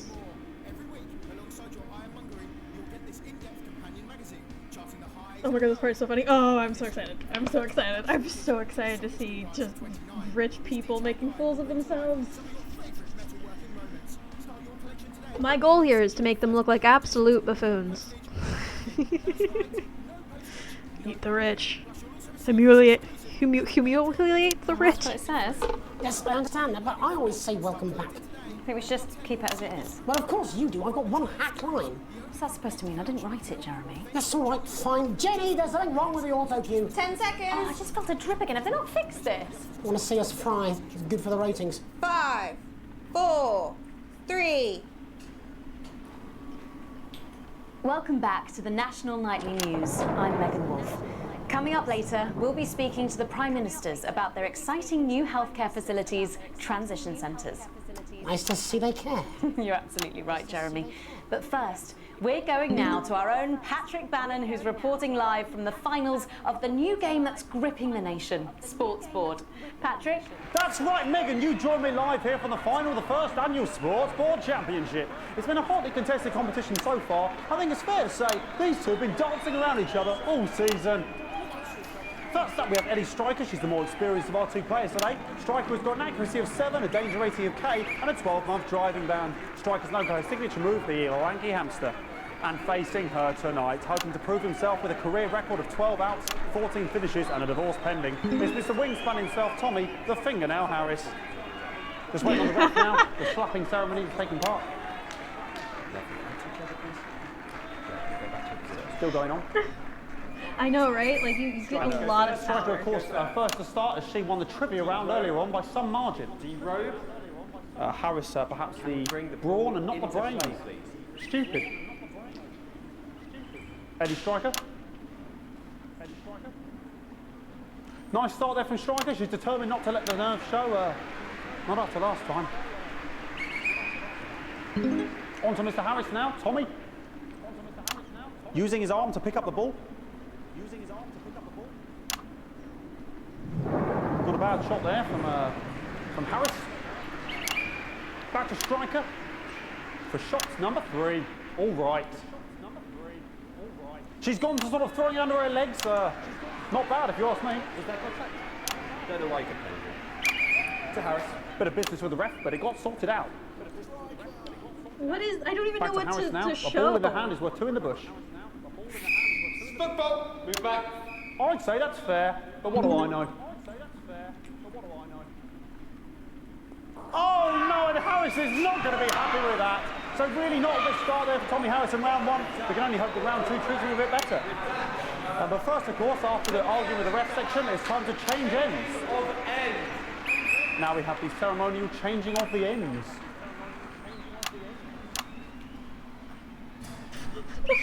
And of course, now they go back to the starting positions, as that makes sense. Striker giving it large. Second round, double. Harris. Winter round 2 now with Harris. Okay, we seem to have some sort of streaker on the pitch. I apologise if we broadcast any of that stuff. She appears to have slogans across her breasts and arse. Try and ignore all of that. Security, I'm sure we're going to take them out as soon as possible. Apologise if we broadcast any of that. As I said, we're going to get the situation resolved as soon as possible. They're trying to carry on play, but it's proving a bit difficult, and I'm struggling to follow because it's quite an eyesore. And women's bodies, yeah. All right, great. Okay, so back into round 2 now, and Harry's absolutely determined to close that massive gap. Eddie Striker. No, it's just some of the tightest play I've seen ever. Harris. And was that the fitted thumb screw? We haven't seen that since the heaps. What a brilliant move. Back to Striker. And we know what that means, ladies and gentlemen. That is, of course, the ground sound. Excellent bit of play here on both sides of the bucket. I don't know about you at home, but I'm finding the technical mastering display here absolutely blooming jaw-dropping. The ref has spotted something in Harris's neck or head. And Harris is having an absolute shocker. What a miserable start there for Tommy Harris. But he is a late bloomer, of course, always said that. And after all, it is a game of 2 halves, 4 rounds and 7 subgenres. But now, of course, it's time for the half-time show. Sponsored by Bloomington Smith. On my whistle, on my whistle. Nice piece of music here to start the half-time show. Okay, another posh protester loose on the court here. We can only apologise for that. We'll do our best to shield you from having to look directly at it. He's running around here with his genitals on display for all to see. And ruining what was shaping up to be quite the dance interlude there. Now he's thrusting himself in Harris's face. Security's on it. And the bucket has been knocked over! I cannot stand it when the bucket gets knocked over. Hopefully he'll get taken out now. Genitals flying around for all to see. Really, if you ask me, not Sunday morning television. And out of there, hopefully taken away, never to be seen again. Final poses. Ball boy cannot be in the final pose. And a lovely finish there on both sides of the bucket. I wouldn't like to call that one. And as we head I into can't round look away three, I'd either. love to know what's going on in these two players' heads. But unfortunately, because of science, we can't. Thank you, thank you, thank you.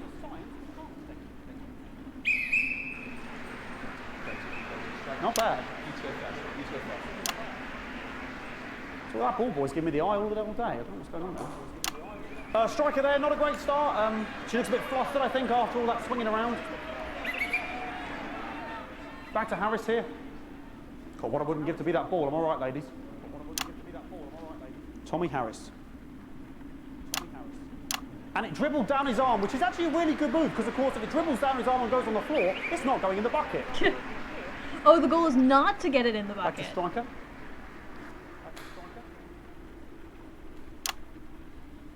And Striker's gone for the animal bonus there, but of course, perhaps...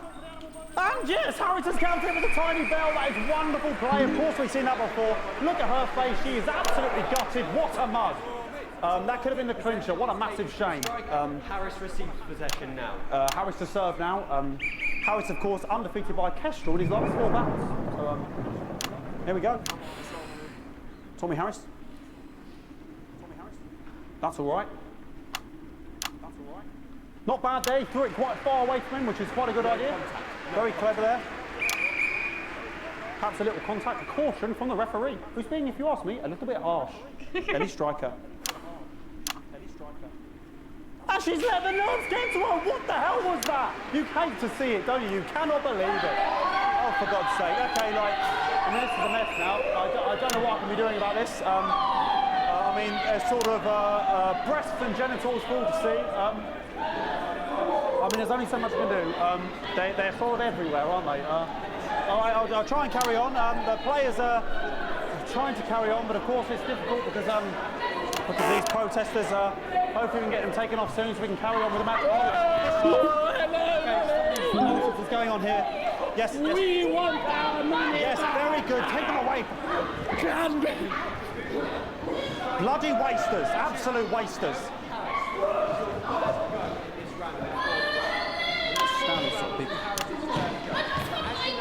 Oh, jog on! This is the mine round. It's an absolute bloody...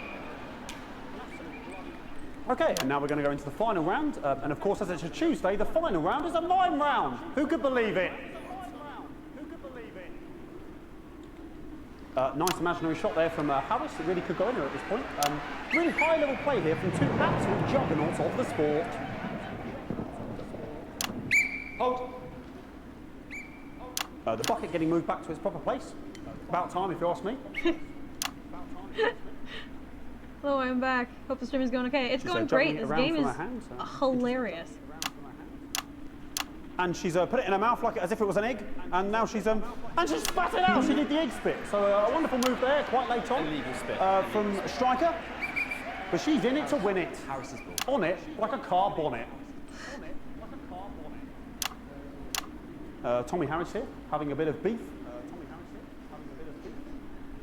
We are watching the weirdest fucking sport And he's peeling it I've ever banana, fucking which is an interesting move. Not sure if he hasn't had his potassium or what's going on today with Harris. And he's trying to have the banana was the ball. What a fantastic move there from Harris. Unfortunately, that is the end. What a pathetic. There we go, Jeremy. That is over. How can he look his 8-year-old son in the face tonight? What a lump. We just have to wait for the referee now to announce it to make sure it is all official. Contestants in, please.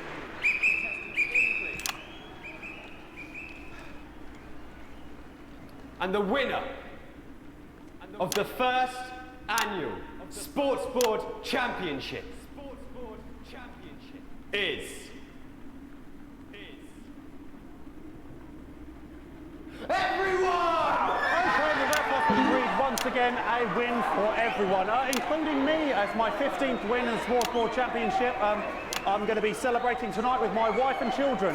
Another wonderful victory for me. Here come the on-site security to collect their medals. They're 6th and 7th respectively. And thanks again for watching the Sports Board Championships. What more is there to say? I'm Patrick Bannon. Looking forward to celebrating tonight. And all that's left to say, Jeremy, is back to you in the studio. Patrick Bannon there had an extraordinary final. Historic sports board, Jeremy. I didn't know you were a fan. Yeah, I can wrench a doubler with the best of them, I'll have you know. I certainly wouldn't bet against you. And when we come back, I'll be talking live with Prime Ministers Julia Salisbury and Peter Clement, who apparently have a big announcement you wouldn't want to miss. That's coming up after these messages. 1 minute back. Fucking microphone shocked me. What? Fucking microphone just shocked me. Where's that sound guy? Everything okay? Oh, the mics are just trying to kill us now, apparently. You'll be fine. You're unshockable. I'm immune to your cheap flattery. I'm wearing you down. Bozeman again. Just heard from the chaps in maintenance. The storm is playing havoc with the electrics, and you might notice the odd spark. Nothing to worry about. Happens all the time. Dave got shocked into a coma last year, but he was up and at 'em the next day. Anyway, our compensation package is parallel to none. Good luck. Bozeman out. Sorry about all these buckets. We seem to have sprung a leak. Well, several, actually. You're going to need a whole new lining up there. Triple C. We'll look into it. Minister, it's so good to see you again. Miss Wolfe, your star seems to be in the ascendant. It's a great time to be alive. Too bloody right, Peter Clement. Megan Wolfe. My, but that's a firm handshake you've got there. She's I'm tougher than she really loving looks. this game. This game is Am I here? hilarious Here, and with fun, Mr. Clement on and your left. Right you are, the pet. actors are just the right amount of cheesy. It's fabulous. You'll see, Love it. Dan. 10 seconds, everybody. No, mine's fine. Have you had a little accident? Cheeky cow. 5, 4, 3. Welcome back. I am delighted to be joined by Prime Ministers Julia Salisbury and Peter Clement. Welcome to the National Nightly News, Prime Ministers. Oh, please, it's just Julia and Peter. We don't believe much in titles. It doesn't seem very advanced. We're delighted to be here. Well, firstly, I should ask how you feel about the graffiti that's been springing up across the capital. Should we be worried? Oh, no, you definitely shouldn't be worried. Well, not unless you've got a fatal paint allergy anyway. But yes, it does seem that there are still some people we haven't been able to help. You know, whingers mostly. People who've yet to benefit from the many advantages of the new future. And you know, Megan, as my old mum used to say, there are some pissants who just don't know how to be happy. We're working hard to reach these people, find out what they're angry about and how we can help. The door to my government is always open. Someone's dripping on me. But we didn't come here to talk about what may yet turn out to be some alternative arts project. Which we no doubt will have funded. When we want to talk to the nation about something far more exciting. Yes, your office briefed us that you have an announcement to make, but they were being surprisingly secretive about it. Let me ask you a question, Megan. Oh, okay, it's not usually how it works, but... What scares you? I mean, really scares you? It's death, pet. She's talking about death. We're all afraid of our deaths. It's part of being human. Sorry, are you saying that Advance have cured death? Isn't it? That'll be a vote winner. Yep, that was definitely a drop there. But while we may not have cured death, we hope we found a way to make it much less scary. And much less painful and much less expensive. Look, which is me close-up camera, Oh, pet? sorry, yes, it's camera 4. When I was 13, me mum came and got me from school. He was to go to the hospital. Me granddad, he'd collapsed that morning, so we'd all to say our goodbyes. And I went in to see him. He were all frail and pale. I was scared because I'd only seen him the week before, and he'd been fit as fiddle. And he said to me, Peter, he said, it's the right time. I don't ever want to be a burden to the people I live. Was that the last time you saw him? Nope, 3 days later he were back home. He lived with us for 9 miserable years after that. He had to be fed with a rubber spoon. He had a commode, so he'd just take a shit right there in the lounge while we were watching football. He wouldn't even wait till half time. That sounds... It was awful. It were awful for us, and this is the point. It were awful for him.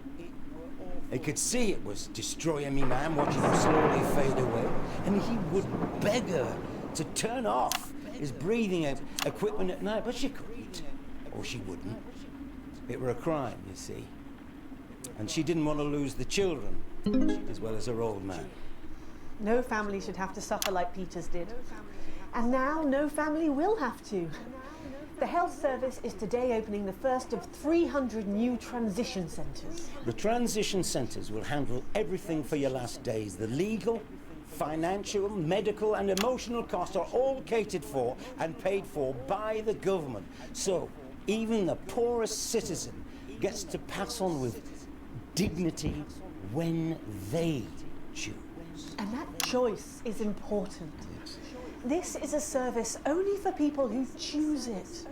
For people who feel they run their course and don't want to burden themselves or their families with a slow, long, humiliating decline. This phone pack has just given me electric shock. Are you okay? I don't know. I think it fried my asshole. Oh, we're still on the air, Peter. No, yes. Sorry. My apologies. Oh. Are you not worried that this new system might be open to abuse? In what way? Sorry, I've got sacked again. Can I get a little bit of help here, please? That the older generation might feel somewhat... Jesus, I rolled your face, fucker! That one was massive. Right, no, this bastard's coming off. That the older generation might feel somewhat coerced. Coerced into spending their final days eating gourmet food and drinking fine wine and luxury spas and gardens. Look, I am perfectly capable of... My grandmother with a rusty twat! Prime Minister, please watch your language.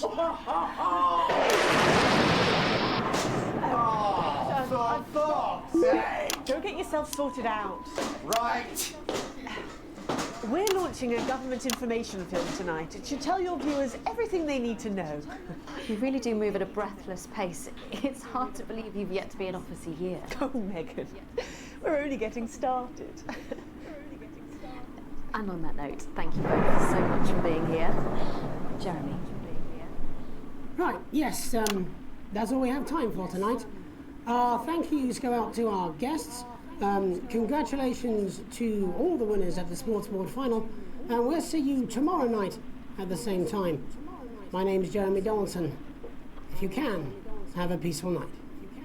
And we're out. Good job, everybody. Jesus. Did I just get killed? So they just... It seems so. I don't suppose there's any way this could be a good thing. It's for my nephew, so we transitioned the moment I start the league.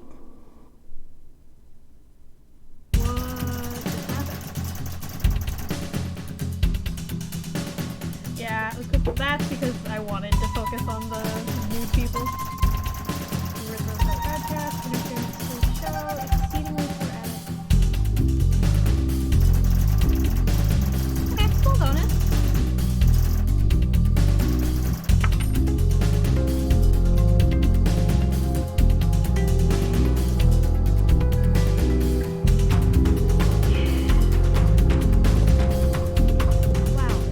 Music is loud.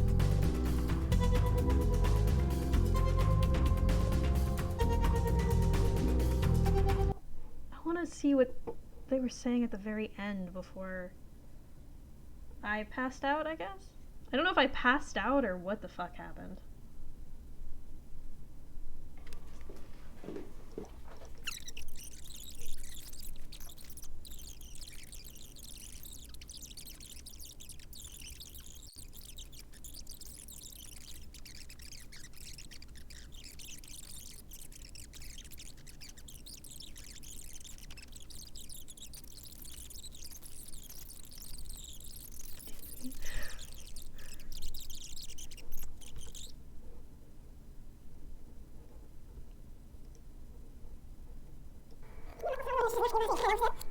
A good thing. It's for my nephew, so we transitioned the moment I start the league.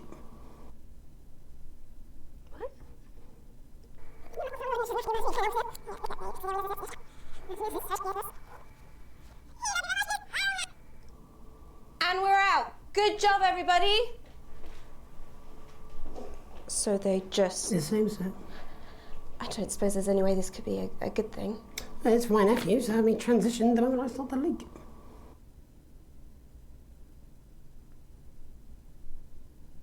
Oh, yeah. No, it's definitely, definitely not a good thing. I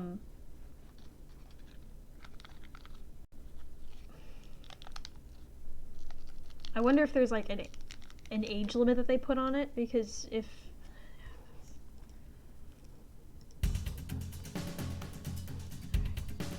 let's continue. Oh.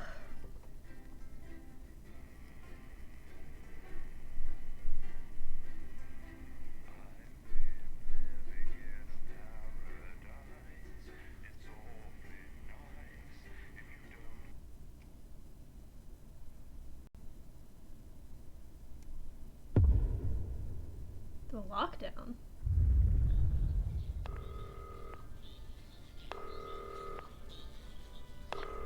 Alex, oh thank God you're alive. It's Jenny, the floor manager. Are you okay? Alex, you need to get it together. Look at the broadcast screen. Just look at it. That's all we've been putting out since you went down. You have to fix it, now. Look left, Alex, out the window. See? They're all over it, the little bastards. Turn on the snuggles over by pushing the big red button and it'll deal with them for you. Excellent, Alex. We're broadcasting again. They must have built up while you were napping. Usually it only takes a tap on the button to clear one. Look, there's a lone one climbing now. Zap it off before it starts to mess up the signal again. Great. That seems to be the last of them. For now. Right. We're about a minute out. Get the adverts loaded up. I've got to deal with my pet idiot. I need, okay. Occupational hazards.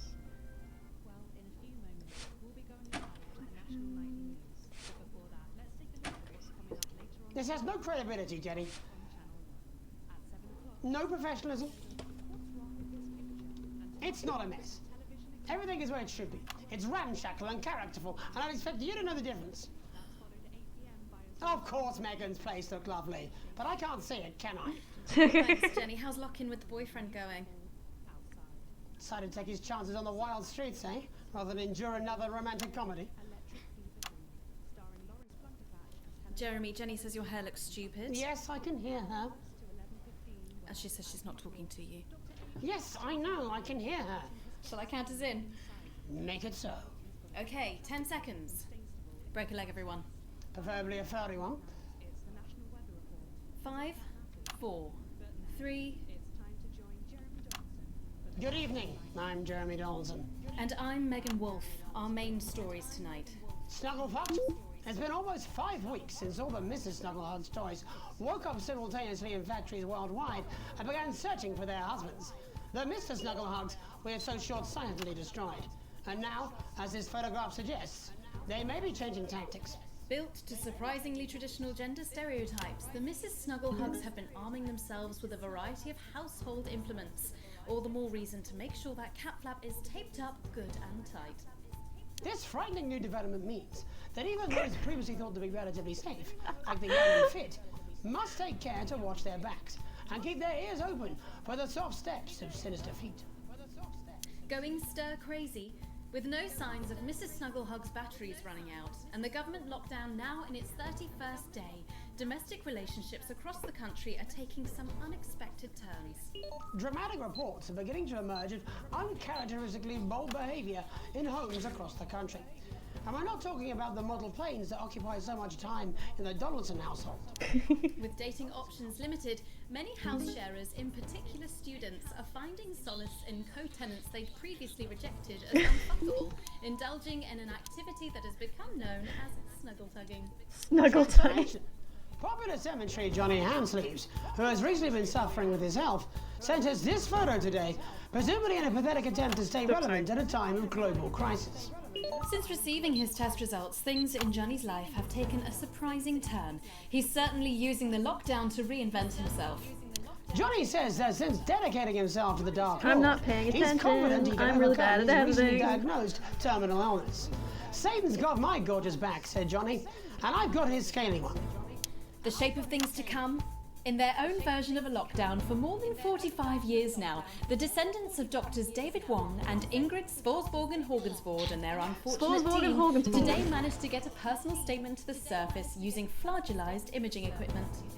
Many of the Sporsborgen-Horgensvoord, as they've come to be known, have certainly captured the public imagination, with a recent vote naming Helvetica Sporsborgen-Wongensvoord the most likely to survive a massive electric shock.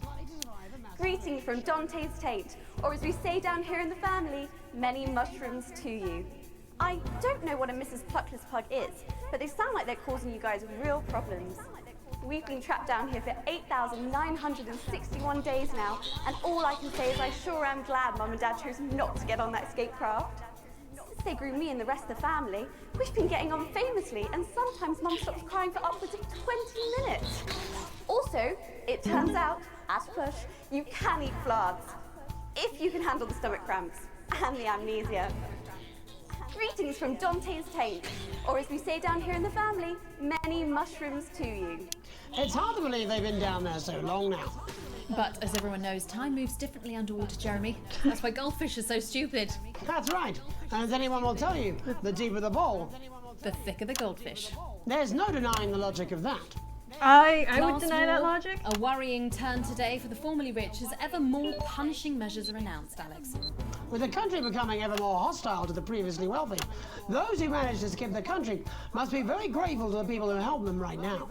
This program has received reports of rich relatives on the run actually being filled with helium and released into the stratosphere. If those rich bastards think they're above the rest of us, why not give them a hand in getting there, Jeremy? I missed that. And Advance speaks out.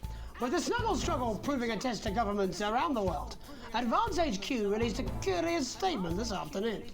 In the accompanying release, they asked us to stress that they have been listening, and that this should be taken as a response to how the people really feel.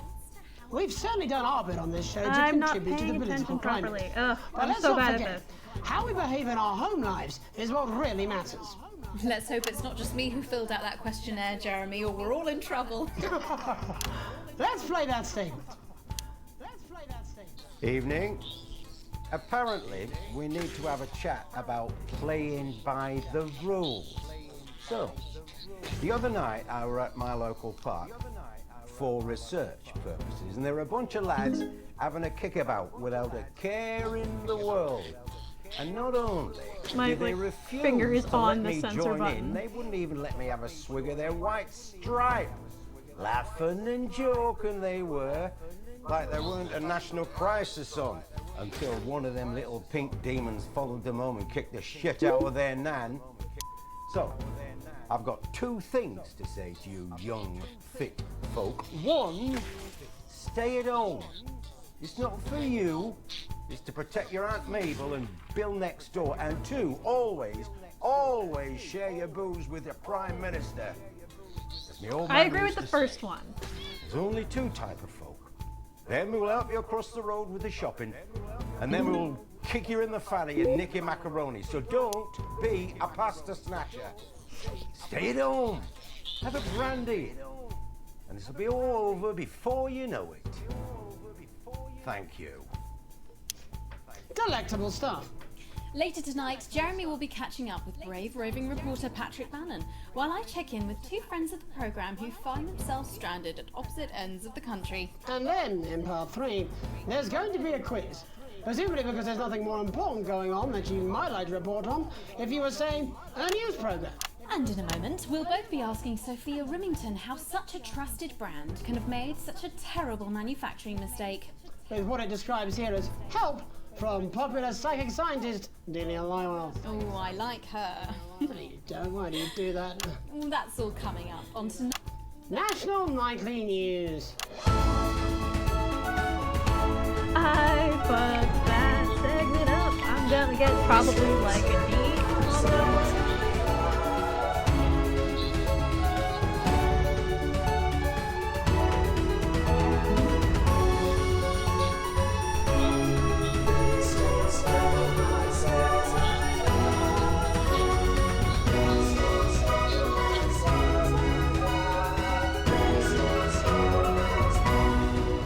First tonight, how did we get here? Where are we going? And most importantly, Who's to blame? Joining us from her ranch in Arlingsfield, Milkirky is the CEO of Rimington's Fist, internationally respected business Bengali, Sophia Rimington. Thank you for having me, Megan. I'm a huge fan of your work. And from a crystal healing laboratory, what I assume is a garage in Upper Lowington, inexplicably renowned psychic scientist, Dr. Delia Lywell. Thank you for being here. Thank you for having us. Sorry, us? Myself and the eminent professors. Is that what you call the voices in your head? The voice seem to attract dead scientists. I don't really know why. The money? They express themselves to me through ethereal algebra and quadratic predictions. It's all very technical. No, it isn't. I concur. Miss Remington, the entire Snugglehugs range will surely go down as the biggest public relations disaster in history, won't it? Well, of course, that's one world record we would never have sought to claim. What can you say at a time like this? There is only one thing that can be said. I'm sorry. We're sorry. From everyone here at Rimington's Fist, but especially the dedicated inventors and world-beating engineers at Rimming Toys, we are deeply, deeply sorry. Who could have predicted that letting a child's toy learn how to love could have such unforeseen consequences? Mary Shelley? We see you, Sophia Rimington. You are preening by a metal vessel, and where you venture, you will see neither land nor sky. Is that supposed to be the future? Only the past is concrete. I remember being a child in my grandpa's workshop when he made the first dancing hangman toy. He put it by my bed, and when I couldn't sleep, I'd wind it up and let it go, and I'd watch that happy little executioner just wiggle and wave his tiny noose and dance before my eyes. Grandpa sold thousands of them, on the quiet, obviously, and he used the money he made to found Rimming Toys, which is now just one small part of the global supermassive megacore that is Rimington's Fist. Sadly, we lost Grandpappy along the way. He died in a fire at the preschool tobacco factory, another one of his pet projects. But we never lost his spirit of invention. Yes, I'm not entirely certain what your grandfather's offensive toys have to do with the current predicament.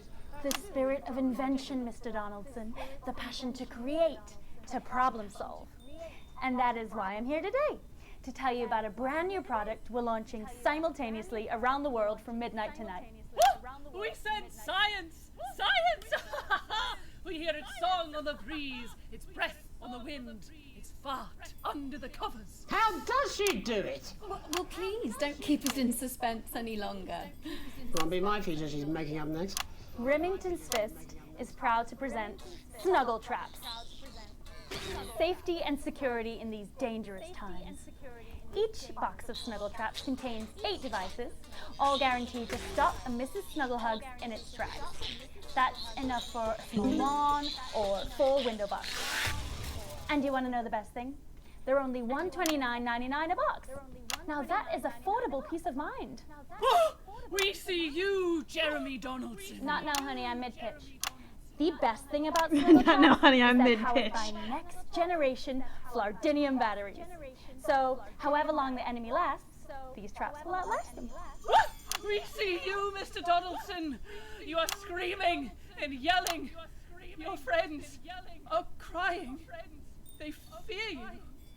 And then you're gone.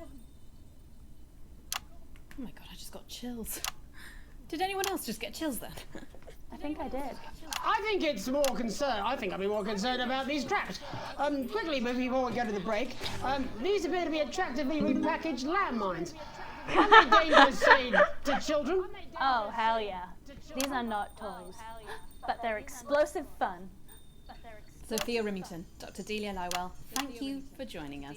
When we come back, we'll be taking a look at the situation across the country tonight. Don't go away. We'll be back after these bandages. Was that all right? Oh yes, Doctor, that was exactly what we She seems very nice, that young Miss Remington. I think she'd make an interesting dinner guest. Do you think so? I think I'd rather spend the evening shoving Delia's sacred crystals up my skeptical arsehole. Hello, mate. It's Dave. You're not going to believe this, but I've decided to come home. Listen, I'll call you back at the next break and we can talk about how I get me job back. Cheers, Alex. See you, mate. And the isolation idealists. The healthcare Yeah, well, it's been a long time coming. Well, exactly. You said it, I've said it. He must know, he's not stupid. I just don't want it getting back to him that it came from us. Hey, no, Jenny. You're not backing out on me now. We're in this together. Look at him. I've made the cake, you're on the balloons. I've got no idea how old he is. 40? 17? Yeah, ready. Okay, coming back. In 5, 3... Welcome back to the National Nightly News. I'm Megan Roof. Now it's time to take a trip around the country to hear how the lockdown might impact the nation from some friendly faces. Joining me are respected academic Katie Brightman and author of Alan James's Kites, Alan James. Thank you for joining me. It's a pleasure. Thanks for having me, Megan. Thanks, Megan. It really is a pleasure, Katie. I enjoyed our little heated encounter. I wish I could say the same. So, Katie, how are you coping? I'm holding up okay. The lockdown directive was so sudden that, like many people, I haven't been able to get home. Oh no, what happened? I was staying at a hotel after an international policy convention, and we had a particularly heavy night out. You know what economists are like. Notoriously hate splitting the bill.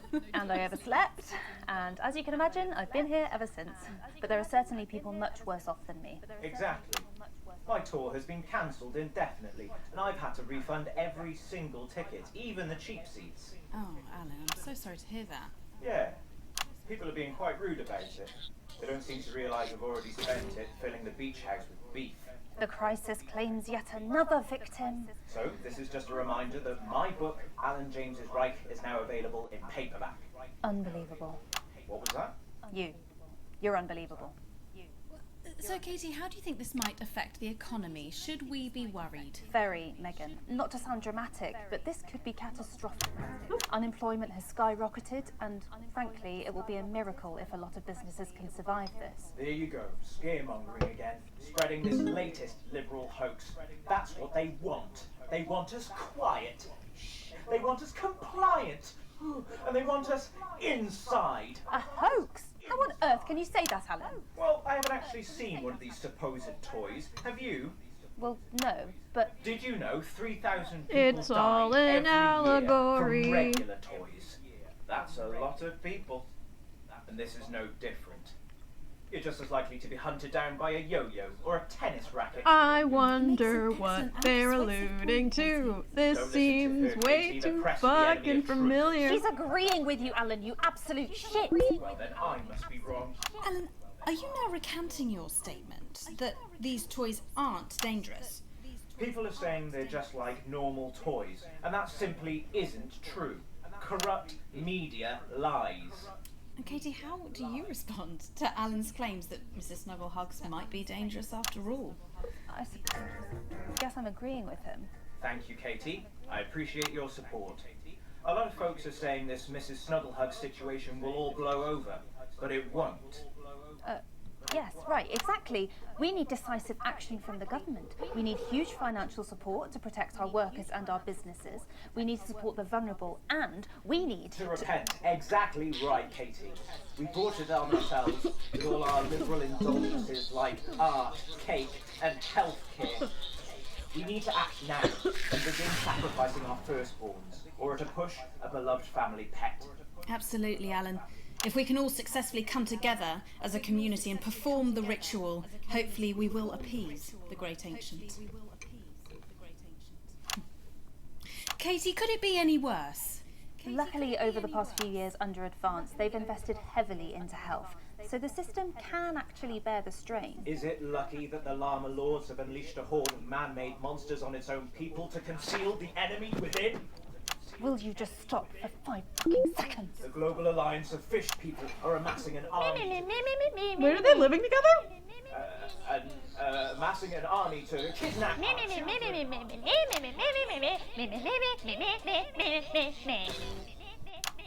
That's you. That's what you sound like. That's you. That's what you sound like. I don't sound like that. Yes, you do. You do, Alan. You do sound like that. And that's why no one wants to be your friend. I've got loads of friends. No, you haven't. I don't think you do, Alan. Yeah, stop lying, Alan. I'm not lying. You are. Oh, good one. Well, I'm telling. Alan James, Katie Brightman, thank you for joining me. Some real food for thought there from two of the territory's leading minds.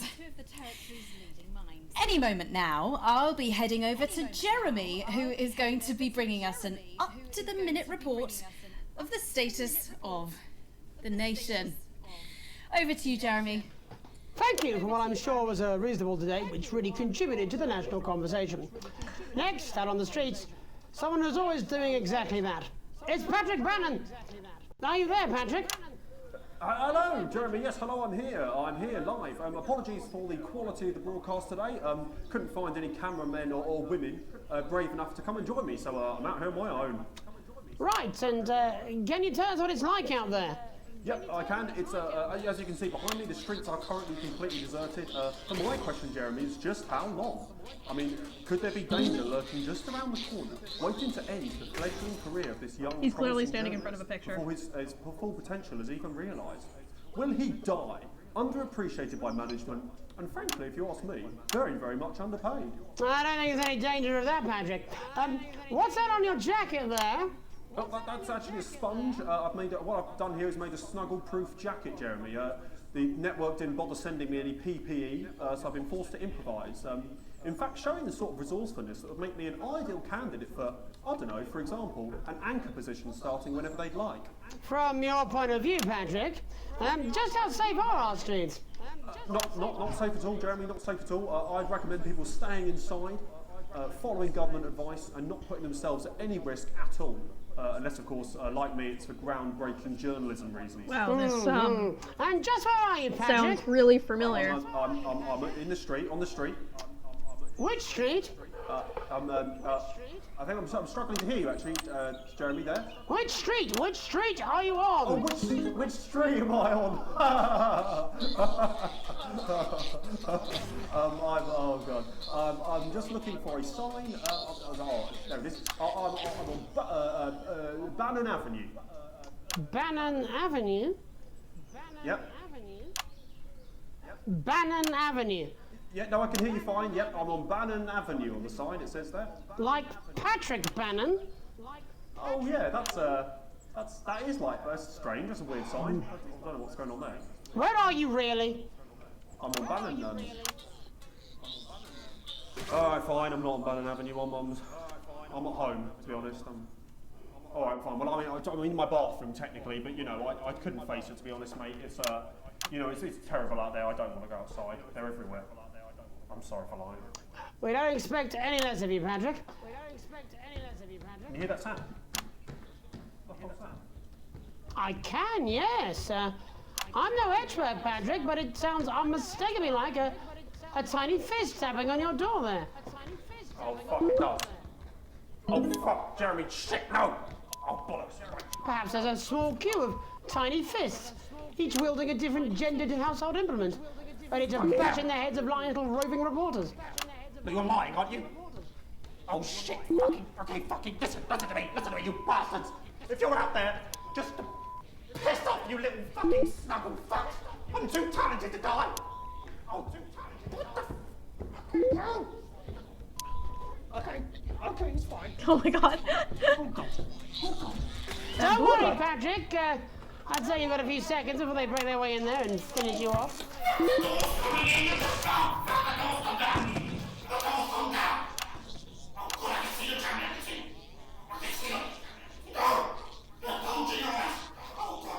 What do you see, Patrick? It's gorgeous.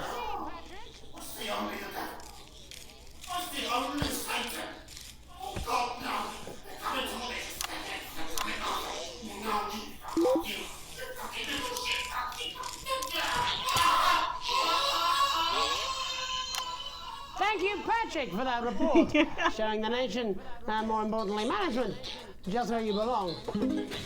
It's time for another break, but when we come back, we'll be happy to take your mind off the world for a little while, and who knows, maybe even bring you a few smiles. Join us after this. You're damn right. Yeah, I had them delivered. Yes, to Bannon Avenue. Occupational hazards. The exclusive... All right, mate. Dave here. I've run into a few problems getting back. Although not as bad as yours. Looks like you've got one loose in the studio. Whack it on the head if it gives you any trouble. It's pretty bad here too, mate. They've got on board. Captain's down. Worse, chef's down and we're out of rum. Not sure I'm going to make it to sobriety or dry land. If I had a missus, I'd ask you to tell her that I love her, but to be honest, I've kind of pissed my life away, mate. Still, at least I'm outdoors, eh? At your nearest workstation now. Every week you'll receive a high-quality electric current of increasing voltage directly through your body until you lose consciousness. Don't miss this shocking offer. It really is the frying of a lifetime. No, I'm not. I'm not going to. Oh god, I gotta do this now. I don't have to. No, you're being a child. I'm not. I'm not. I'm not. No? Oh, 5, 4, 3. Welcome back to the National Nightly.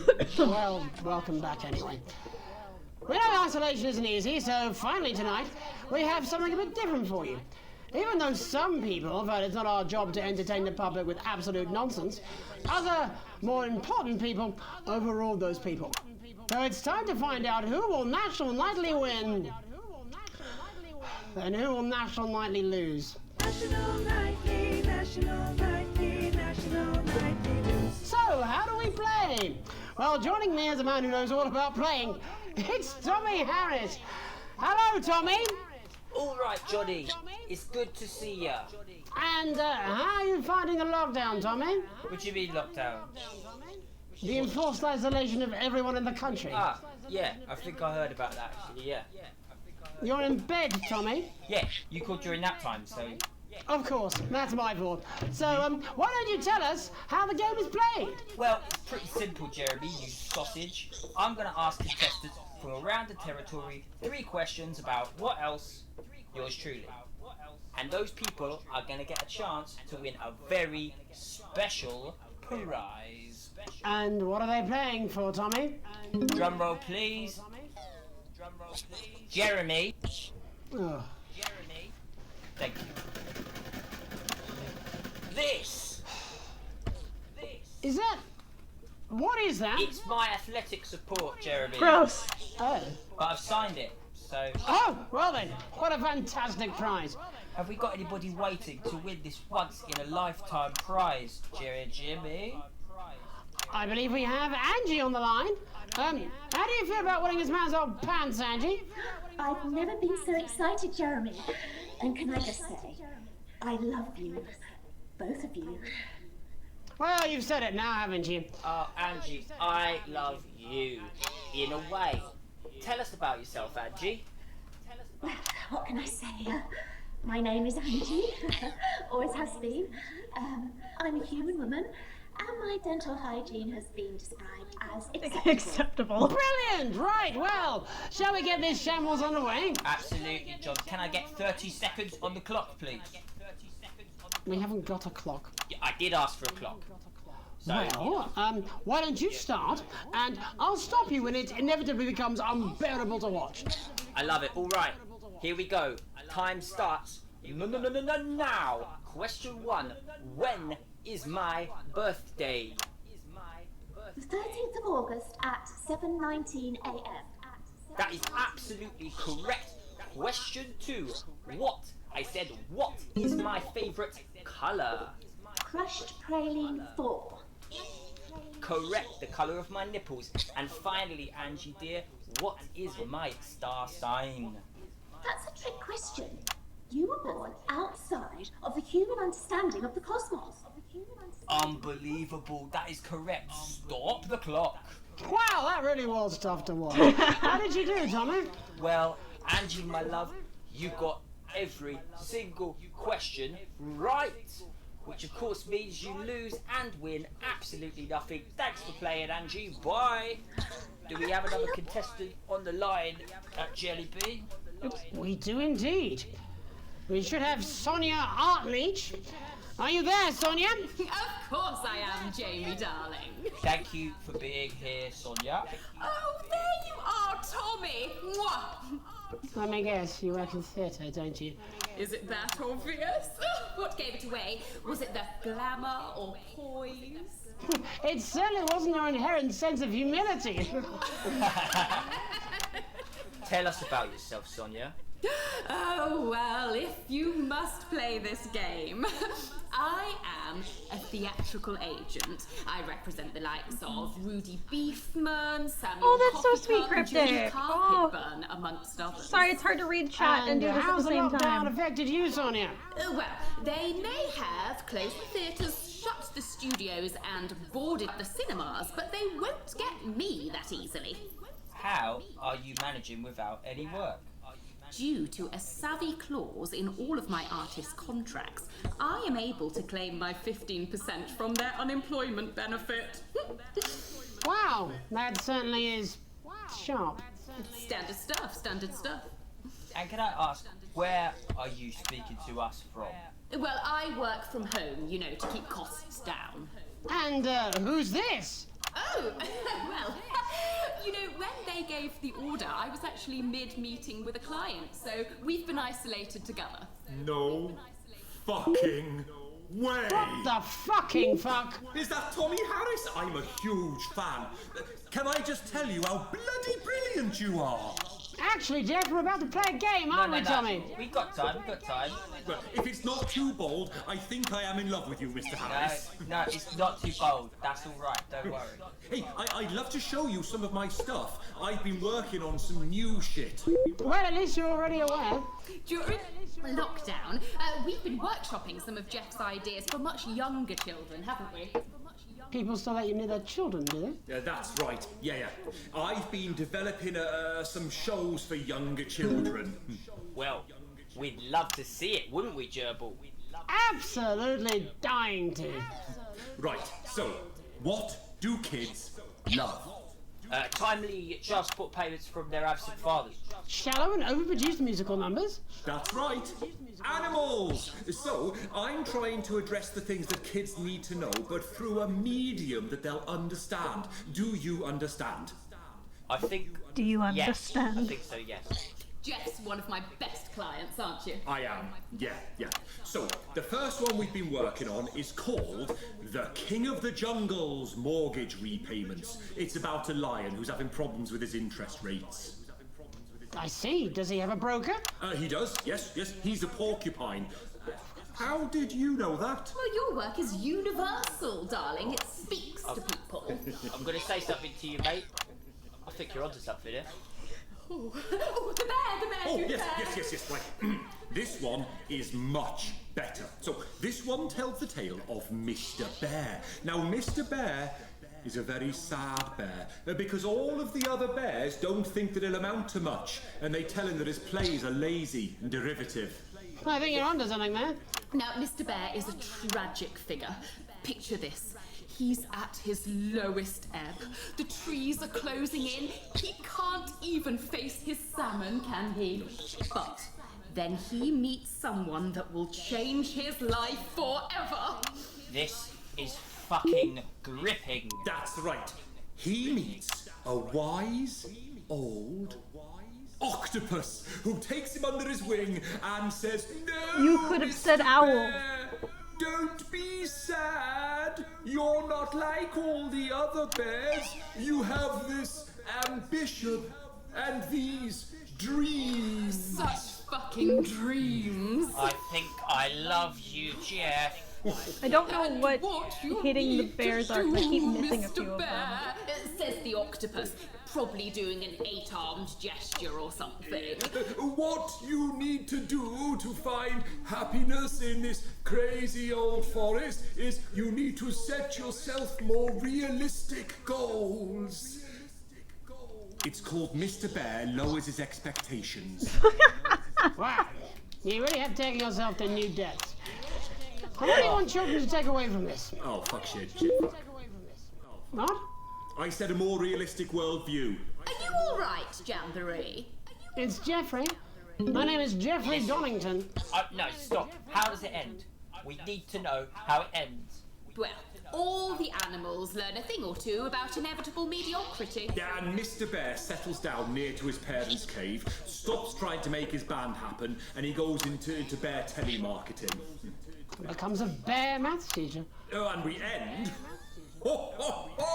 We end on a big musical number! Oh, there's dancing. It's very repetitive, so it's catchy but not too challenging. Well, if you like, I could go and get my boombox. Yeah, you know, I might be able to... Hang on, can we get Angie back? Why not? The more the merrier, as they say at orgies. Totally didn't just broadcast that man's underwear. Right, I'll just fill then, shall I? Coming up in a moment, it's the world premiere that nobody saw coming. Lights! Or wanted. At all. Right. I can only apologise in advance for what we're all about to endure. What just happened? Well, there's all sorts of creatures. The doodle farm, like wise old Mr. Octopus, with way too many arms. There's Mr. Pig and Mr. Cow, they're always in good moods.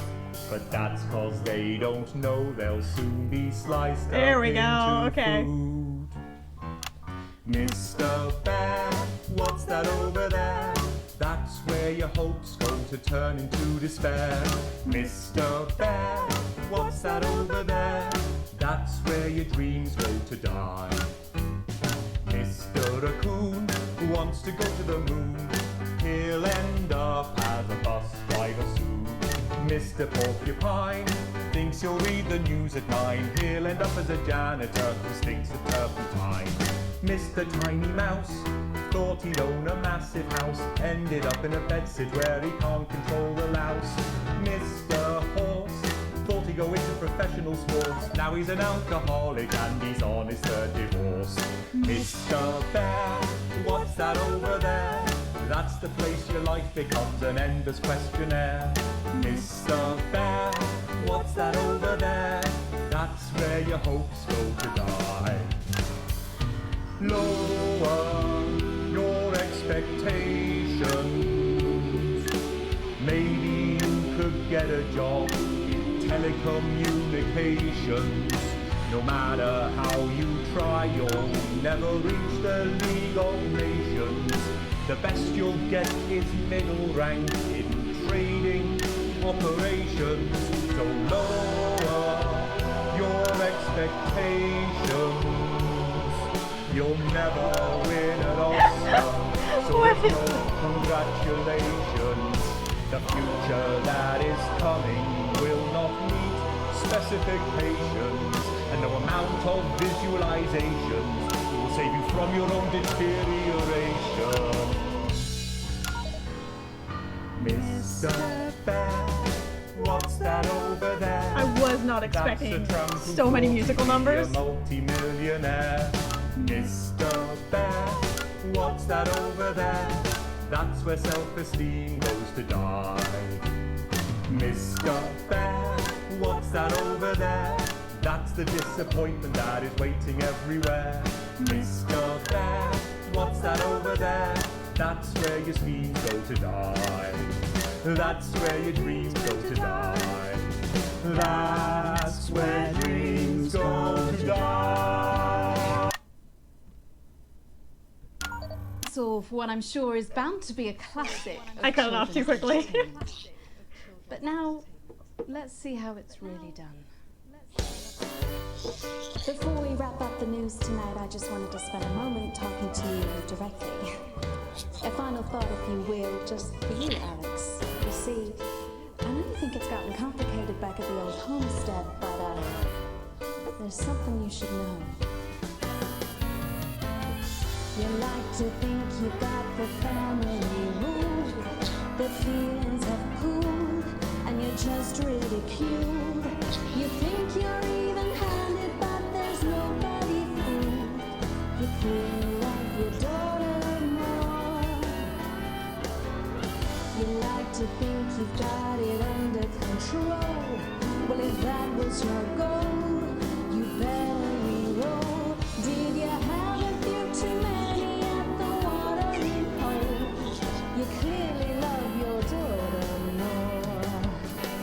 Now Chris and Sam are broken, 'cause you're too scared of the law. And Charlie's getting angry, locked behind his bedroom door. But Susie thinks you're perfect with that holiday abroad. And I've gotta say, you clearly love your daughter more. One more time for a peaceful night. What the fuck? Clearly love your daughter more. And that's news. What the fuck? Well, that's all we have time for tonight on the National Nightly News. What the We'll be back fuck? tomorrow when Jeremy will be wrestling an alpaca and I'll be naked. I'm Megan Wolf. Have a treacle night. Ugh. Oi, just give me that beer. I'm fucking famished.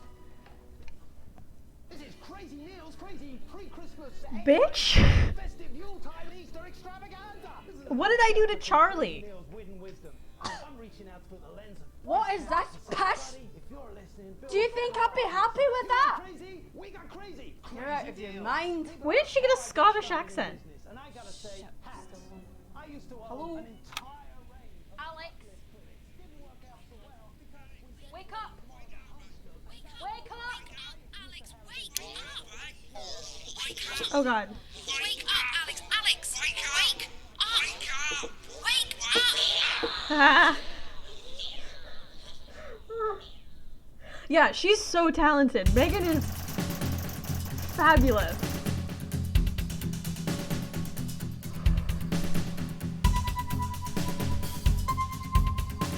But I want to know what I did that made the game say that I don't like Charlie. Like, Sam I understand. But I let Charlie go out. I just went and grabbed him when it was past his curfew, that's all. I don't understand.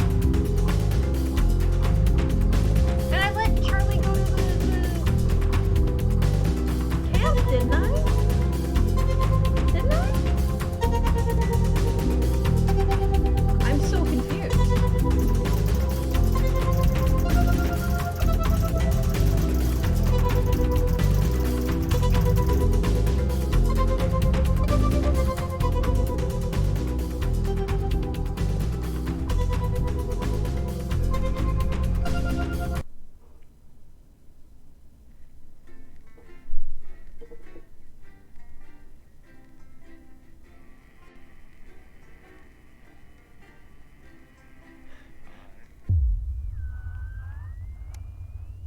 So was all that a hallucination or a dream then? The rhythmic beating of the heart monitor slowly brings you to consciousness. Opening your eyes, you're greeted by a semicircle of concerned faces. Your family by your side, a reassuring familiar sight in these new surroundings. You blink a few times to clear the sleep from your eyes and bring everyone into focus. Looking up, Sam's face is a mixture of concern and frustration. Things haven't been great between you two lately, and Chris hasn't been helping things. Looming at Sam's shoulder with a sour expression, it's clear there's still no love lost between the two of you. While Sam clearly is worried about you, the family's scowl is obvious on their faces. Reach out a hand to Sam. Thanks for coming, honey. The worry for you wins out, and Sam takes your hand before leaning to kiss your forehead. Of course, sweetheart. I could never have been anywhere else. For the first time in a while, you both genuinely smile at each other before you look to the rest of the family. Oh, I was electrocuted, and that whole segment was like, it was in my head. That makes sense. That makes sense.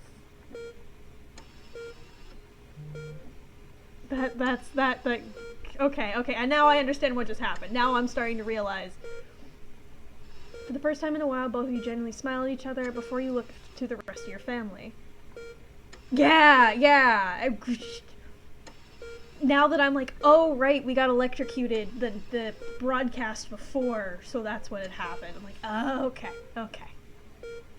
Oh, what the fuck? For the first time in a while, you both genuinely smile at each other before you look to the rest of your family. Just as you feel Susie's absence, you notice Charlie fidgeting, clearly trying not to look worried.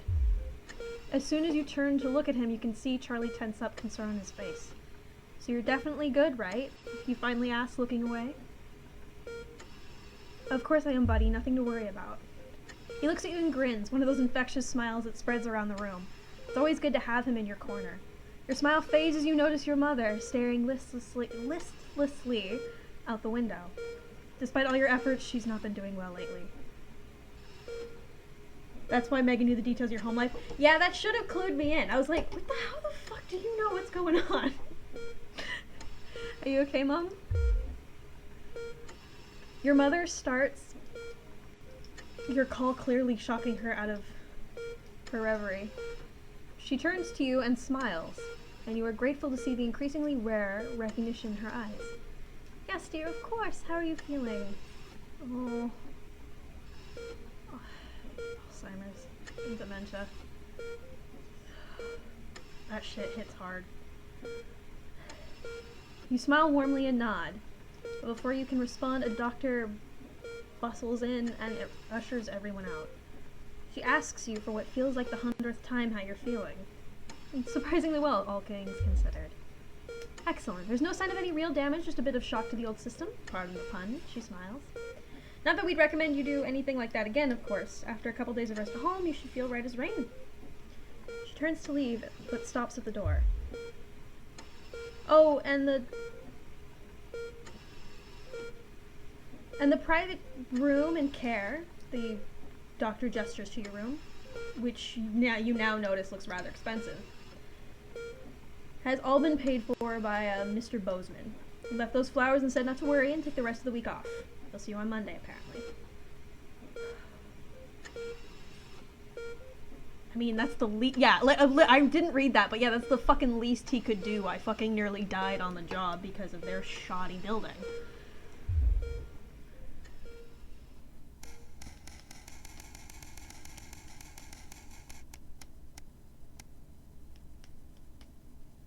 A burden to bear. But, you come home from a particularly late shift to find the kitchen light still on, which isn't normally a good sign. Everyone's usually in bed by now. Softly opening the kitchen door, you find Sam at the table. Bills and papers are strewn in front of him for what looks like to be as well as what looks to be their second pack of biscuits. They give you a quick kiss and I can't read. They give you a quick kiss as you take a seat next to them. Sam frowns and goes back to the bill they're holding. Hey, sweetheart, just looking at the numbers again. They look to the door to the pantry, now converted into your mother's bedroom. We've been doing our best, but I think Cassandra really needs a nurse to look after her now. Suddenly, the bills are all you can see. Unfortunately, with the money that's been coming in and what we've been able to save, we've got more than enough to keep going. With Susie home to help out, the nurse would only need to be part-time anyway. Sam smiles to you. I know things have been difficult and daily care won't be cheap, but she's your mother. We have to, really, don't we? You gratefully smile back. Of course you'll pay for the care of your mother's needs. The sword of Damocles sheaths, at least for the moment. You grab the papers and stuff them into your drawer. Such a relief you don't have to worry about it anymore, or so you told Sam. Hours later you're still awake, staring at the ceiling thinking, how long will the money last? Well, apparently we're doing fine money-wise, so I'm not too concerned.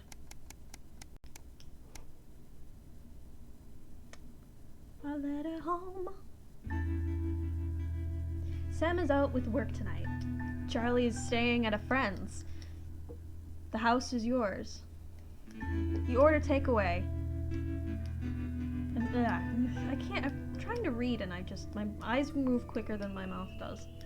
You order a takeaway, have a couple of drinks, and decide to relax in front of the TV. Not a great selection tonight, but surely something to watch.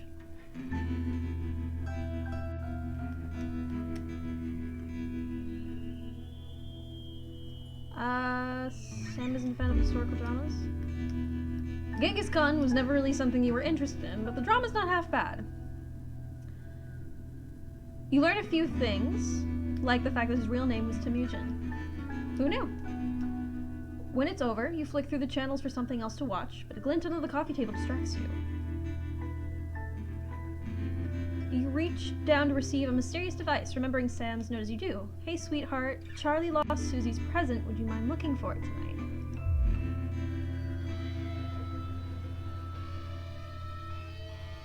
As you hold it closer, you're surprised to find that the gift is actually an engraved lighter for Chippy.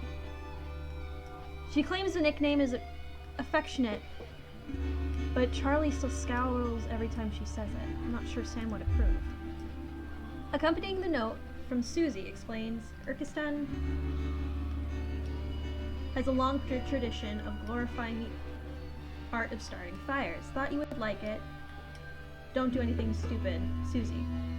Hopefully it's just a souvenir and not a pastime he's picked up or worried about. It's nice that she thought of him.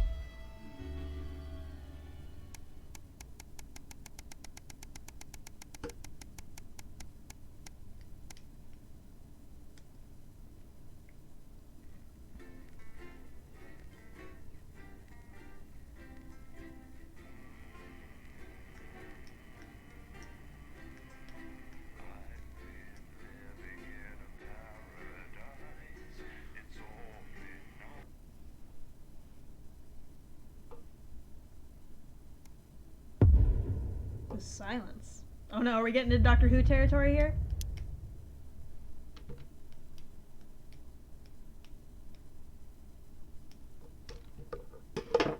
Oh, I gotta turn everything on. Today, now. Don't worry, Kath, it'll be all right. No, it won't be all right, Kath. Pack up your weapons of optical destruction and get out.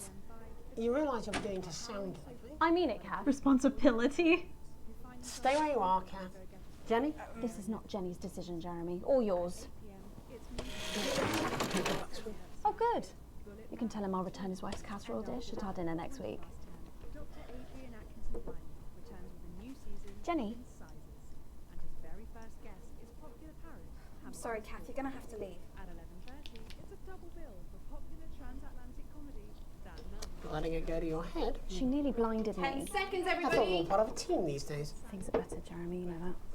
Just stop being so high and 5, mighty and do your job. 4, You'll have me fired too. 3. Don't tempt me. Good evening. I'm Megan Wolf. And I'm Jeremy Dawson. Our main headlines tonight. The establishment strikes His back. name was Jeffrey in the World Council has dream. agreed today to impose punitive sanctions on the people of this country. The sanctions, which are broad-ranging, include restrictions on the supply of oil and gas, food, clothing, and even some medicines. But how should we react? We asked the public. So how do you feel about the sanctions? I actually think that with Advance in charge we'll be fine. Of course the rest of the world will want us to fail, or it'll be their billionaires next. But I trust Julia and Peter. Thanks, Patrick. Fascinating. I did not mean to do that Prime one. Minister Julia Salisbury has released a reassuringly brave statement in response to the World Council's controversial announcement. This international declaration is nothing short of outrageous. We are a democratically elected government with massive popular support. We do not recognise these sanctions, and we encourage other socially progressive nations of the world to both resist and ignore them. Advance have struck fear into the heart of the international community by showing that it is possible to have radical change for the betterment of the many.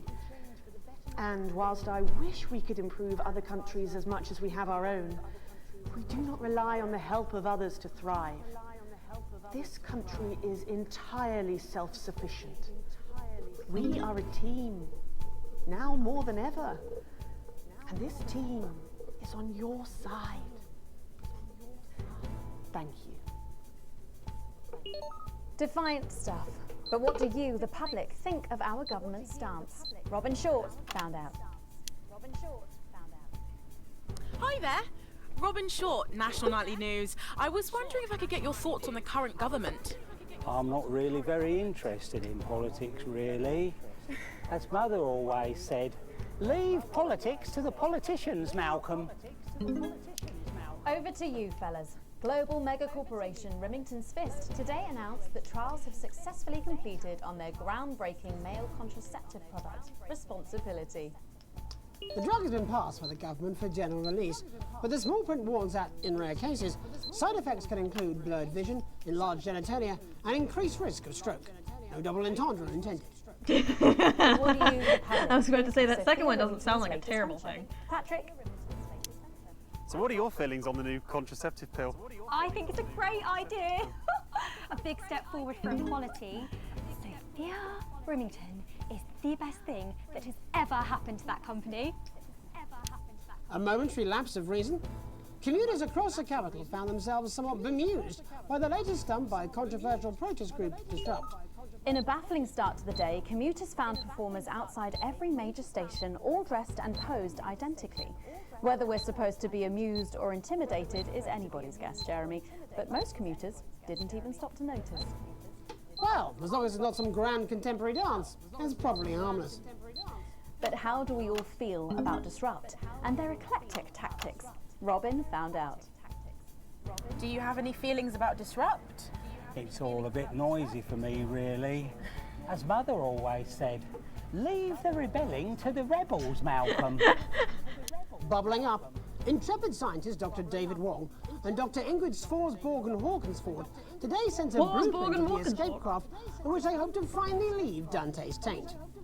With expert opinions of the plan running the gamut from optimistically engineered to that looks like something my granddad made in his shed, it sounds like the unfortunate team are going to need all the thoughts and prayers they can get. I'm actually curious So what what if should I we say think about the escape plan? negative. Patrick Bannon again.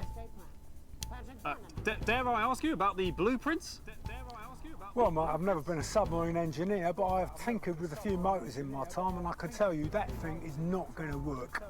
I'd rather trust my life to Uncle Pat, and I murdered him 10 years ago. Oh, what? It's because you're joking. It's funny. Are you? I am not a number. Applications finally opened today for the new Advanced Team membership cards, a scheme by the government to allow fast access to all the new public services being introduced daily. The team membership cards are entirely voluntary, but will be recognised as legal identification by all major organisations, including the police, banks and, vitally, pubs and bars. And of course, there's no charge, Jeremy. It all seems too good to be true. Well, you've always been a cynic. But most importantly, what should you, the public, think about the new team membership cards? Team membership cards? Absolutely bloody not. That's the thin end of the wedge, isn't it, Iris? First it's, can I see your identification, sir? And then it's, would you mind bending over the table, sir? So Sergeant State Educated I'm just fucking around at this Constable point. Regional Accent here can stick their truncheon up your derriere. Oh, crikey! They should call them what they are. They're bloody ID cards. Oh, for Christ's sake, what is it, Iris? Oh, I'm really not happy, Algernon! I'm so sorry. Crikey. They're ID cards. I don't see And what's wrong with finally ID tonight, cards. hospital pass. New images reach us today of brave Johnny Handsleeves and his doting partner Tiffany Lamour in their ongoing struggle against his horrific mystery illness. Tiffany was forced to cancel her latest show, These Hotel Sheets and What I Did on Them, in order These to Hotel devote more Sheets and What time I to Did on Them. selflessly looking after the I much-loved fucking love that multimillionaire. title. I'm sure they are. I want to watch that show. With some critics questioning her motives, what should your opinion be of the controversial artist for at least appearing to stand by her man? Oh my god, fantastic! Wise words there.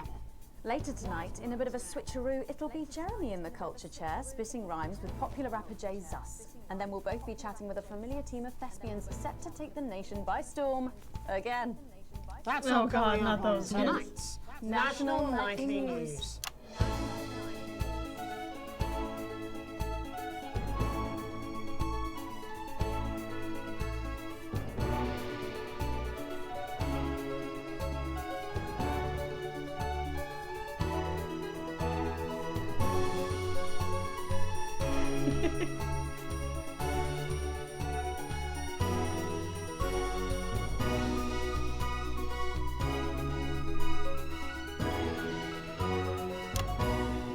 tonight, thankfully. Some news as we return to our main story.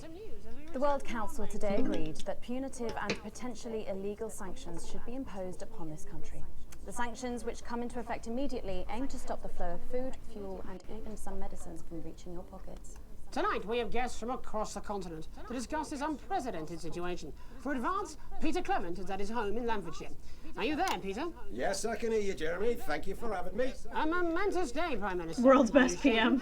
Oh, I don't scare that easy, I'm afraid, old son. And neither do the people of this country. Well, joining us is Ivan Vodovich, Foreign Minister of Urkistan. Ivan, thank you for being here. Great pleasure. You, Megan Wolf, are like strongest guard at labor camp who wake up inside body of crazy, expensive prostitute. In my country, you will be worshipped as a god. Okay. Minister, as one of those arguing most strongly for these sanctions, how do you feel about Advance's defiant stance? Advance is like man who think he have big career in movies land, when actually he in dirty sanitarium, screaming at mirror and holding tiny penis in hand. He's clearly not from Svenland, then. We have like some of the cleanest mental health facilities in the continent, yeah. And welcome to Svenland's Minister of Mojo, Björk. I'm sorry, we don't appear to have your surname. It's just Björk, yeah. We don't use things like socially divisive as surname. Björk. Minister? It's just Björk, yeah. Right, Björk.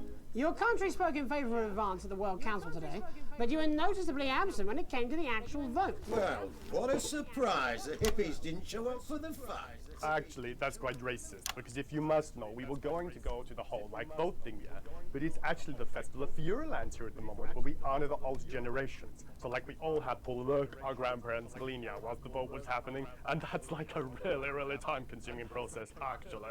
You're like sissy man. You have this expression, sissy man?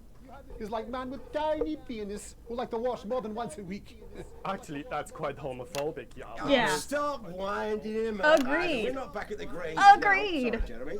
Ivan and I used to play golf back in my media days. Yeah, he always wins. Nothing gives him greater pleasure than grinding people's gears. The more publicly, the better. Peter, you're like man with tiny penis who think he have tiny penis, but actually he discovered that. Oh, could it be? No, it's tiny penis. Ivan's just worried that when the rest of the world sees how well we're doing, they'll notice all that dosh that he's got squirreled away. Because that's what these sanctions are, Megan. They're the last pathetic gasp of an establishment in collapse. Wolves at the gates, Ivan, old mate. Good. They can join others on my wall. Actually, in Svenland, we have like serious animal welfare legislation. And like my friend Helga, she got arrested, yeah, for killing a butterfly that was hovering over her teal thing. I mean, in English, jam sandwich. I used to know a girl called Jam Sandwich. She was a right cracker too. Wonder what became of her. We seem to be wandering a little from the news here. That's human interest, Jeremy. The real people behind the headlines and all that. So if you're watching, Jan, give us a call. Yeah. Let's see if we can't organise a reunion. Crash, I'm not sure about that. I'll have to run it past Mrs. Clement first, eh? Peter, you're like man trying to empty ashes of mistresses into oncoming vein. Soon you have tiny penis and beard full of secrets. In Svenland, we don't really go into all that restrictive monogamy stuff here. We're kind of fluid, actually. Okay, well, it seems that we are running out of time. Yes, so before we go to the break, briefly, if you would, gentlemen, with the people of this country facing shortages and possible shortages and power outages. Yes, of course. Thank you. Possible shortages and power outages. Can you summarise your thoughts for us, Minister Björk?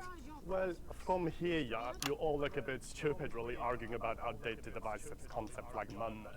In Svenland, we replaced currency with a system of bodily fluids back in the 1970s, and that's like a really hard to sanction, actually.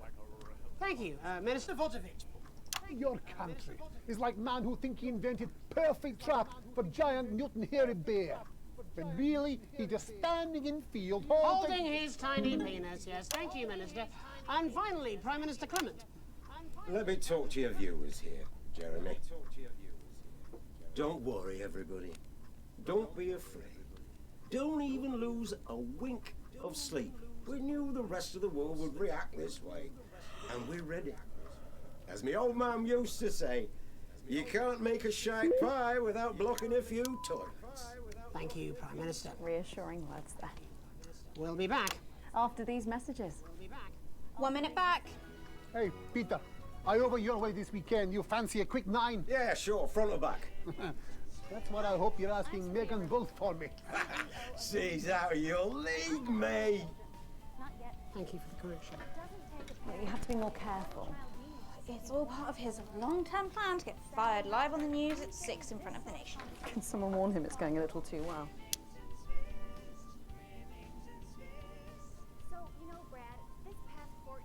This is important. New government censorship should show up in blue. Same as regular censoring. Keep an eye out for the advanced blue waveform. Oh, this is gonna be interesting. To censor or not to censor? That is the question, is it not? How are y'all holding You're up? still meant to bow. Foreign royalty. What? Should I just like curtsy? Hang on. Have they given you the Crown Prince report? What? Megan? This is Jeremy, and he'll be interviewing you. Yo, thanks for having me on your show, man. It's quite alright. Yo, just a quick one. You're not gonna ask me about the chimp, are you? Live in 10 seconds. So he put that get up on himself. Just saying. Going in 5. Let's face it, condoms suck. 3. Welcome back. I'm Chaos, Megan. no censor. Later, we have an exclusive first look at a theatrical sensation everyone's going to be talking about. But first, it's time to go over to the culture spot with lovely old Jeremy Donaldson, who's joined by a very special guest. Jeremy. Thanks, Megan. I have the honour and privilege of being joined by hip-hop royalty. He's been called the son of the streets and the father of truth. Not sure how that works, but whatever. Let's welcome Jesus! Jesus. Thanks, Jeremy. Yeah, it's a real honor to be here on your show, The News. You know, as a kid on the streets, I used to watch you through a window of the shop, so to be here right now is crazy. You've had quite the journey to be here today. Can you tell us about it? Well, you know, I try not to, well, you know, the past is the past, and I don't like to dwell on it. I understand. You But yeah, man, the streets is all I remember. Like, my mother donated me to a charity shop soon after I was born. Elderly lady took pity on me. You know, she let me sleep on a pile of crime fiction until I taught myself how to walk. Wow, that's quite the childhood. And she died tragically. Right there in my arms, man. You know, I remember a tear falling as she laid there next to the used homeware. In homeware? And in that moment, I became a child of the streets. I was just 18 months old. What a tale. What a tale. You're known for your direct and honest lyrics. Was your style informed by your troubled past? Oh, like I said, I try not to talk about it. It's just too hard. Oh my god. But my first album is about the story of the first 4 times I stole, so I wouldn't starve. A small group of infants came to see me as their de facto leader. They call me Mr. Cheese Slice. Anyway, we were like a family. So it would seem. Recently, you've been quite outspoken about the government. Yeah, fuck the government. Fuck Advance. Fuck Peter Clement. What is it that you object to so vehemently? Well, you know, they stole from us. They're taking our money and spending it, man. Redistributing it. Actually, homelessness has been all but eliminated in the last couple of months. So? Surely that's a cause close to your heart? Yeah, nah, of course, man, very much so. I just mean, like, why do I have to pay for it, you know? You don't. People have been rehoused on property seized from the historically wealthy. And that couldn't have been you, could it? Look, yeah, I worked hard to be here. I built this from nothing, and I deserve I'm kind of starting to side with the government here. Would you say on you the worked harder than, redistributing say, the wealth? A farmer or a care worker? No. But if people are taking something from my music, choose to value it, buy it, who's to say I don't? And no one can take that away from me. Not even to help, say, vulnerable children? Mr. Cheese Slice. What is it you're trying to say? I just don't understand where you've placed yourself politically. I mean, is it ideological or is it tactical? Well, it's more of Or like... maybe it's hereditary. Stop trying to tie me in knots with your words, Jeremy. I let the music speak for itself. And the people agree with me. Well, that remains to be seen. But you have given me a very easy segue out of a conversation that I promise you was much more painful for me than it was for you. So here he is with his hit song. I'm kind of torn This is with Love what's going on here. I'm going to do something a little different. It's a new single I've been working on. I'm a firm believer of eating the rich. So this is unapproved, is it? Yeah. You love it. Excellent. Don't worry, we've got a state-of-the-art censorship system. What's the worst that could happen? Oh dear God. So Okay, here we go. he is with a new song. Aren't we lucky? It's Jesus. First, you're gonna pay up. You're gonna pay back. Here we go.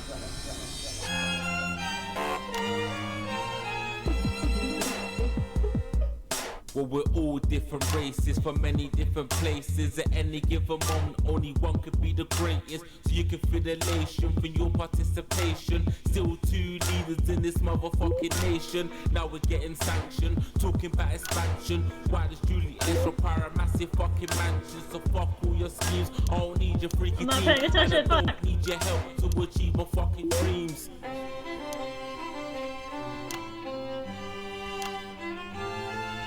So don't make a fuss when you find you're one of us. Yeah, every single one of you's a bit Jesus. And you can call me crazy, cause no one ever pays me. But I won't waste a lifetime being motherfucking lazy. I may be inventive, my taste may be expensive. But why would I get out of bed with no fucking incentive? Although it's contravention of your obvious intention. I like to eat a little of the fruits in my invention. You make us the same, but we're not all the same. All our dreams, all our schemes, all our means are not the same. The best of the praise of the crest of the wave. Cause we're only equal people when we're motherfucking slaves. Take this fact, gonna stain it red. Gonna slam it into Peter Clemens' motherfucking head. Cause he's thick as shit, he's got a job he's unfit for. It's time to stone the castle with a motherfucking pitchfork.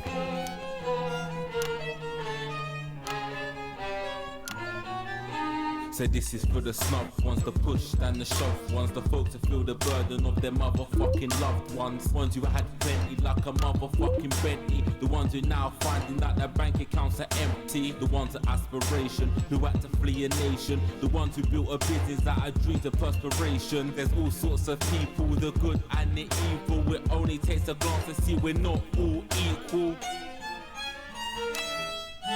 You make us the same, but we're not all the same. All our dreams, all our schemes, all our means are not the same. And the best of the praise serve the crest of the ways. Cause we're only equal people when we're motherfucking slaves. Gonna take this fact, gonna stain it red. Gonna slam it into Peter Clemens' motherfucking head. Cause he's thick as shit, he's got a job he's unfit for. Time to stone the castle with a motherfucking pitchfork. Get out of your seats, get your asses in the streets. Set a fire in the building, let them feel some fucking heat. Say you hate to go getters, you're squealing betters, and burn them on the powers of advances fucking letters.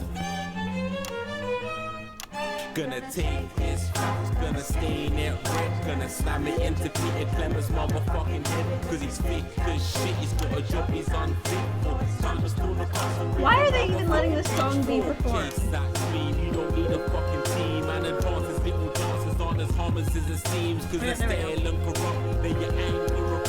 Then your hearts and your minds and your fists to destruct.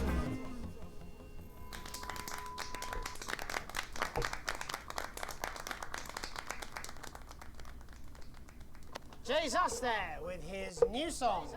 Thank you so much for joining us in the studio. I'm sorry. I may not agree with you, but I'd just like to offer you an apology. I've just been told that there was some kind of issue upstairs, and an attempt was made to censor some of your notes. What? Are you joking?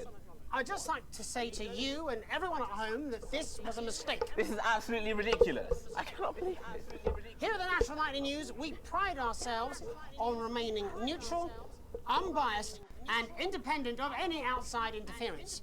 You have my word. We will never censor ideas. Back to you, Megan. Well, a bit of dangerous language there, sorry about that. Well, thank you to little Jeremy Donaldson for providing our culture spot. Coming up, we'll be speaking to a couple of familiar faces about their upcoming dramatic outing. Don't go away. So- We'll be right back after this. What the Jenny, this is fucking outrageous! Just a reminder. Fixing that old VCR. Open a new tape. Past that break.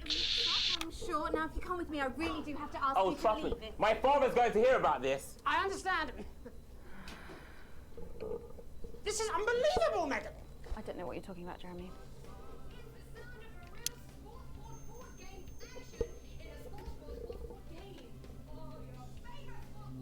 I don't know which side I'm supposed to be on. The fuck?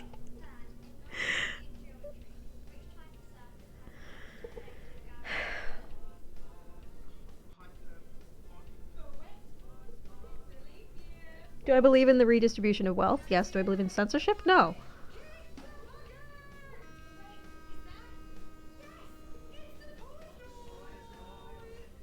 Oh, here we go.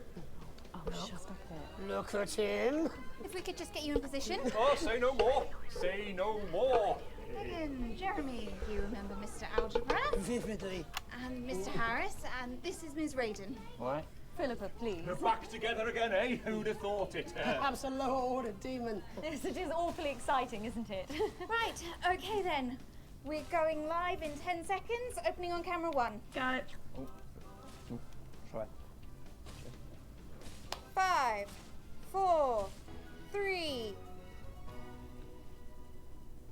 Welcome back, and no, you're not mistaken. Sitting across from us are some very familiar faces. You really are too kind, Megan. It was only a yogurt commercial, but I'm still proud of it. Here to talk about his new show, we're joined by National Treasure Tommy Harris, the National Theatre's Philippa Raiden, and National Deficit Jeff Algebra. It's so lovely to have you all. Tommy, would you like to tell us about the show? You know what? I'd bloody love to. It's about me. It's about my life. It's about my And life. where did the idea come from? So, right, picture this. Their legs akimbo, mid-session, sweat is pouring out of me like an immense hog. And then Cindy comes in, she says, Pete's on the phone. That's Peter Clement, the Prime Minister. Yeah, Pete's actually a really good mate of mine. Oh, is he really? Yeah, no, he comes to the training sometimes. He's actually a very good goal sweeper. Anyway, so, Pete, he says, Toby, he thinks my name's Toby, you see. He says, how would you like to spread your message of team spirit and cooperation across this fractured nation? How would you like to really make a difference in these desperate times? What did you say? Yeah, right, yeah. So, Jeff, the question on everyone's lips is, what in God's name are you doing here? Well, after the success of my debut work and all the people that I've touched, I knew that I had a career in theatre. Yeah? I've always been an admirer of Tommy from afar. So when my manager phoned and said I'd been offered the gig as director, I was ecstatic. I whipped my trousers off and got straight to work. Why did you do that? I do all my best work with my trousers off. Yeah, I've been told that too. No, I wouldn't say so. Right, Tommy, sorry, would you just give us a sense of what the show is actually about?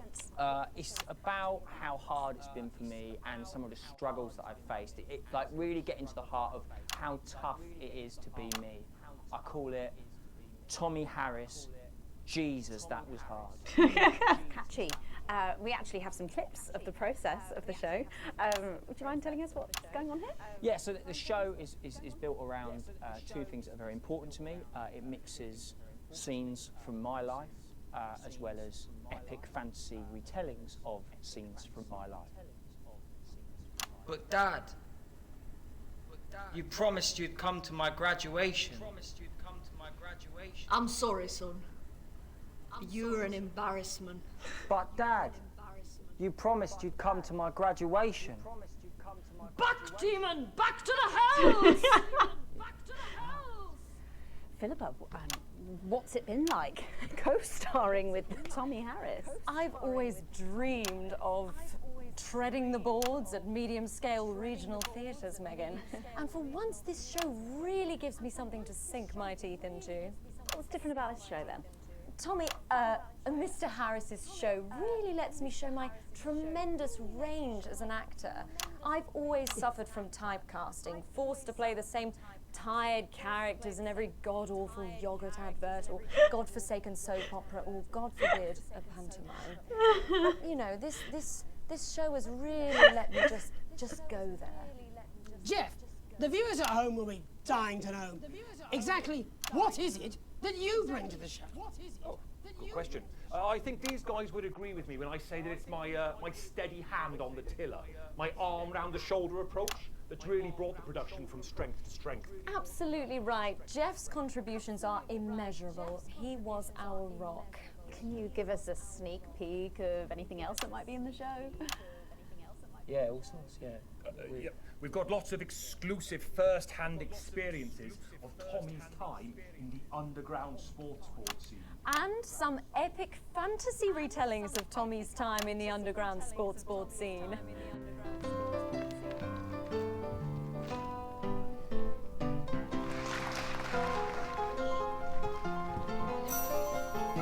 You'll never take the sacred pass!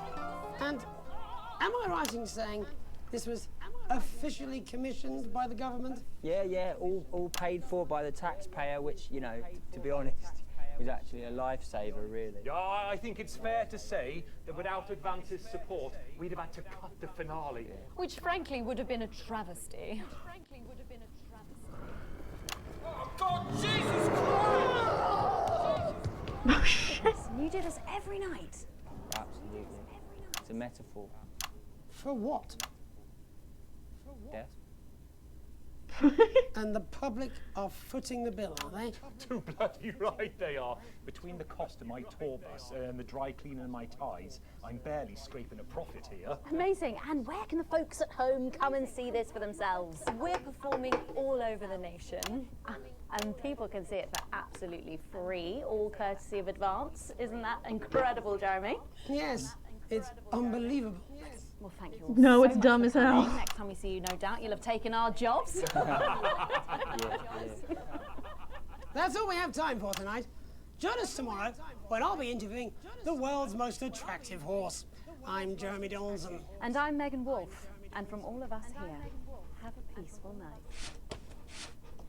That's the ads. Let's get reset for tomorrow, please. Hey, we must stop bumping into each other like this, eh? Oh. Tired of dull and lifeless hair? Fed up with dry and brittle split ends? How did I get an A+ when I fucked up that last thing? Pro-vitamin formula for deep fortifying intensive treatment repairs and protects hair. Only Acid Gastrique contains an organic blend.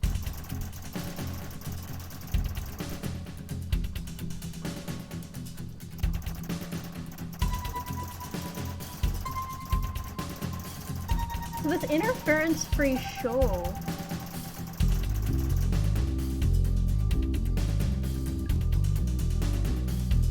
Makes me like.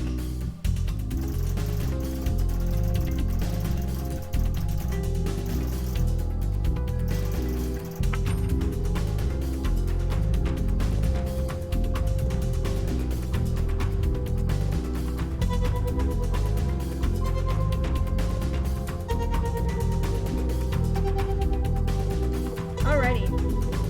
I have a birthday dinner to get to. So.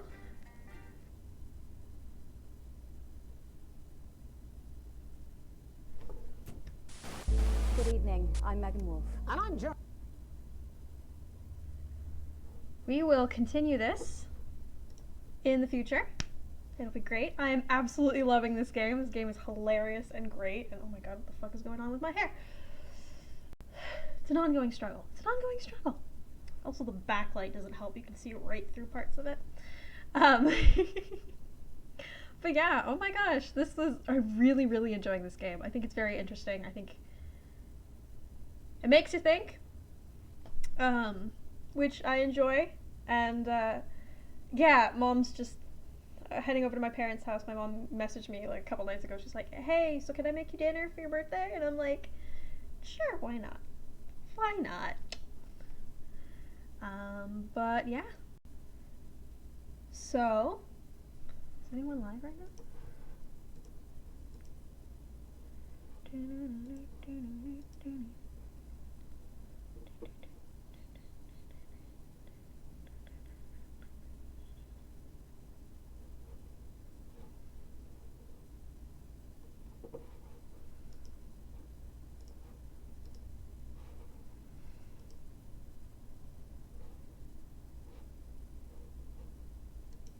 Oh,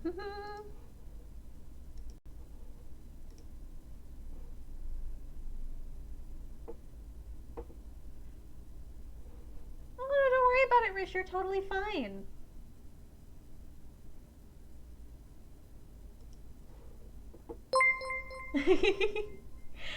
Thank you, Rouge, for the Prime sub. I really appreciate it.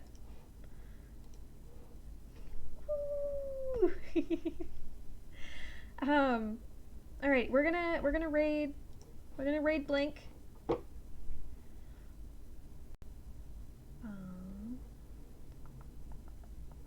Actually, give me a second. Give me a second.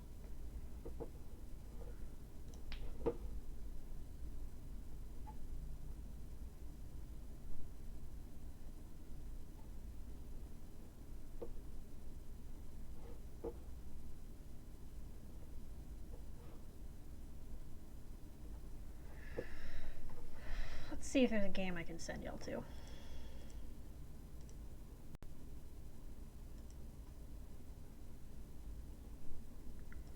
I want to send you all off to someone who's playing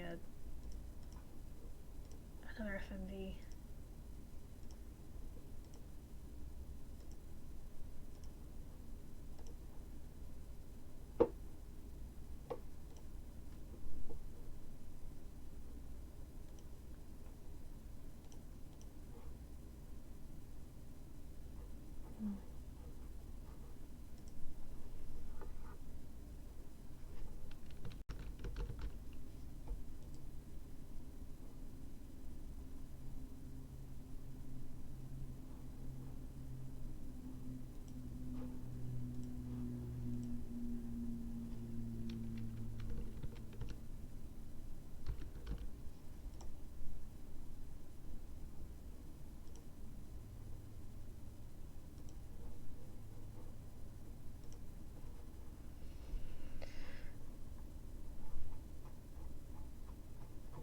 Sorry, give me a second.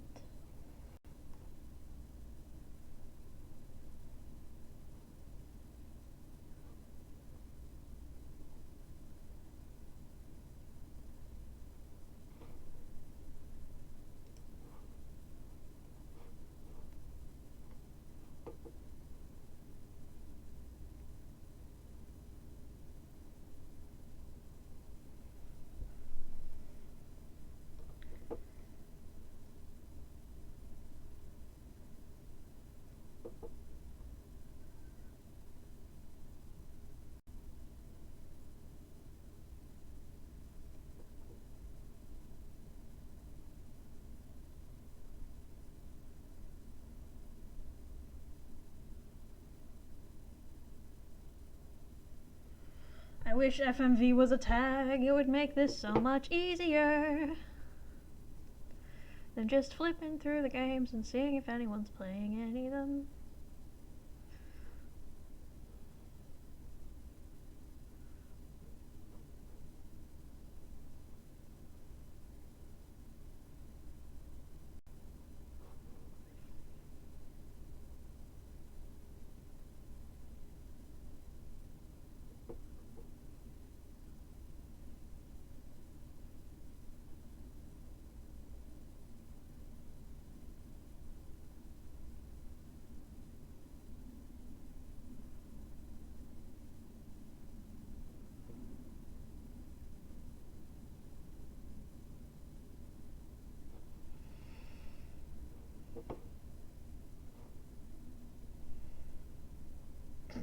Well, I guess I've been streaming long enough. My lights turned off. They're on a timer.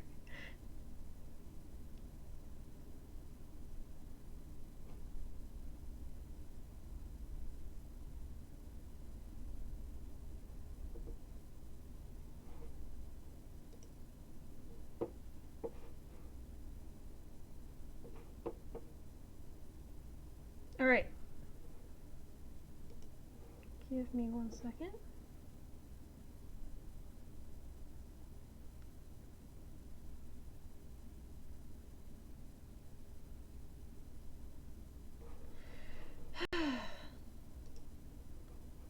Just need to see if they're this person is ending their stream or not.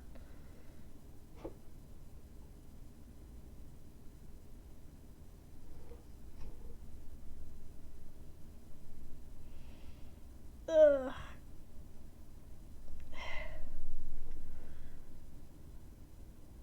They're definitely not. So we're gonna stream them. Or raid them. We're gonna raid them. Alright, so this is someone playing Simulacra. I'm not gonna be able to join in chat after we raid them.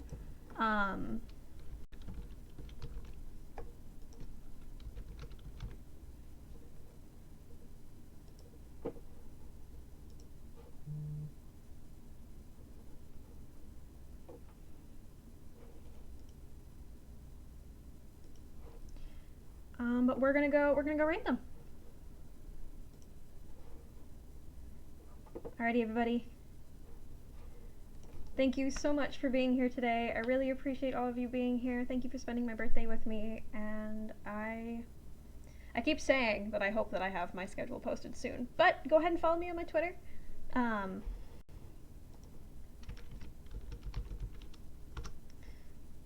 that work?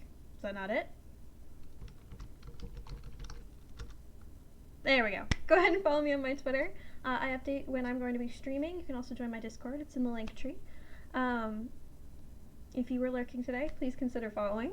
And thank you so much for being here. I really appreciate it. And I hope you all have a wonderful day. Go give lots of love and enjoy Simulacrum. Or Simulacra. Bye.